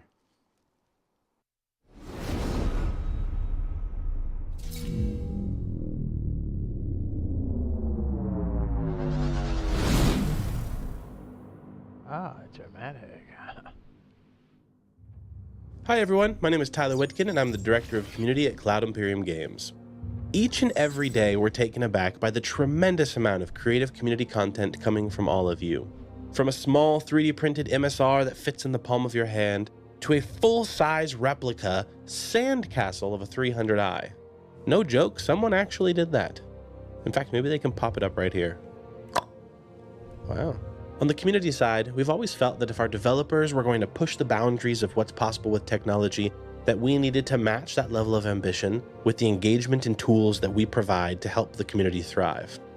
With the incredible amount of creative content flowing from our community, it was a no-brainer that we needed to find a better way to support that. So, we've teamed up with our good friends at Turbulent to completely rebuild the Community Hub, and we're very excited to show it to you today. The team has been hard at work and focused on building out a completely new platform that will make both sharing and browsing content easier than ever before. To build this community hub, we really try to keep the Star Citizen identity, see what was good for the community and what they would like. This is where most people will go when they want to search for new content or discover new people who play Star Citizen and make posts in the community hub. So it's a very good place to engage with others. We want the community of Star Citizen to have this space that they deserve outside of the game, to keep talking and creating about the game, share awesome, and comment with each others. Now, I know I'm a little biased, but for these reasons and for many others, I believe that the Star Citizen community is the best and the most creative community in all of gaming. In fact, if you agree, go ahead and drop an 07 in chat. Go ahead. By the way, this bit is pre-recorded, so I'm going to assume that you are spamming chat like crazy right now. Thank you. Don't let me down. When creating a new post, you'll be able to choose between 3 post options. So that would be an audio, a video, and an image type of post. Inside of them, you'll be able to obviously put a title and a description in there, but also to pick and choose from a variety of different categories your post relates to. And that comes and play into the Discover page. On the Discover page, you can browse over all the content. You can also filter content with your preferences. For example, if I want to see only videos that are about cosplay, I can now filter that and find only videos about cosplay. And I can also sort them by popularity or by date. When you first arrive on the Community Hub, you arrive on the homepage, which features top trending content as well as posts from people you follow. Because yes, you can now follow people on the new Community Hub. You have a live stream section, which you can see the top players who play Star Citizen right now. You have a tutorial section also on the front page, and there's also the sidebar. And it's not just all about screenshots, videos, and crafts. It's also about the human connection we make with like-minded spacefarers that we've met along the way. It's about friendship. Personally, for me, I've made countless meaningful connections with so many people that I otherwise never would have met outside of this community. And many of those connections I know I will cherish and carry with me for the rest of my life. And I'm confident that many of you have similar stories, which is exactly why it was vital to us to find better ways to keep you all connected with one another. The Community Hub is a place of creativity and exchange between all the Star Citizen players. The team has put a lot of work in it. We're working on it since quite a long time. We really put a lot of love and care in this, and we really hope the community will enjoy as much as us. So you can head over to our website, dive in, check out all the new features, break the new features. It's okay, it's part of the process. And as always, we want to hear your thoughts, so make sure to head over to our dedicated feedback thread on Spectrum and let us know what you think. And this is just the beginning. We've got so many cool things planned for the months ahead, such as site-wide notifications, a massive shared content calendar where you can sort between official CIG events and community-created and organized events, and so much more. And the best part about the new Community Hub? It's live right now.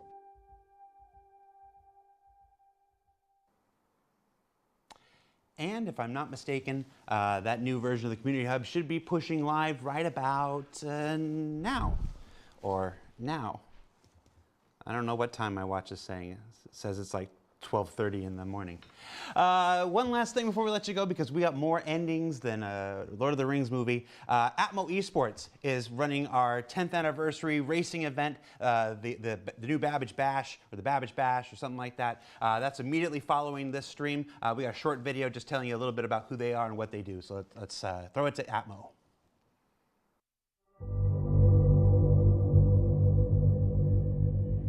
Atmo Esports operates a little differently. Born from emergent community events like the Daymar Rally, the natural progression was to create esports events within an emergent environment and provide tournaments for esports teams in a unique way. All right, here we go. Every step you can count on me, every step you can follow. Whoa! Oh, baby, look at this race starting, guys! Atmo volunteers create events within massive sandbox gaming environments, and we work with talented community gamers to supply supporting roles such as camera crew, shoutcasters, event organizers, and so much more. Our team is a group of passionate professionals from all over the world, all with gaming in their veins. We operate purely online, and everything we do is created collaboratively. It's gonna change the way we play the game.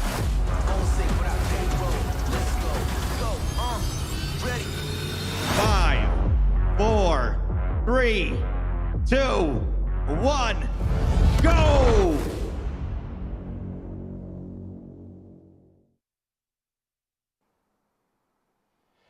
And well, that's it. Another CitizenCon in the bag. The debut of our new home for our evergreen, recurring weekly video content for the foreseeable future. Hope you enjoyed it. There's a ton of information that I'm sure is going to feed our content creators in the community for months and months to come. But the last word on things shouldn't come from me. Let's throw it over to the peanut gallery, to our esteemed group of guests and visitors. Chris, oh, shoot. Hold on, let me get in here. There we go. Get in here, get in here. Hey, what do you want to say? I think I've said quite a lot already. I don't really need to see that much more. You can do like 15 minutes more. Well, let me start with back in 2012. All I'm going to say is that we wouldn't be here without all of you out there that have supported us over these years and believed in the project and the world and the universe that we're doing. I know everyone that meets everyone from the community out here really appreciates the sense of support and love that everyone puts in from your side and also from our side into the project. So we really appreciate that. This year's CitizenCon didn't quite have the big flashy demos that we've had in the past, but that's mostly because we've got a huge amount of people heads down working on getting Persistent and streaming out, and 3.18, which hopefully we're going to go to Evocati this coming week, right, Aaron, we think, maybe? We're absolutely working on it. All right, so we'll see Guillaume over here. He's not Mike, so he can't really say much, but he's our Director of Development on Star Citizen Live. So we're working hard on that for this year, and that's going to be a massive patch with a lot of really cool features and gameplay in it. And of course, we're working very hard on Squadron 2. But it's been a great time. It's been an amazing ride so far. I'm looking forward to the future. So you did get someone to be twinsies with you. Yes. There you go. And thank you very much. Happy birthday, Star Citizen. Happy birthday, the community. Happy birthday, Happy birthday, Star Citizen. Cheers. Cheers. Cheers. Let's throw it to Atmo. Bye, everybody. Goodbye. See you next year. Bye, everyone. Bye. Cheers. Yeah. It's a little long-winded there at the end, but that's okay. We're going to jump in once we see what the new vehicle is. Sound good? Does this one end? Is this how this works here? What's up, Roberto? Yeah, because I want to pop in and just, you know, check some stuff out. While we're waiting for that to get up, I think we'll load in and we'll get in our Phoenix. Because it's still not up on the website yet. Yeah. Should be some DayZ tonight, or I should say later on this evening, and then also the Marauders. I think I'll be playing that with Mr. Tube later, like late tonight. We gotta squeeze in Overwatch 2, man. Dude, after we're done that stream, I fell asleep like at 10 o'clock. Ridiculous, right?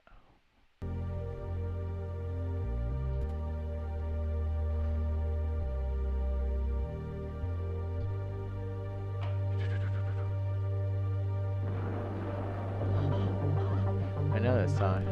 We've played this on stream before.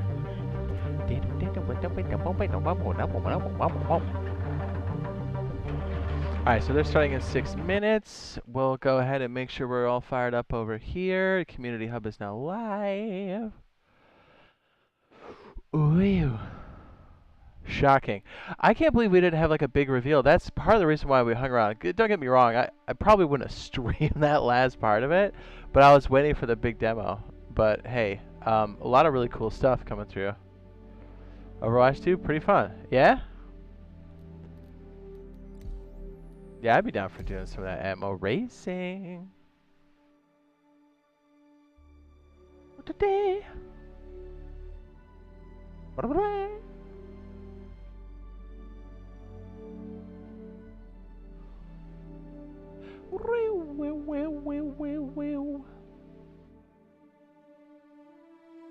So I've got the Tobii eye tracker. I've been trying to mount it, but I've noticed my monitor has this, like, I don't know what you call it, little thing on the bottom here that kind of impedes how I mount it because it's slightly curved. Nothing crazy. I don't know. Maybe I can get away with doing it on the curve or something. But point is, it's a little bit curved, so I don't think it'll mount correctly. And that one thing on the bottom, because it's supposed to be mounted on the bottom. So I was like, huh, there's got to be some kind of solution for this. I gotta find my scrubby helmet.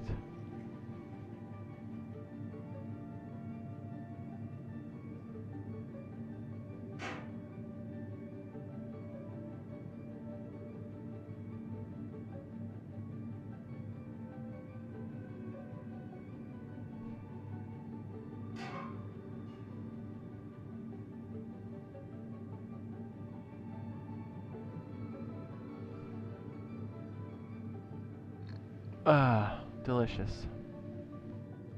I don't think it's the horizon. It's like that weird... I don't know which one it is. Whoop.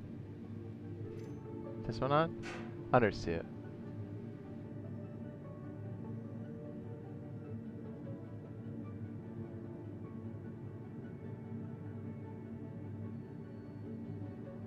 We had like a bunch from earlier, right? I look awesome.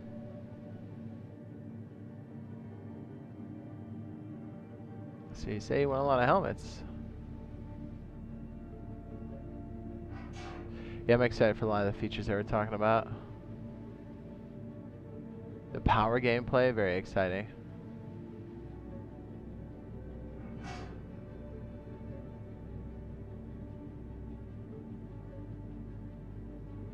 So 3.18's hitting Evocati. What is this one? The Zeus? What? Hold on a second. What is the Zeus? Oh my good.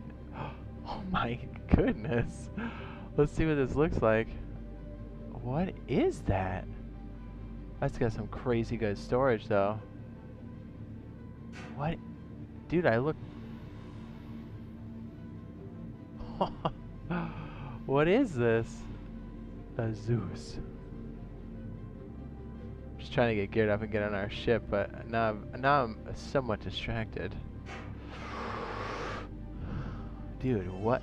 Look at this.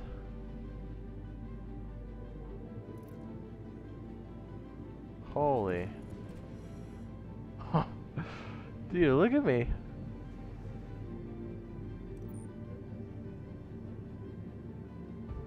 Thick boy.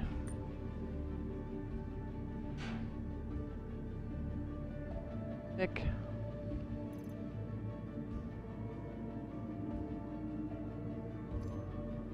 That's awesome. Okay, undersuit.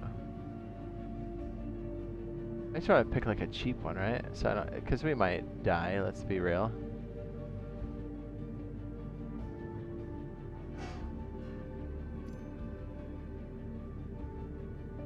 Armor. Really, we just need a helmet, to be honest. Way, the little way.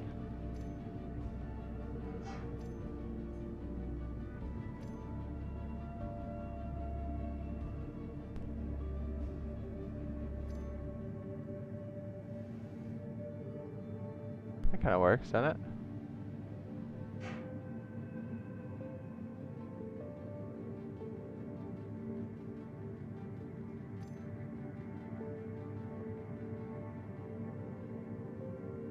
I try to put one on that's like not super rare, so if I get smoked, it's not gonna be the worst thing in the world. That's cool. Let's go.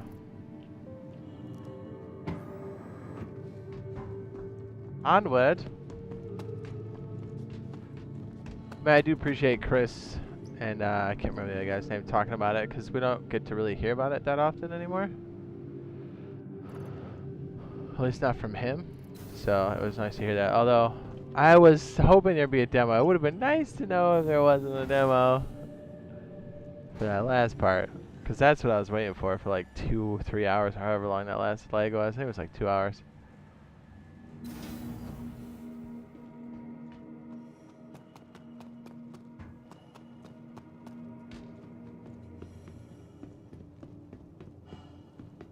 Metro loop.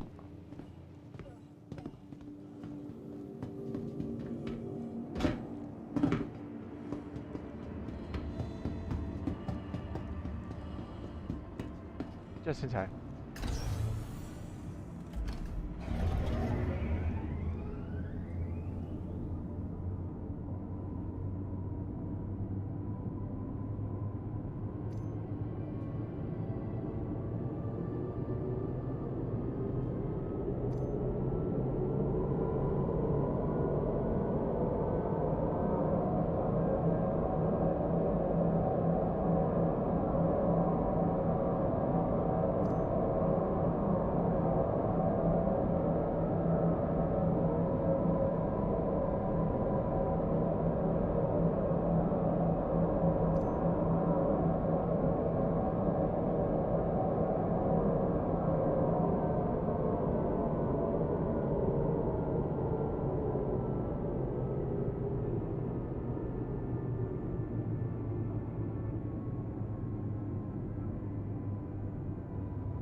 Nearing next stop.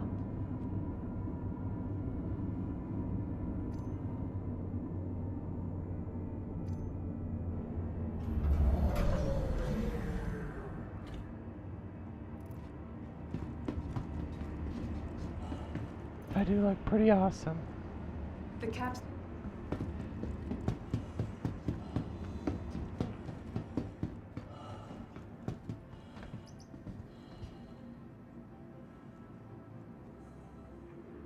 Yeah, that new movement system looks really awesome too. The push-pull, the EVA system, like a lot of really cool stuff. The power stuff looks really cool. I liked, I can't remember the guy's name, but he's like, and you can suffocate players. He was overly happy about that. I thought that was pretty funny.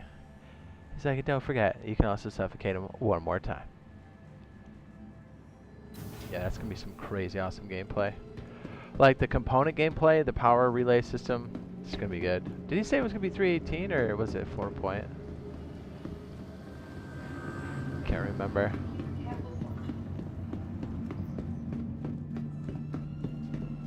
So hopefully we can get our ship. Oh, that's pretty. We can get our ship going. And then, oh.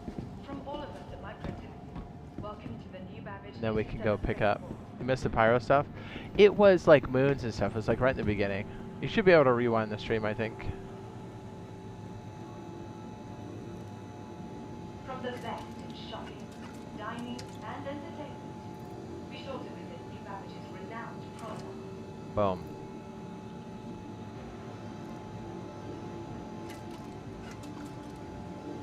Well, and one of the reasons why we haven't really touched this in a minute is because it's been we haven't been able to like party with everybody.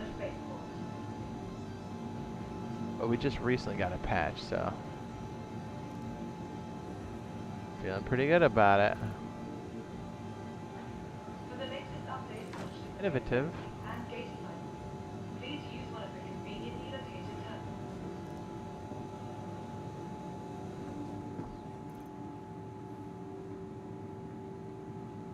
Yeah, the fact that that's and the contextual system looks really awesome. I'm excited for it, like big time. You show off that space bush? Oh yeah, dude. Oh yeah, speaking of which, space bush. Star Citizen YouTube. The Racer boys, what's up? Yeah. What we got here? We got anything special? What we got? Oh. Oh. Is all gonna autoplay for me? I would assume so. Yeah. Show it to me. Through unforgiving lands. Across the impossible expanse. A mirage calls. A distant oasis.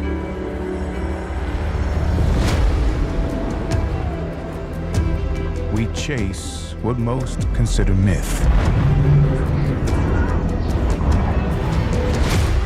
Pursue an obsession.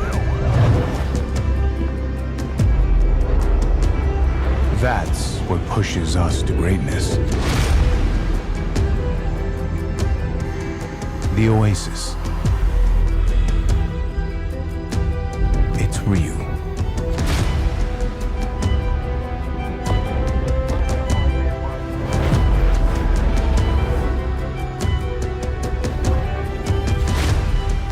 Love this shit. The 400i by Origin Jumpworks.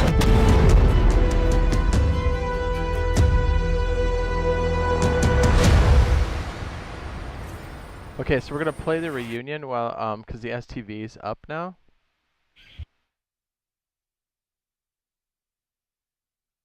That should give me enough time to make sure it's all good to go.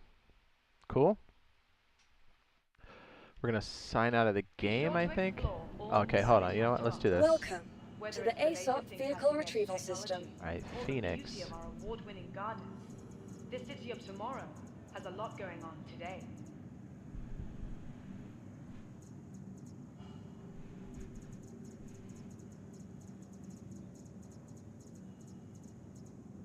Looking for a good time?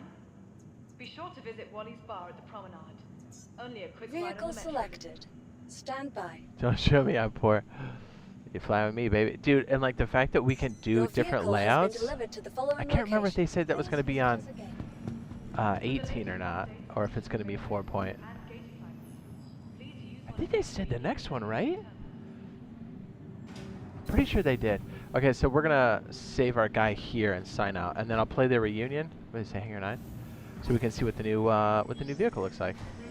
I mean, some of this gray cat suit isn't awesome. I mean, look at me. Look at me. Look at me. I'm beautiful. And he is on bikes. I haven't seen anything on that. It's a lot of the gameplay stuff that's coming through that's really exciting.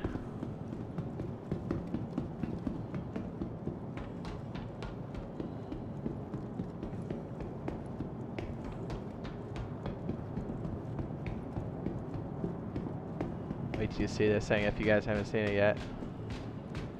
Any news on meshing? Still coming. That's still, I think, 3.18 or it's 4.0. I want to say it's 4.0. Dude, the Pyro stuff looks gorgeous. The Pyro gameplay from last year was like mind-blowing. You're like, okay, this is... Like, we always knew it was gonna be, but like when we got to see it in context, it was just breathtaking. And that's still all on course. Alright, so let's go ahead and we're gonna take the ship off the pad here. And we're gonna find a spot.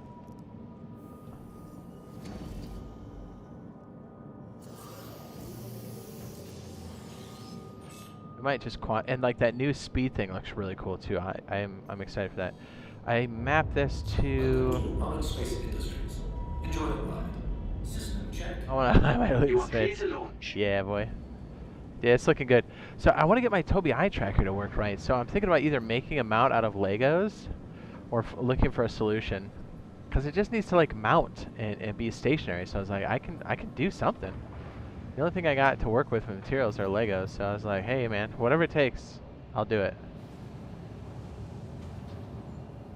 I think it's going to be really cool for me, but I think it's going to be really cool for you guys to watch gameplay like that in the cockpit. Like, it'll follow my eyes and head movement at the same time. And a lot of people say that they've used like VR and they said they like this better.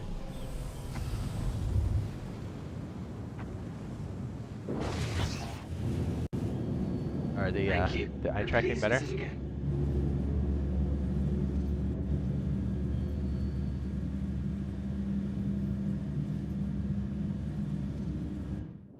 So a lot of really cool switches. So hey, look, it's the set we were just saying. Oh.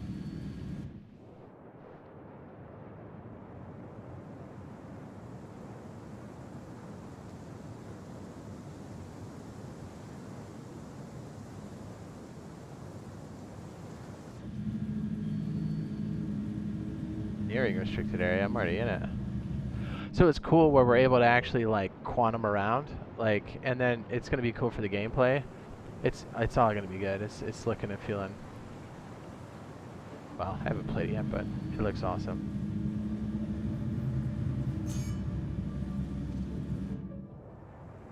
These dwellings will be crazy. Boyfriend Squad homestead. Woo woo. I know.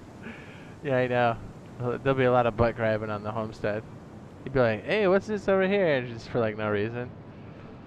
Just be like, tag, you're it. Yeah, I kind of forgot it was today a little bit. I woke up and I was like, oh yeah, we gotta like jump on that. So yeah, I think the vast majority of the stuff you want to see are like in the first 2.5 hours of the stream. If you're looking for like the CitizenCon stuff. They did release a lot of the videos in real time, so you'll be able to search those as well. Which is nice. They've really kind of evolved how they've done it over the years. Alright, so we're just gonna go up into space the best we can here, and then we're going to log off in our bed and then make the purchase. We'll watch the reunion video.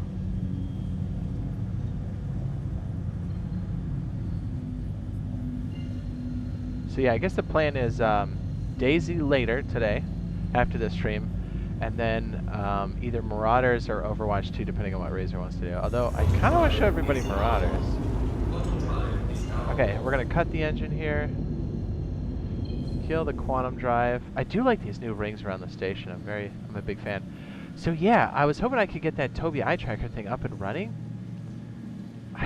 I don't have a good solution for like the bracket piece here.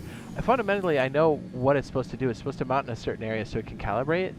And if like that's all I need, then I can just, you know, figure something out.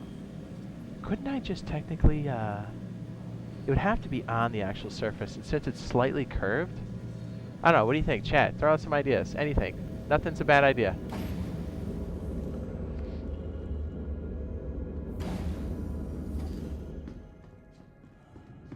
Doesn't this look familiar? Although the set was back here.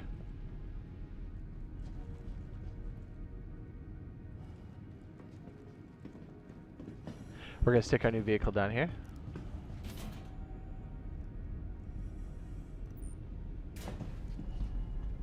To the depths.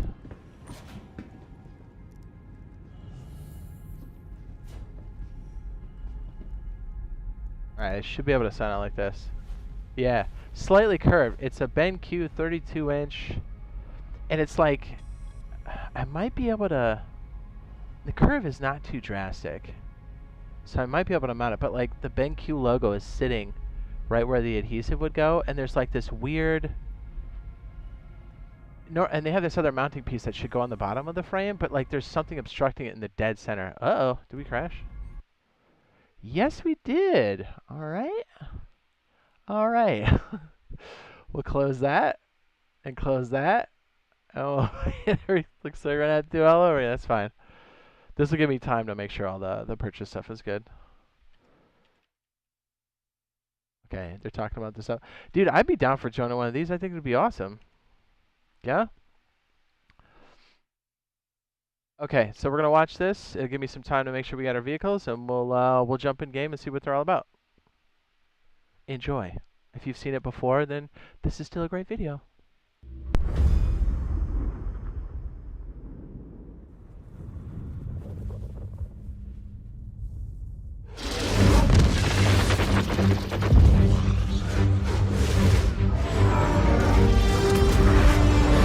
Come on, Dugan! Would killing on a fly a little less crazy? I don't know what you're griping about. I just liberated you from those miscreants. More like kidnapped. Do you want me to give you back? Not particularly. Whoa, whoa, whoa! Whoa, not a good idea!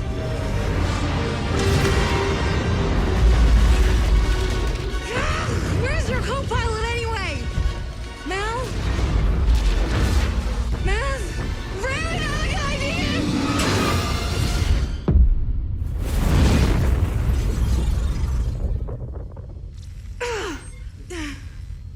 I think we lost him. I think something's on fire back there. Hush.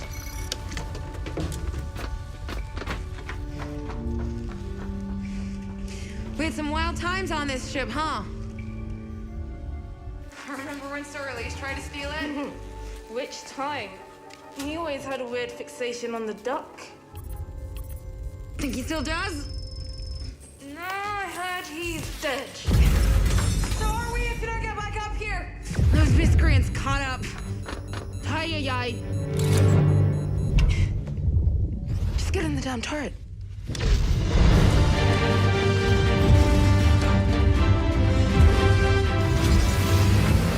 Come on, you bushwhacking Ranus, let's go! Gonna shoot him or talk to him? You gonna get me in a position?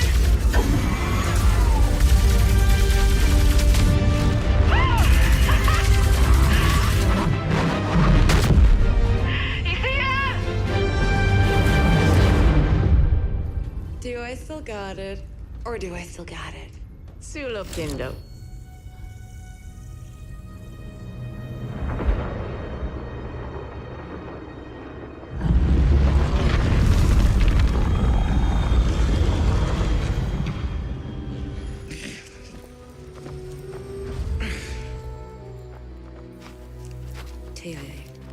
T-A-E-A.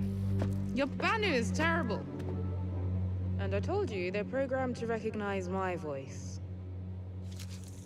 T-A-E-A. How much are the deacons paying for me anyway? You aren't gonna talk your way out of this one, laddie.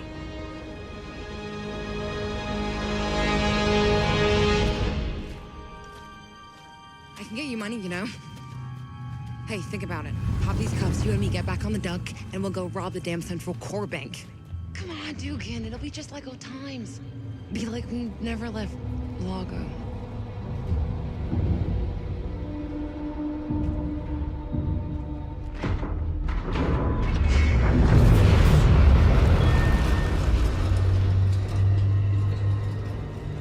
Or not. My dog! So happy to see you back safe and sound. She's displeased. I can tell. See, normally, when you abandon your crew to be taken by the police, you're not expecting to see them again. Happy I could facilitate this reunion. Now, about those advocates. Ah, yes. The authorization codes. These were not easy to come by. But well worth the trouble. Codes? You traded me for damn access codes? You're more than welcome to stick around. See how this all plays out. I can assure you, this will be long and painful. Should be fun. I really should be, What's the matter, Dugan? Got another old cohort to sell out? Gonna hit up a Bonu slave market or two? You know what, Zen? Just because we did a few jobs together way back, doesn't mean I owe you anything. The Banu have a word for backstabbers like you. Kayayai! Get them! Get off them! What was that about? You couldn't clue me into your little plan?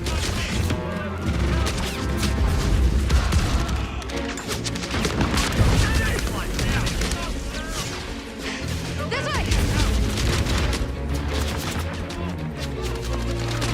Not this way! Over there! Cyclone!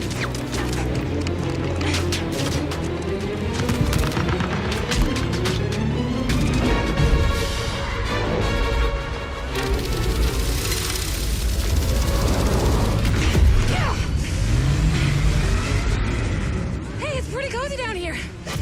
Watch your port side. Isn't that your job?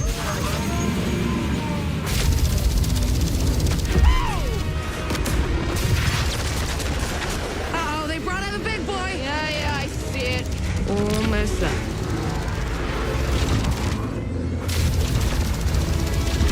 How about you get these flies off our back? How about you keep this thing on four wheels? I can't let it. Never mind, I got it. Or not. Hit the hatch, I'll get us off the ground.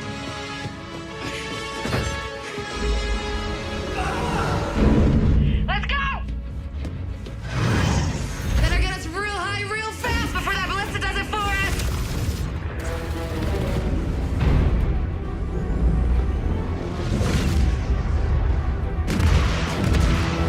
Incoming! You got it handled? 50-50? Damn it, Maddie. Hold on. You're done?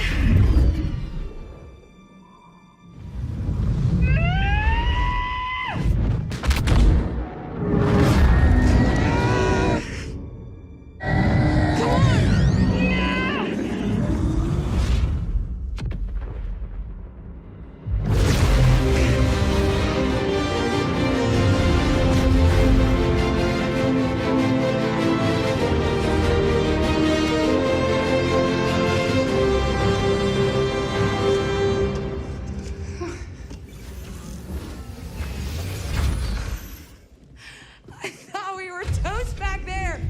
That was something else, Dugan. I mean, I almost backed all over the turret, but those were some moves. Dugan?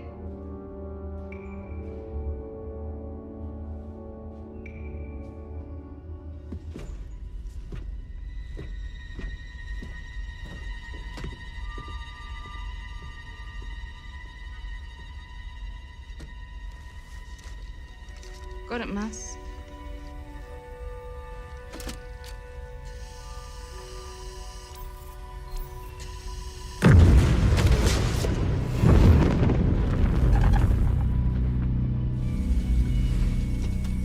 There's no way the Deacon's caught up that fast.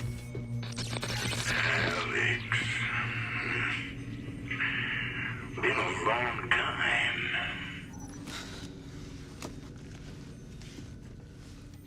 Sorry, Liege. I heard you were dead.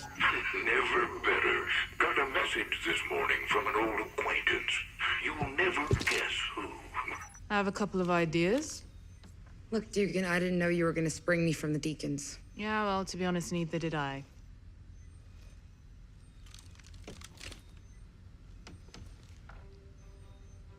Get in the turret.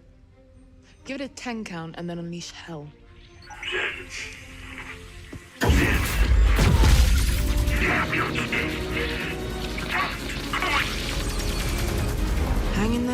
just a little while longer.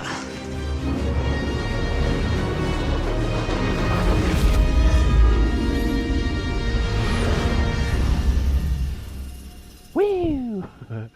Oh man, it's such a good one, eh? I love it. Okay, we are the Babbage Bash, huh?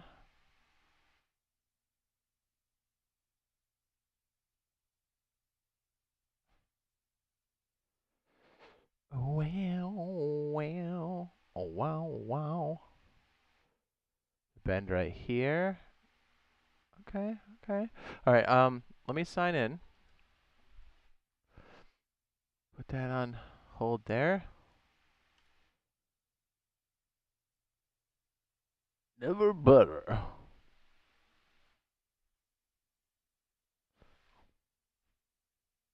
Hopefully we'll be able to see the vehicle. Bio, are you streaming later today? If you're still there. The Crusader, the Corsair looks so good. Very excited for the Corsair. Let's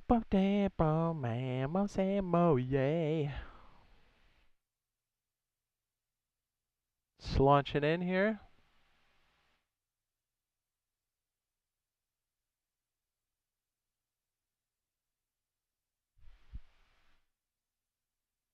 And what, the IAE happens, is that November? Is that right? There's like 3 events during the, I can't remember what the, is it the IAE? So what are the big ship sail is? No, it's not the IAE, it's the Expo. That's what it is. I had to think about that for a second. Okay, let's hope we're on our ship from that crash, hey? Let's find out.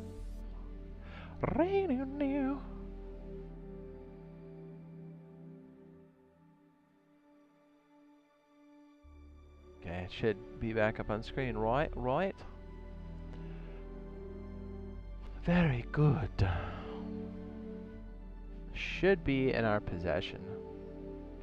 The new Grey Cat. What is it, the STV? Yeah, I definitely wanted to check it out before everything, you know, came through.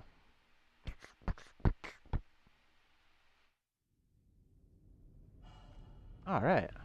Sweet, actually. I run our ship.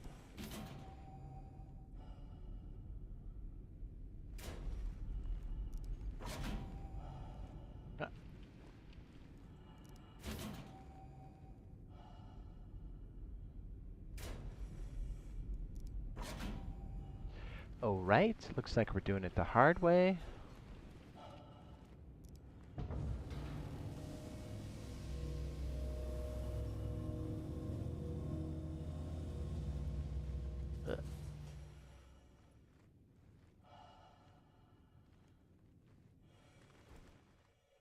Am I standing on the... I don't know what's going on. Are we even in the right place? Maybe. I'm so confused as to where we are right now. Awfully close to the sun. This is not good. Terribly close to the sun. Literally on top of it. Okay. Are we inside it? Feels like we might be. Ooh. Let's see if we can fall on the top. If not, I guess we'll just seppuku and come on back. And that weird crash and put our coordinates in a very weird position.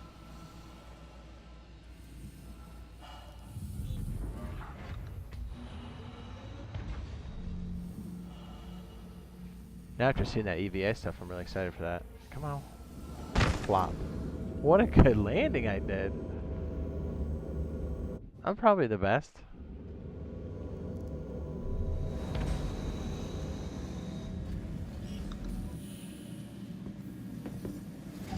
Let's see what's closest to us. We could probably just take whatever. Light ready? Welcome to Ark Space Industries. Enjoy the ride. System check. I guess we could just go to Hurston. Appears to be the closer one, eh? Shall we?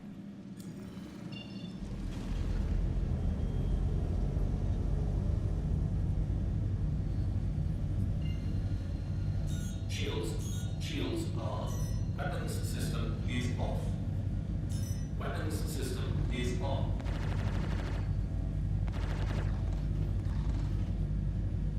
Punch it. I was gonna say, that bottom carriage has gotta go down. Okay, 12 million. That won't take long. Let's go look in the back of our ship, shall we?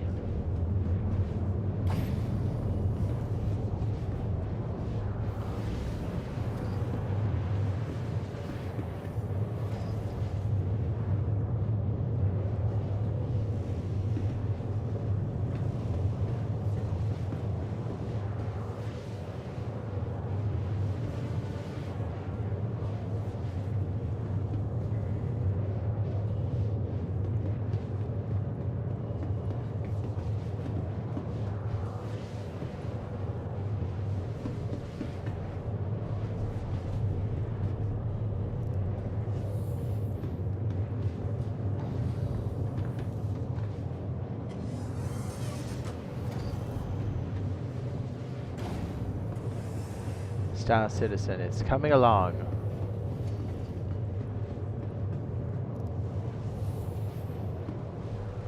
That's very fancy.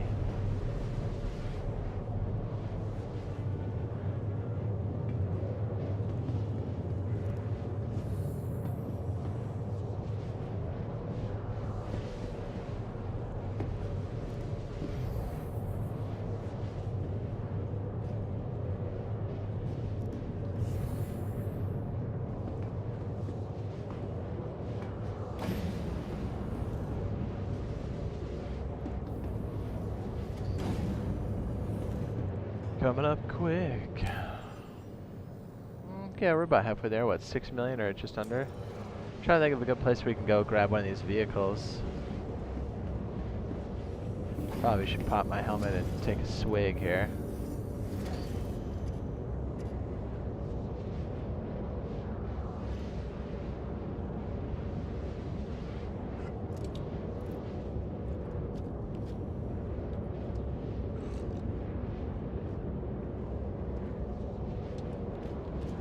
Really? 79? That's it?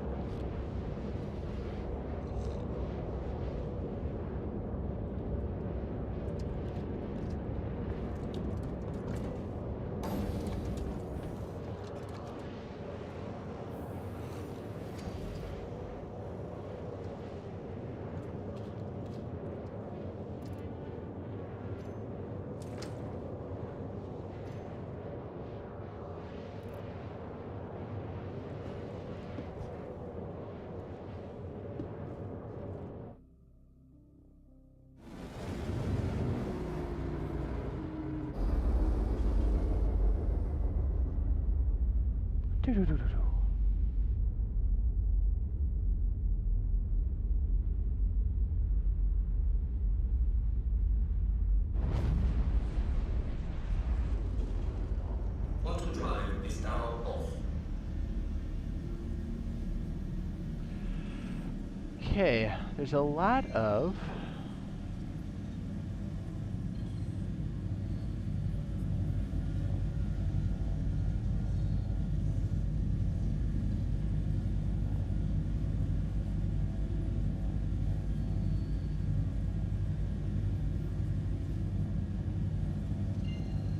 Thaddeus?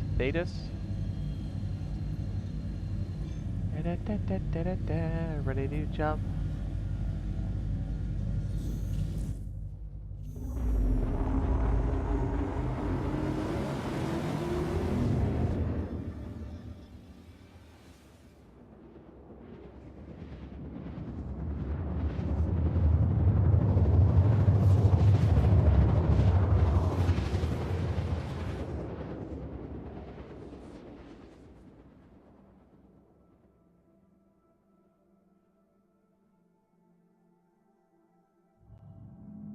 Hope there's a place where we can spawn stuff here.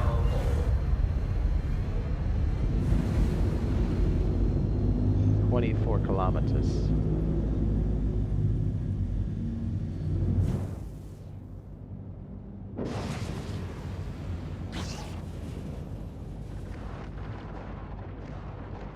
Omni Sky.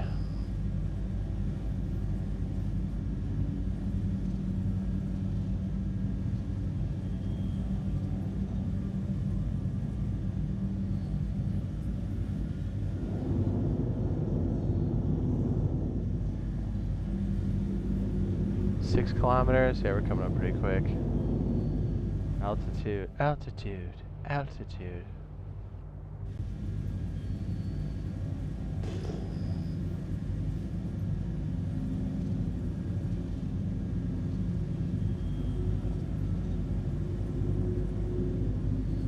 Oh, it's V does a bigger scan, that's right. Banning Defender sitting down here, hey?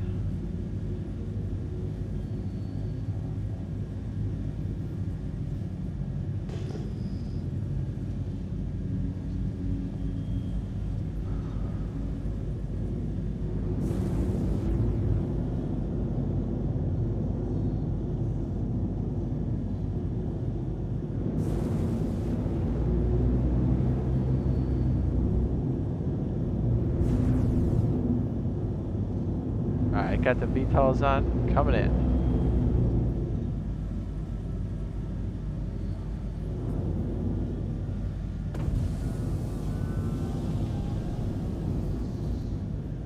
Landing gear deployed.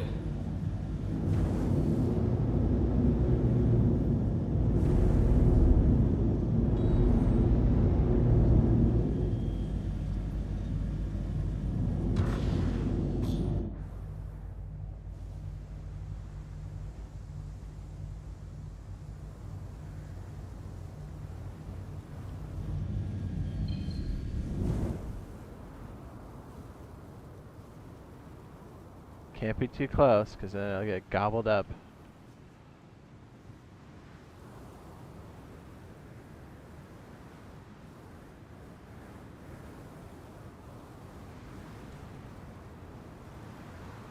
Why is the wind going up?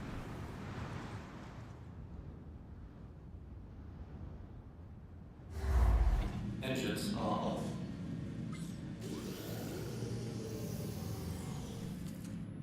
Alright, let's see what we got.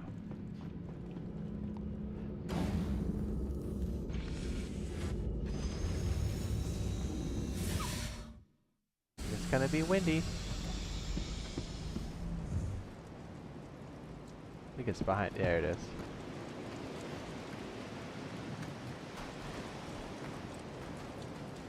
What?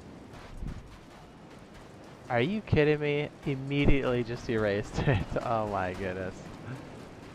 Well, that's fun. Wasn't far enough away, now was it? Well, let's go take out the new card. Hey, at least we made it here.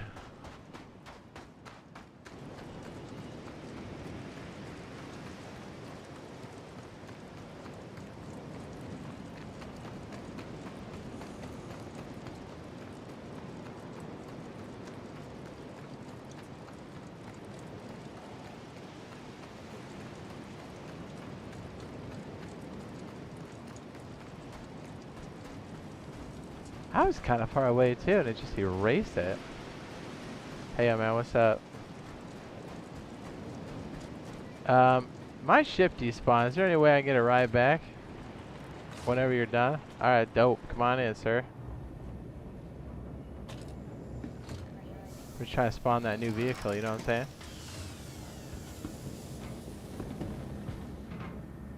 Wait, what new vehicle? The STV, the Grey Cat fast vehicle. Oh, it despawned?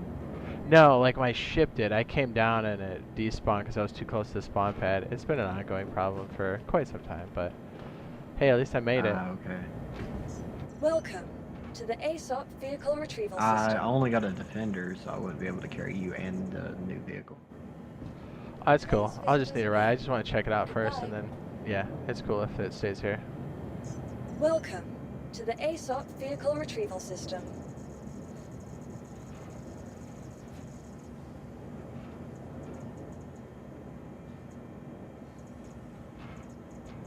I've been a gray cat, duh.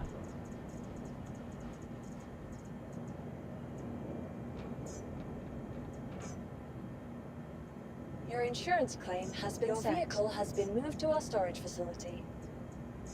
Vehicle selected. Stand by. Your vehicle has been delivered to the following location. Goodbye.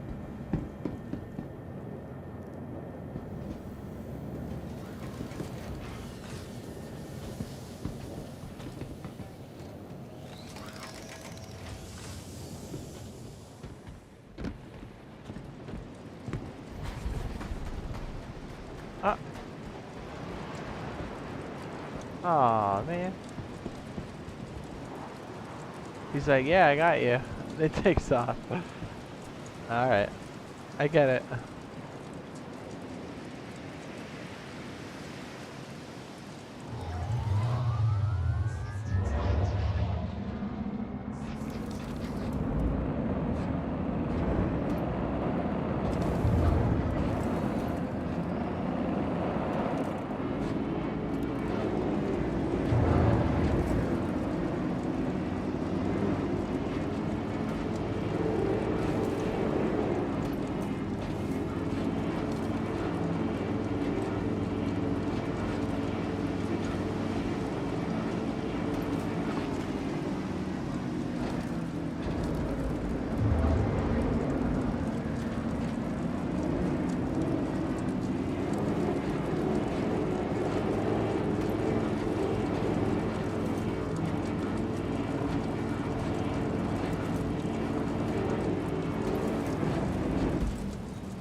Alright, let's see what the compartments look like on this thing.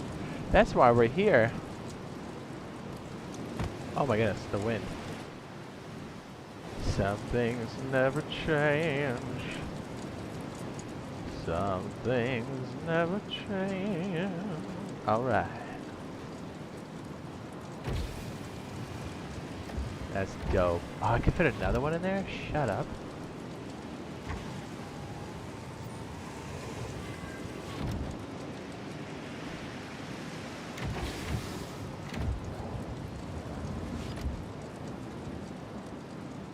What is that, the...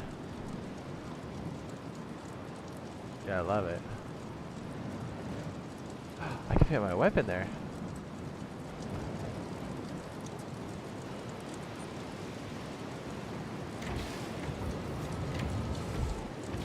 You can fit boxes in there. Say what? It does have storage. How much? Oh no, that's... How do I know? Local personal? I'm confused. It should be the vehicle storage, right? That's dope.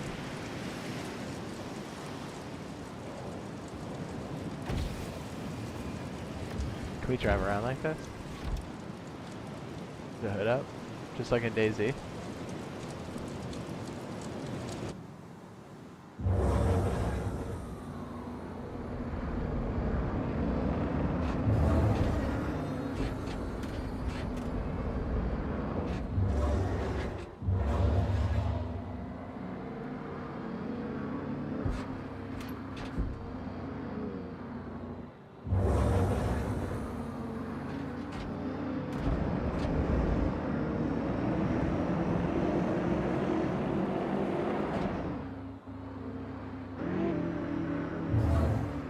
Alright, the real question is, can we... Oh!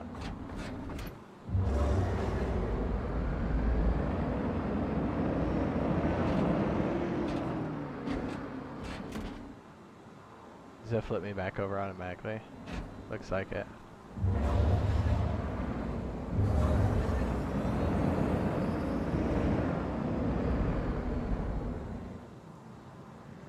I'll leave this here for somebody to play with. I like the new car. It's going to be a hot little mode of transportation. Now we just got to get off the surface of this planet. I'm trying to think of something that might accommodate what we're trying to... Oh, wait in there. Pretty hot in these rhinos. Welcome to the ASOC vehicle retrieval system. Let's see. Centurion. Oh, that's the ground vehicle. That's right. I was like, what?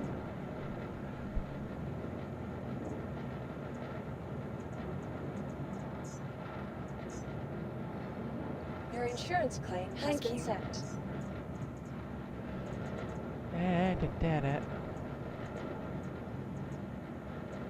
The guy's like, yeah, you can have a ride, and just left me. I'm like, what? How could you?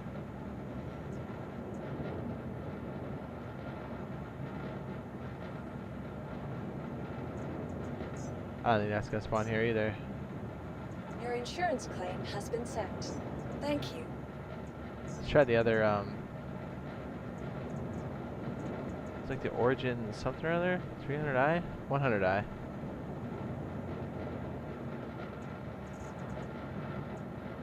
Ooh, would this work here? Your insurance claim has been sent. It would, wouldn't it?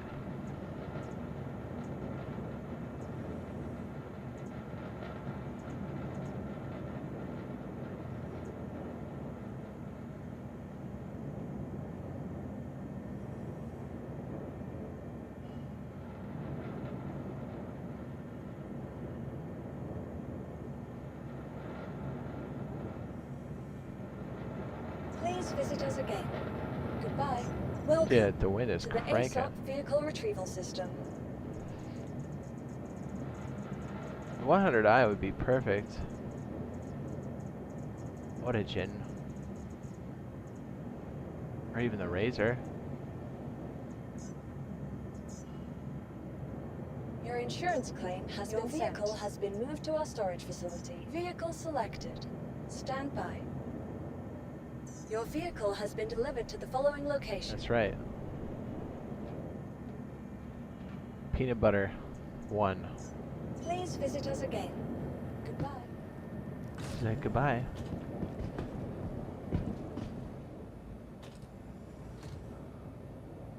I want to get to the space station, like save my point before the game eats me alive again.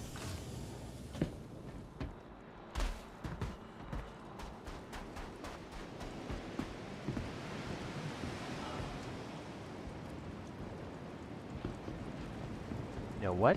I kind of want to loot first. Hold on. Let me get a snack. Burb.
It's romantical in here. I didn't know how late it was.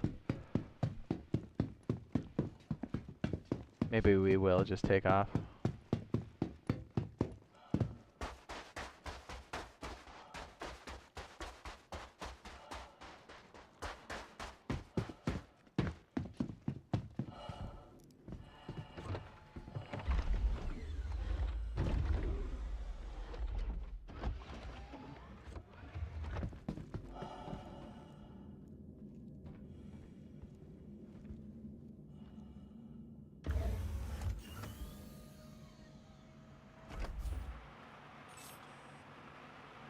Oh my.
Well, I think we're gonna have to get to the space station here, and then probably wrap it up, as we are getting pretty close to almost 7 hours. Because we gotta get ready for a DayZ stream next, and I gotta eat. So we're gonna get to Everest Harbor, and then we're going to sign out. Magda.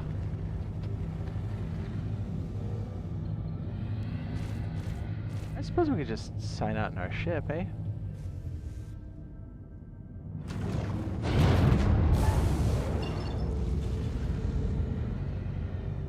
Go find an OM marker.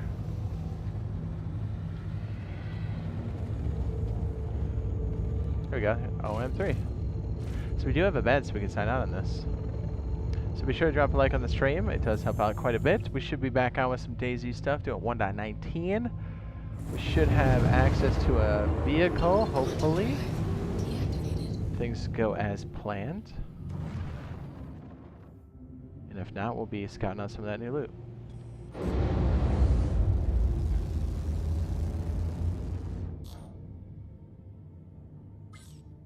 Now we should be able to sign out right here. We got to see all the new stuff coming in for Star Citizen in the very near future. And then we've got the brand new Greycat STV, I think that's what it's called.